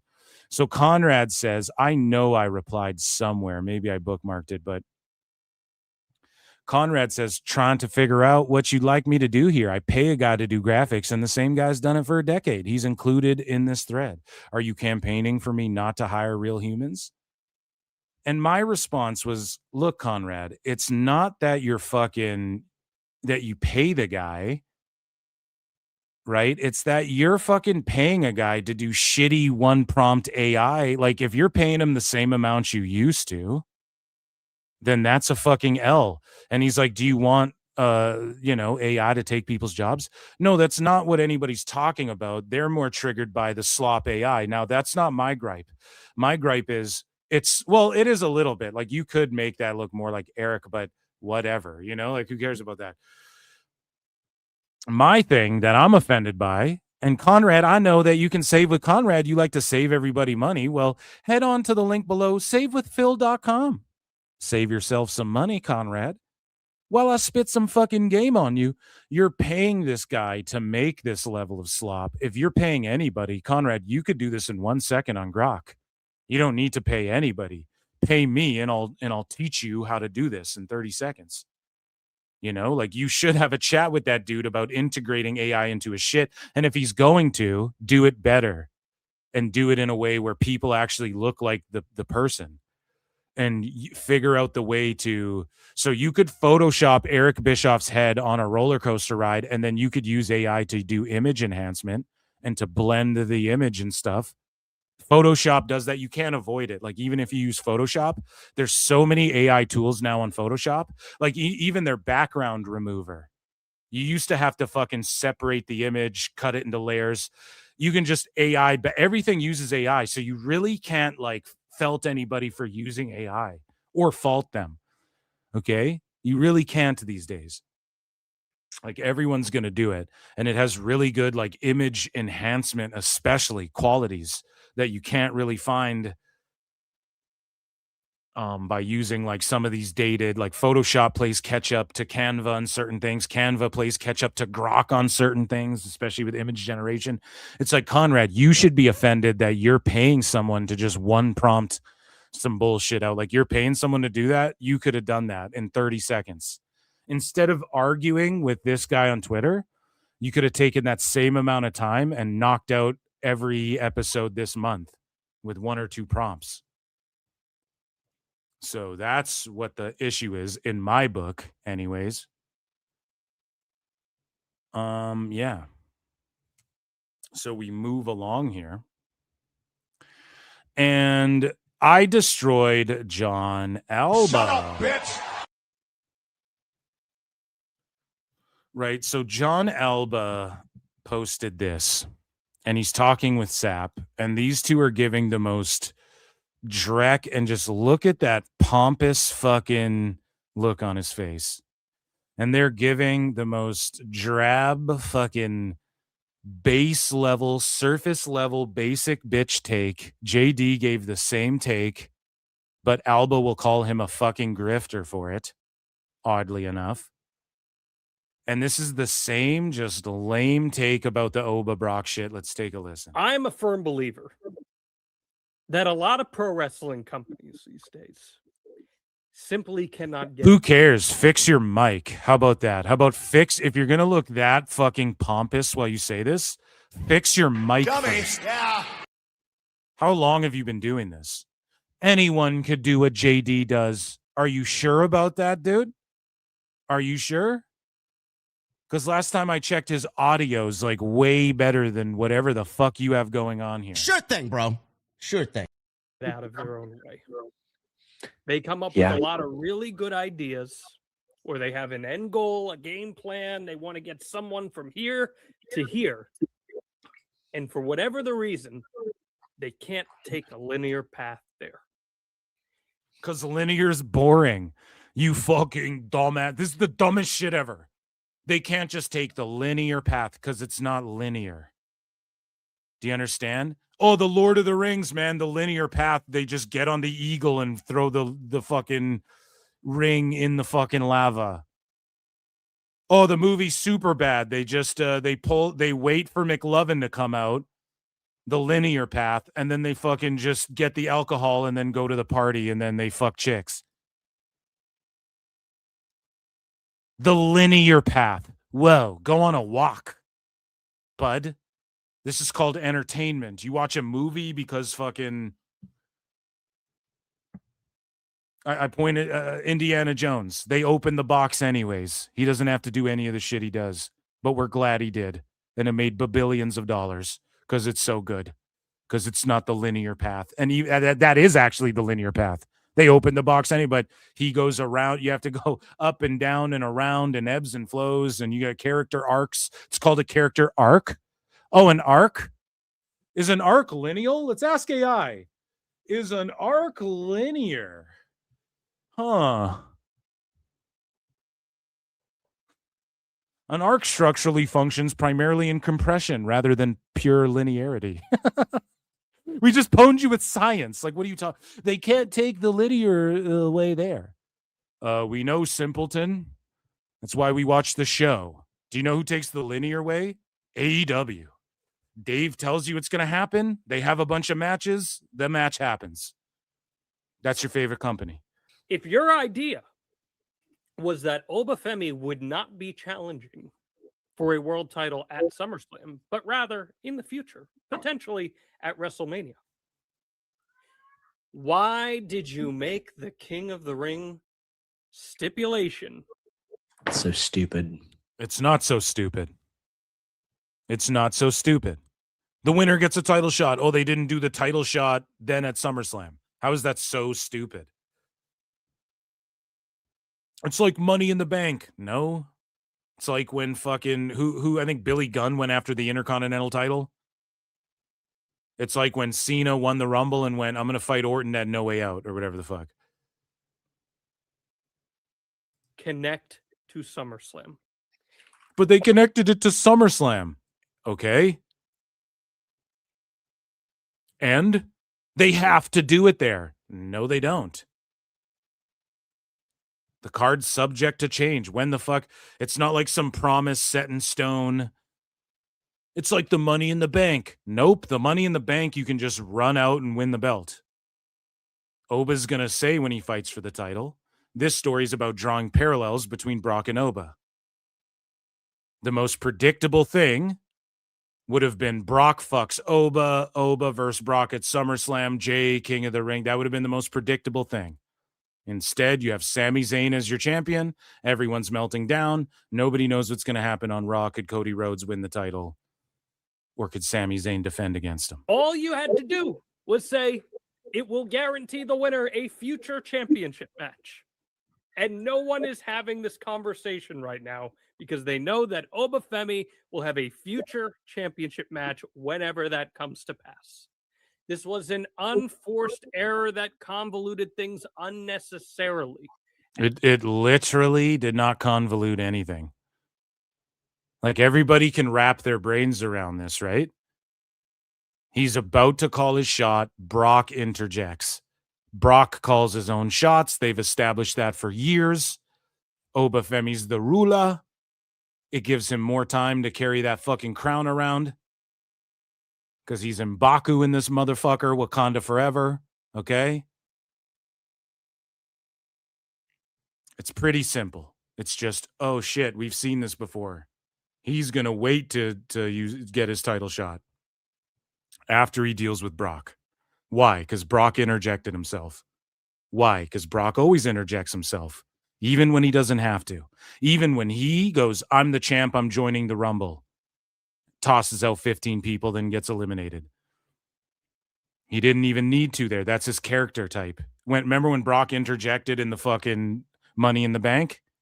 Remember when Brock showed up and just attacked Cody Rhodes? He just does what he wants. So it just fully fits that. And they're passing the torch to Oba, and Oba's going to be the next I do what I want guy. And he's already doing that because he'll take the title shot when he gets the title shot. Now you can go, that's stupid. Okay. So then let's say this. He forfeits the title shot. You want to talk about convoluting things. So then why don't they do this? He forfeits the title shot entirely. And then he what? Beats Brock in Hell in a Cell? Well, by my math, that would make him probably in line for a title shot. Anyone in kayfabe who beats Brock in a Hell in a Cell at a SummerSlam, probably going to get a title shot anyway. So, like, what the fuck are we talking about? It's the simplest thing. It didn't convolute anything. What it did is made everybody go, oh, the champ's going to be at SummerSlam. And all of you dirt sheet dumb fucks go, they said it's SummerSlam. They said it's supposed to be SummerSlam. Why isn't it at SummerSlam? It's supposed to be at SummerSlam. They just work you guys up into a frenzy. Then I make fun of you. And then we all talk about it longer. That's all they're doing. And it just keeps fans on their toes. It's not like a shock. Oh, the lights go out and it's Sabu. But it's like, okay, I didn't see that coming. I thought Brock was going to fuck him out of the thing. Well, why didn't they just do that? Because everybody thought that's what was going to happen. So you just want the simple, linear, just do. Okay. All right, simpleton, stay writing for Screen Rant or whatever. This is the big boys now. This is the big boy leagues. This is WWE. And if you are into the idea of having a payoff match between Obafemi and Brock Lesnar, particularly here in Hell in a Cell, that's great. But there was no reason that a straight path to it could not have been taken. Right. And you just want to make the most boring show ever. And just the pompous look on his face. And so I say this, holy fuck, and I went off here. Holy fuck, this is the dumbest shit ever. These guys are acting like Obafemi isn't over or it isn't working or something. It is working. He's mega over. And that should not go unsaid. Like, Oba's super over, man. If this like wasn't working and everyone's like, well, this is fucking stupid, like, then it wouldn't work, but it's working. So like, shut it. It's not that bad, bro. If you're going to take this much of a fucking gripe. Now, granted, he did say like other wrestling companies do this too, but then it's just like, no, you don't. We know you don't think that. The linear path, as in predictable, repeat, boring bullshit instead of keeping fans on their toes and giving them a reason to watch the show every week. Brock Lesnar came back. Oh, fuck. I need to watch Raw. I can't miss, right? He should just beat everyone, then win the belt, and then on to the next one. That's what they want. They just beat everyone, win the belt, and then on to the next one. Throw them away. That's what AEW fans do. And I go, fuck drawing the parallels between Brock and Oba during the torch passing process. Forget making money and giving Brock what he wants as he wraps up his career. Screw actually elevating people into big-time stars. Just give the babies their cookies so they stop crying. That's what these guys want. And then Alba goes, I wasn't going to take the bait, but I will. Where in this did I say doing a third Brock match is a bad idea? It's promising a steak, then pushing the steak aside. No, the steak is still there. They're still there. A steak in what? A steak in what? A steak in SummerSlam. Okay, but you could argue that Brock Oba Hell in a Cell is bigger stakes than Oba fights Sami Zayn.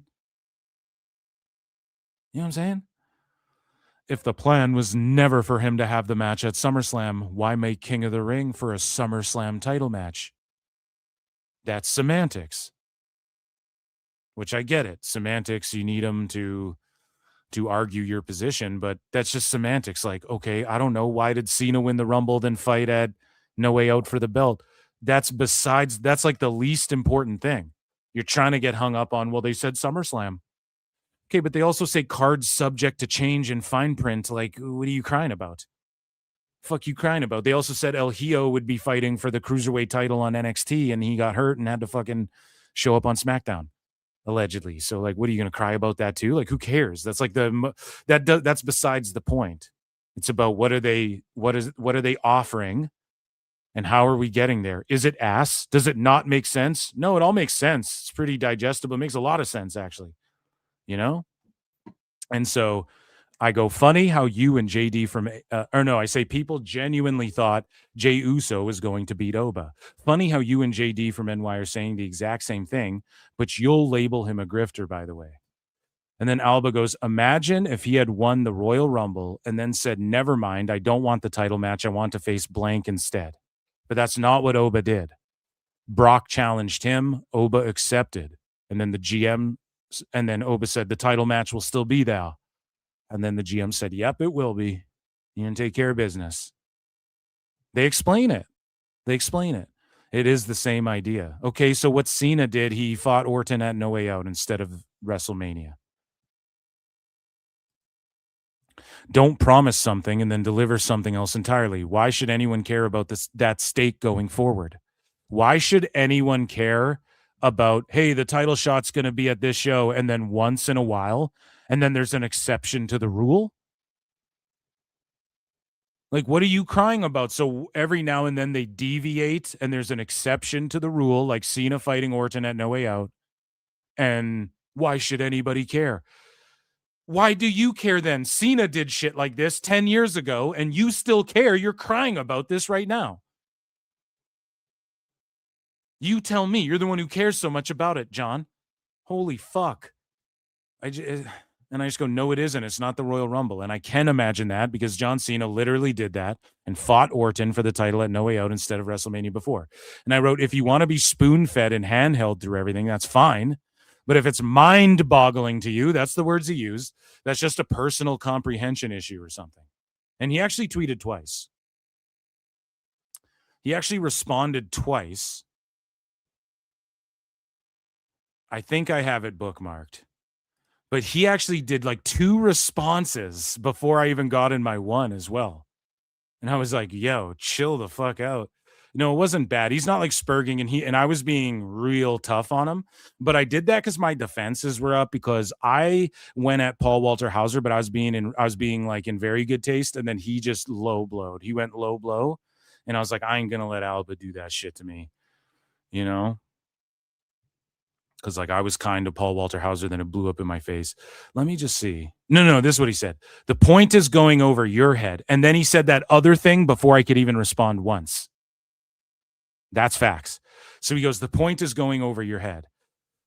It's not that the prize was a title match and they chose not to do it now. It's that the prize was specifically a title match at SummerSlam. Okay, so then they move it to SmackDown the night before. Like, that is literally something that's been done in wrestling so many times. Like, you're just literally nitpicking some semantic. It doesn't matter. The title shot at SummerSlam, there's going to be one. Oba's just not in it.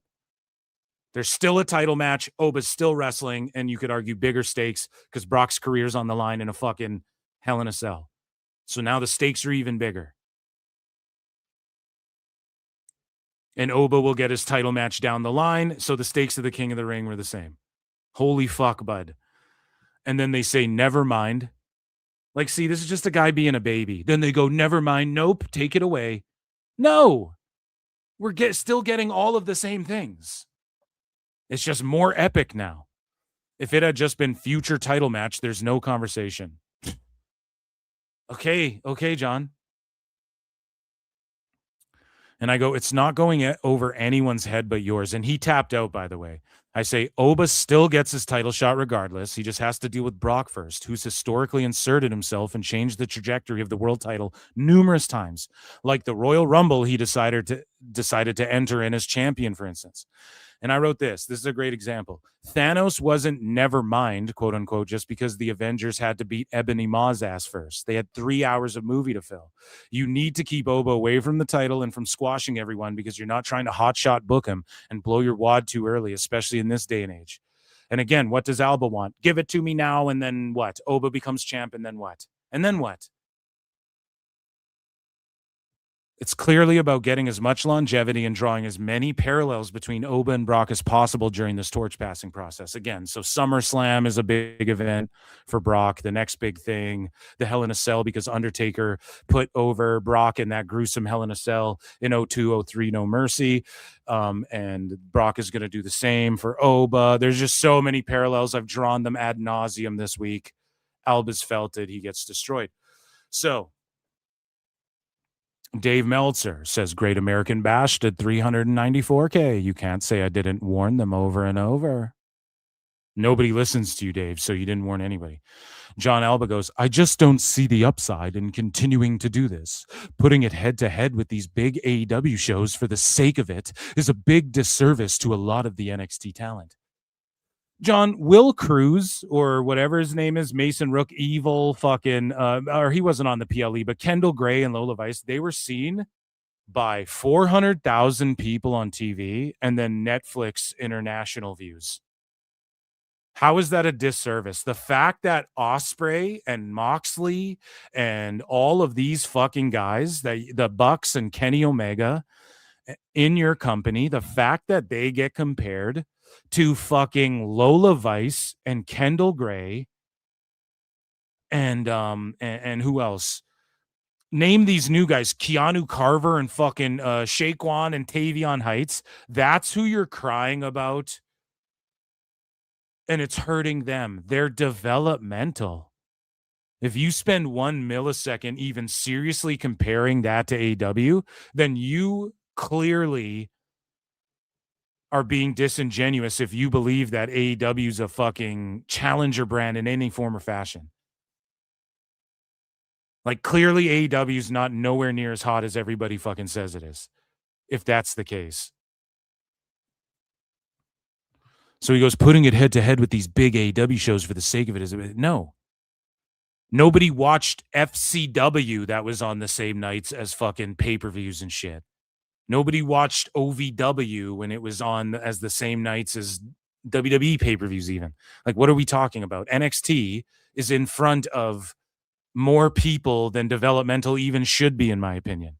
And the fact that you guys look at where NXT's at and even compare that to AEW is fucking nutty, dude.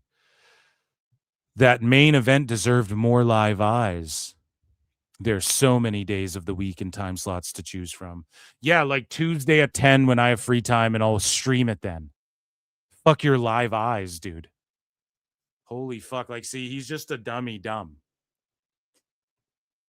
And so Jon Alba says, my favorite thing on the internet is when people try to explain every very obvious things as if it's this major revelation. Oh, you mean like you explaining the fucking SummerSlam title shot? You mean like that? Like, fuck, man. And El Plethora goes like, how you're a coward for not asking Jay Lethal about allegations made against him when you had the chance. Then when I confronted you, you said you didn't know enough about it. And I asked if you were going to learn about it and you stopped responding. Yeah, tell me about it, brother. So Alba just gets fucking destroyed there, dude. Like, big time destroyed. Now, speaking of getting destroyed, guys, this is the last thing. This has been a long fucking show. There's 320 watching. Hit like, subscribe, super chat in, get some support in, gift some fucking memberships, become a member, retweet the show. Thank you guys all for being here. What an amazing, it's the 4th of July. It's hot as shit. You guys are with me. And I appreciate the fuck out of that. So, Elbu, One of my most infamous fools, Mr. Ed Gillette, posts this. Just some screen grabs of Elbu. So here's him saying, momentum is contagious. When you win over New York, you eventually win over the nation. So we remember that. We've covered some of these, but we're just reiterating here. If Forbidden Door is never going to do the promotional animosity supremacy angle and the actual key people from New Japan are not going to be much of a factor on the show, I'd prefer they just retire the concept and make Redemption the early June show. The New Japan pro wrestling that's on these TVs is as New Japan as the Alliance was in WCW. On a half-related note, I've personally found the last month of Dynamite to be functional and logical, but really lacking in creative flair in terms of ideas, angles, show structure, format, story concepts. It's a really formulaic show with formulaic matches. Meanwhile, Dave and Brian are like, it's so WWE, and it's great. It's amazing. These storylines. And Elbu glazes Dave. Formulaic post-match angles and not much of an interest. Beyond anything, I'm just searching for people within the blob of bodies to hone in and care about and reasons to give a shit about who wins and loses the matches taking place. So he's just saying they're going to take over New York, but then he's like spurging out criticizing AEW like a day later. And then look at what he says. Los dos combates que WWE ha anunciado para el SNME. So the first two matches, Danhausen, who's super over in New York, has merch with the Knicks, super over in New York, but Elbu doesn't know that because he doesn't really watch basketball. And then you have the women's tag title, Fatal Influence versus Legends Brie Bella and Paige. And these are just the first two matches announced. These aren't even the fucking main events and shit. Okay? So slow your roll. And Elbu goes, outright spitting in the face of New York fans. Like, are you fucking kidding me? Danhausen. You mean the guy that they made merch of and everything? Like, what are you talking about, man? And so I posted this, and if you guys look, 87,000 views, 1.4K likes. Bro, before I came on the air, I was fucking reading the quote tweets to this tweet and the replies, and I was fucking rolling, dying, laughing, tears rolling down my face. My wife was like, what's so funny? Reading the responses to my tweet of this fucking screen grab. Okay. Like, I was rolling reading the quote tweets. And so Elbu said this, and on the 4th of July, I go, hashtag never forget. Oh my God, I'm a sick. And I go, hashtag never forget. And look at this. Elbu said this in 2022. AEW has drawn many comparisons to WCW Nitro in its 3 years of existence, but the one thing they didn't have until now was a Goldberg-like, white-hot, undefeated phenomenon that organically became an overnight sensation. Hook is AEW's Goldberg. Hook.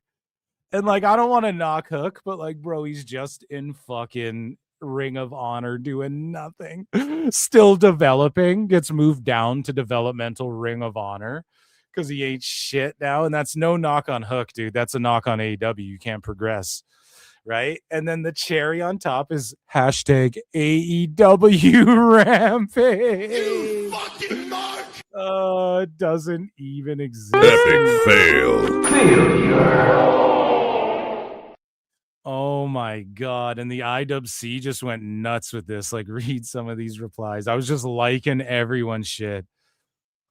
That's hilarious. Jobbers laughing. Nicely done. Laughing. Think this might be a joke, lads. Bro. Genuinely could have been if Tony Khan had a working brain. Bro, you don't have a working brain if you think that. I blocked him a while back only to find out a bit later I really miss seeing his ridiculously dumb posts.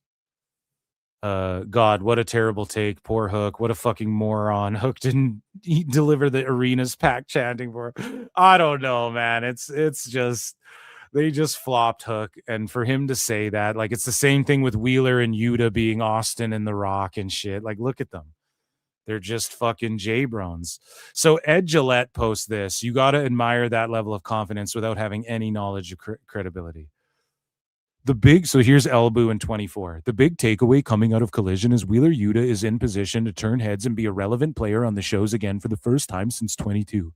He's think about where Yuta is right now. He's on form wrestling wise, got himself back into shape after slacking in that department last year due to shoulder issues, and he cut the great promo.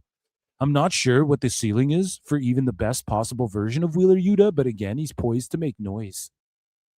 The worst writer, this is like, people read this who really write and they go, this is like fake smart guy shit. He's a smart guy, do. And then Elbu goes, Walter deadass should have quit when they presented him with Gunther. This is in 22 as well. He should have quit when they called him Gunther. Now look at Gunther. You know what I'm saying? Ha ha ha, I'm back. Gifted one Pro Wrestle Clips membership. Fucking huge support, dude. Shout out whoever got that. Appreciate that. And yeah, so Elbu just taking another L, man, with the whole name thing and then putting over fucking Yuta like this. And so here's some of the quote tweets. This guy goes, I got one when he got exposed for not watching Lucha. He confused Bandito for Phoenix, deleted the tweet, but y'all know it's real. This guy's the biggest grifter of all time. He's trash and can't analyze wrestling. So here's Hangman going, Bandito versus El Hijo del Vikingo, AAA Triple Mania, XXX was really fun, and Vikingo is physically inhuman. And this is before, I think, Musk rolled out edits. So then he deleted it and then reposted. Now, this guy could be like trolling me here, working me, I don't know. But Elbu deleted that, then reposted a new version of the tweet. You know what I'm saying? 12:30 a.m. Let's look at the time. There's no time. Ray Phoenix versus El Hijo del Vikingo. It was really fun, and Vikingo was physically inhuman. Do you know what I'm saying? So he just fucks up. But Daddy Dave, right? He's got to suck up to him. And so here's Elbu saying this. And shout out all the quote tweeters, man. Like, they were just popping me, man. Elbu goes, he's doing bigger and better things, but Ricochet would have also been a good grande Americano. Bro, get the fuck out of here, Dummy. man. Yeah. This is the problem. Like, it's not because Ludwig can speak all these languages and he can speak on Espanol, and it's not because the great work he did. It's none of that, though. Ricochet would be good because flips and lucha, and this is just a dumb gimmick. That's how they all viewed it at the start, right? And then look what it's become. Ricochet could not have had that match with fucking Gable or Ludwig. Jesus Christ, man. Just the worst, the absolute worst takes. Like, it's okay to have like a bold take and be wrong or whatever, but like, just to consistently have the worst analysis of pro wrestling in the history of the biz, and then you fucking get glazed by Dave and Dave pats you on the head, and then you fucking suck up to Dave and Dave goes, oh, my fans are smarter. Elbows of the smarter ilk. Holy fuck, you mushed brain morons. So again, man, he's just turning heel on New York. And he goes, broadly speaking, New York crowds are washed. Smart crowds in general are fried. This is in 25. And then all of a sudden, they do a show, Double or Nothing. And then Elbu's going, once you get New York, you take over. But I thought a year ago their crowds are washed. So are they washed or not, buddy? No, they're back now because like things change. No. You're saying they're fucking washed. That means finished. Now all of a sudden, if you take over New York, you take over the world because Double or Nothing does 14K there. Like, this, just the worst takes in hindsight ever, buddy. Okay? People got annoyed by me going hot Lucha Summer for months. And then WWE bought AAA. Okay? Like, where's that moment for you, Elbu? You don't have one like that because you're fucking cooked. Okay, you make up people cheat on each other, and then your takes on this shit are washed, buddy. You're washed. That era of crowd is done. The smart crowds in general are fried. That era of crowd is done. The best American crowds now are just the ones that are loud and sincere and passionate. You get them in NC, Texas, Cali. What? Elbu, go to bed. Okay, so this is the last one here, guys. This is the very last one. And so Drago says, have WWE realized, this is another one of the quote tweets. They go, have WWE realized their big mistake yet? Big mistake here, big mistake, big mistake. I said big mistake. So look at this. So this is Dijak when he posted this pic. Dijak, who just was in a tag team that got over, and then Baron Corbin got signed back, but Dijak is not getting signed back. Now, I'm sorry to say this, but Dijak, oh, I hate to do this, but I said it before, so I'll just reiterate it now because it's the fucking truth. He was talking to Sheets. You fucked up! You fucked up! Now, I've personally seen convos he's had with one of these sheets that's such a low-tier sheet, I don't even know if it exists anymore. Okay? And I've seen it. And he's not sitting there like stooging major big plans. He just kind of was like putting himself over. It's nothing that offensive, but WWE's cut that off. You see proof in that. Corbin's coming back. He shuts down the sheets all the time. Dijak was accused of stooging to him. Elbu bigs him up. Elbu's like, oh, WWE made a big mistake here, big mistake. No offense, but now Dijak is doing Skyscrapers version 3.0 with a dude most people have not heard of in MLW. I'm not hating on it. I actually like it. I like MLW's booking. I like Dijak. With this other Bishop, not Bishop Dyer, but Josh Bishop, I think his name is, right? I like that. I'm not even trying to shit on Dijak. I'm actually a Dijak fan. I've always thought that he could have done bigger things, like everybody thought in WWE for sure. But business end of things, whatever. So this is when he was released, and of course, Elbu's bigging him. They made a big mistake. What's the big mistake? Fast forward 2 fucking years, and Corbin's got his job back, and Enzo Amore has his fucking job back. A guy that you guys all fucking clowned until he started getting in with the indies and fourth rope and all that shit. Everybody clowned him and cried about him not being a good wrestler and shit and being a menace. Him, Big Bill, and Corbin are all getting signed back to WWE. Dijak is just in MLW doing Skyscrapers 3 with a guy. You know what I'm saying? He got left behind in the dust again. So again, just another bad take, which anybody could see a mile away. But Elbu's going to glaze it because why? I mean, I'm not going to... Let's just say, imagine a world where, in Dreamland, right? He probably fucking has talked to Dijak before. Go on SelfMade. I bet they got an interview with Dijak or something. That's all I'll say. But, okay, that's why he's going to not bury that or say what he's saying. By the way, not to bury Dijak either, not trying to blow up his spot, but I seen what I seen. And that, ladies and gentlemen, was Dirt Sheet Fails. We've been on the air for 4.5 hours, guys. Let's end our poll. Massive supports. We have 330 people watching us into the wee hours. Happy July 4th. It's July 5th in some places. Who do you think is the biggest lol cow in the IWC currently? We will end this poll. Elbu got 13%. Dave Meltzer got 27%. Paul Walter Hauser got 53%. Steve Carrier, for me, is up there. He might have got my vote if I could go back in time. He got 7%. And Paul Walter Hauser, yeah, I think that's fair, right? Because he's like a super famous guy now. And he's like in movies with A-listers. And he just got totally destroyed by Jim Cornette and then had to delete his Twitter. And like he got destroyed by me and multiple other people. So, yeah, that's how it goes down. Okay, guys. So thank you for being here. PWT Universe, you guys are goated. Check me out for Memba Monday. Get your memberships. I'm getting the fuck out of here. I have been Phil S. Marks, and I will see you guys next time. Happy.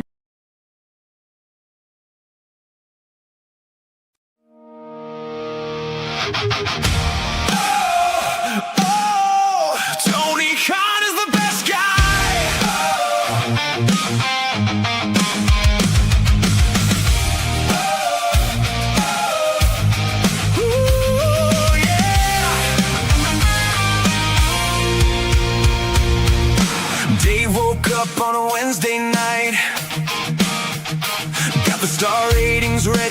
feeling just right.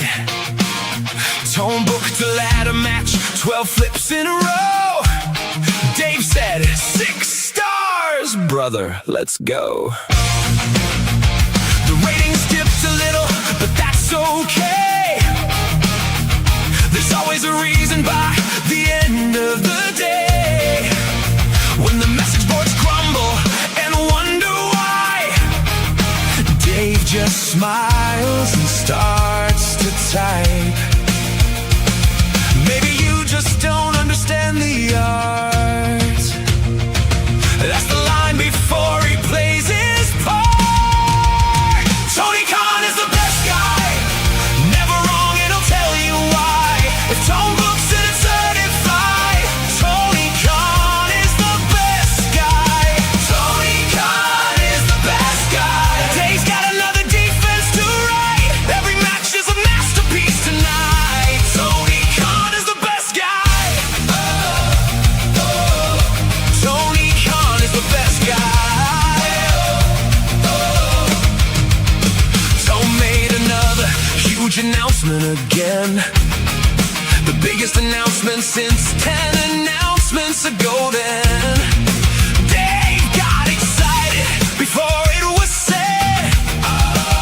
Already handing out flowers in his head.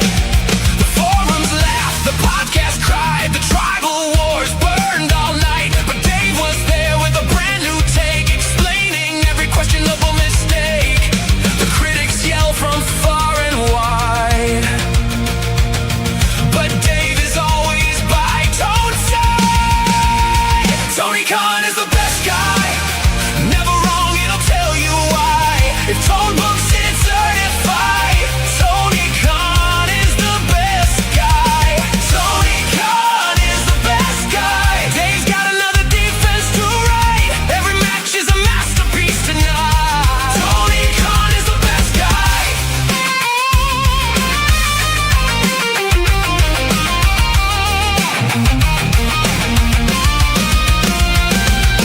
Tone on the phone at 2:45. Dave, what'd you think of the show? Dave said, Tone, that was wrestling history. That's exactly what I hoped you'd say, bro. The fans keep arguing year after year, but Dave's got 5 more stars to give right here.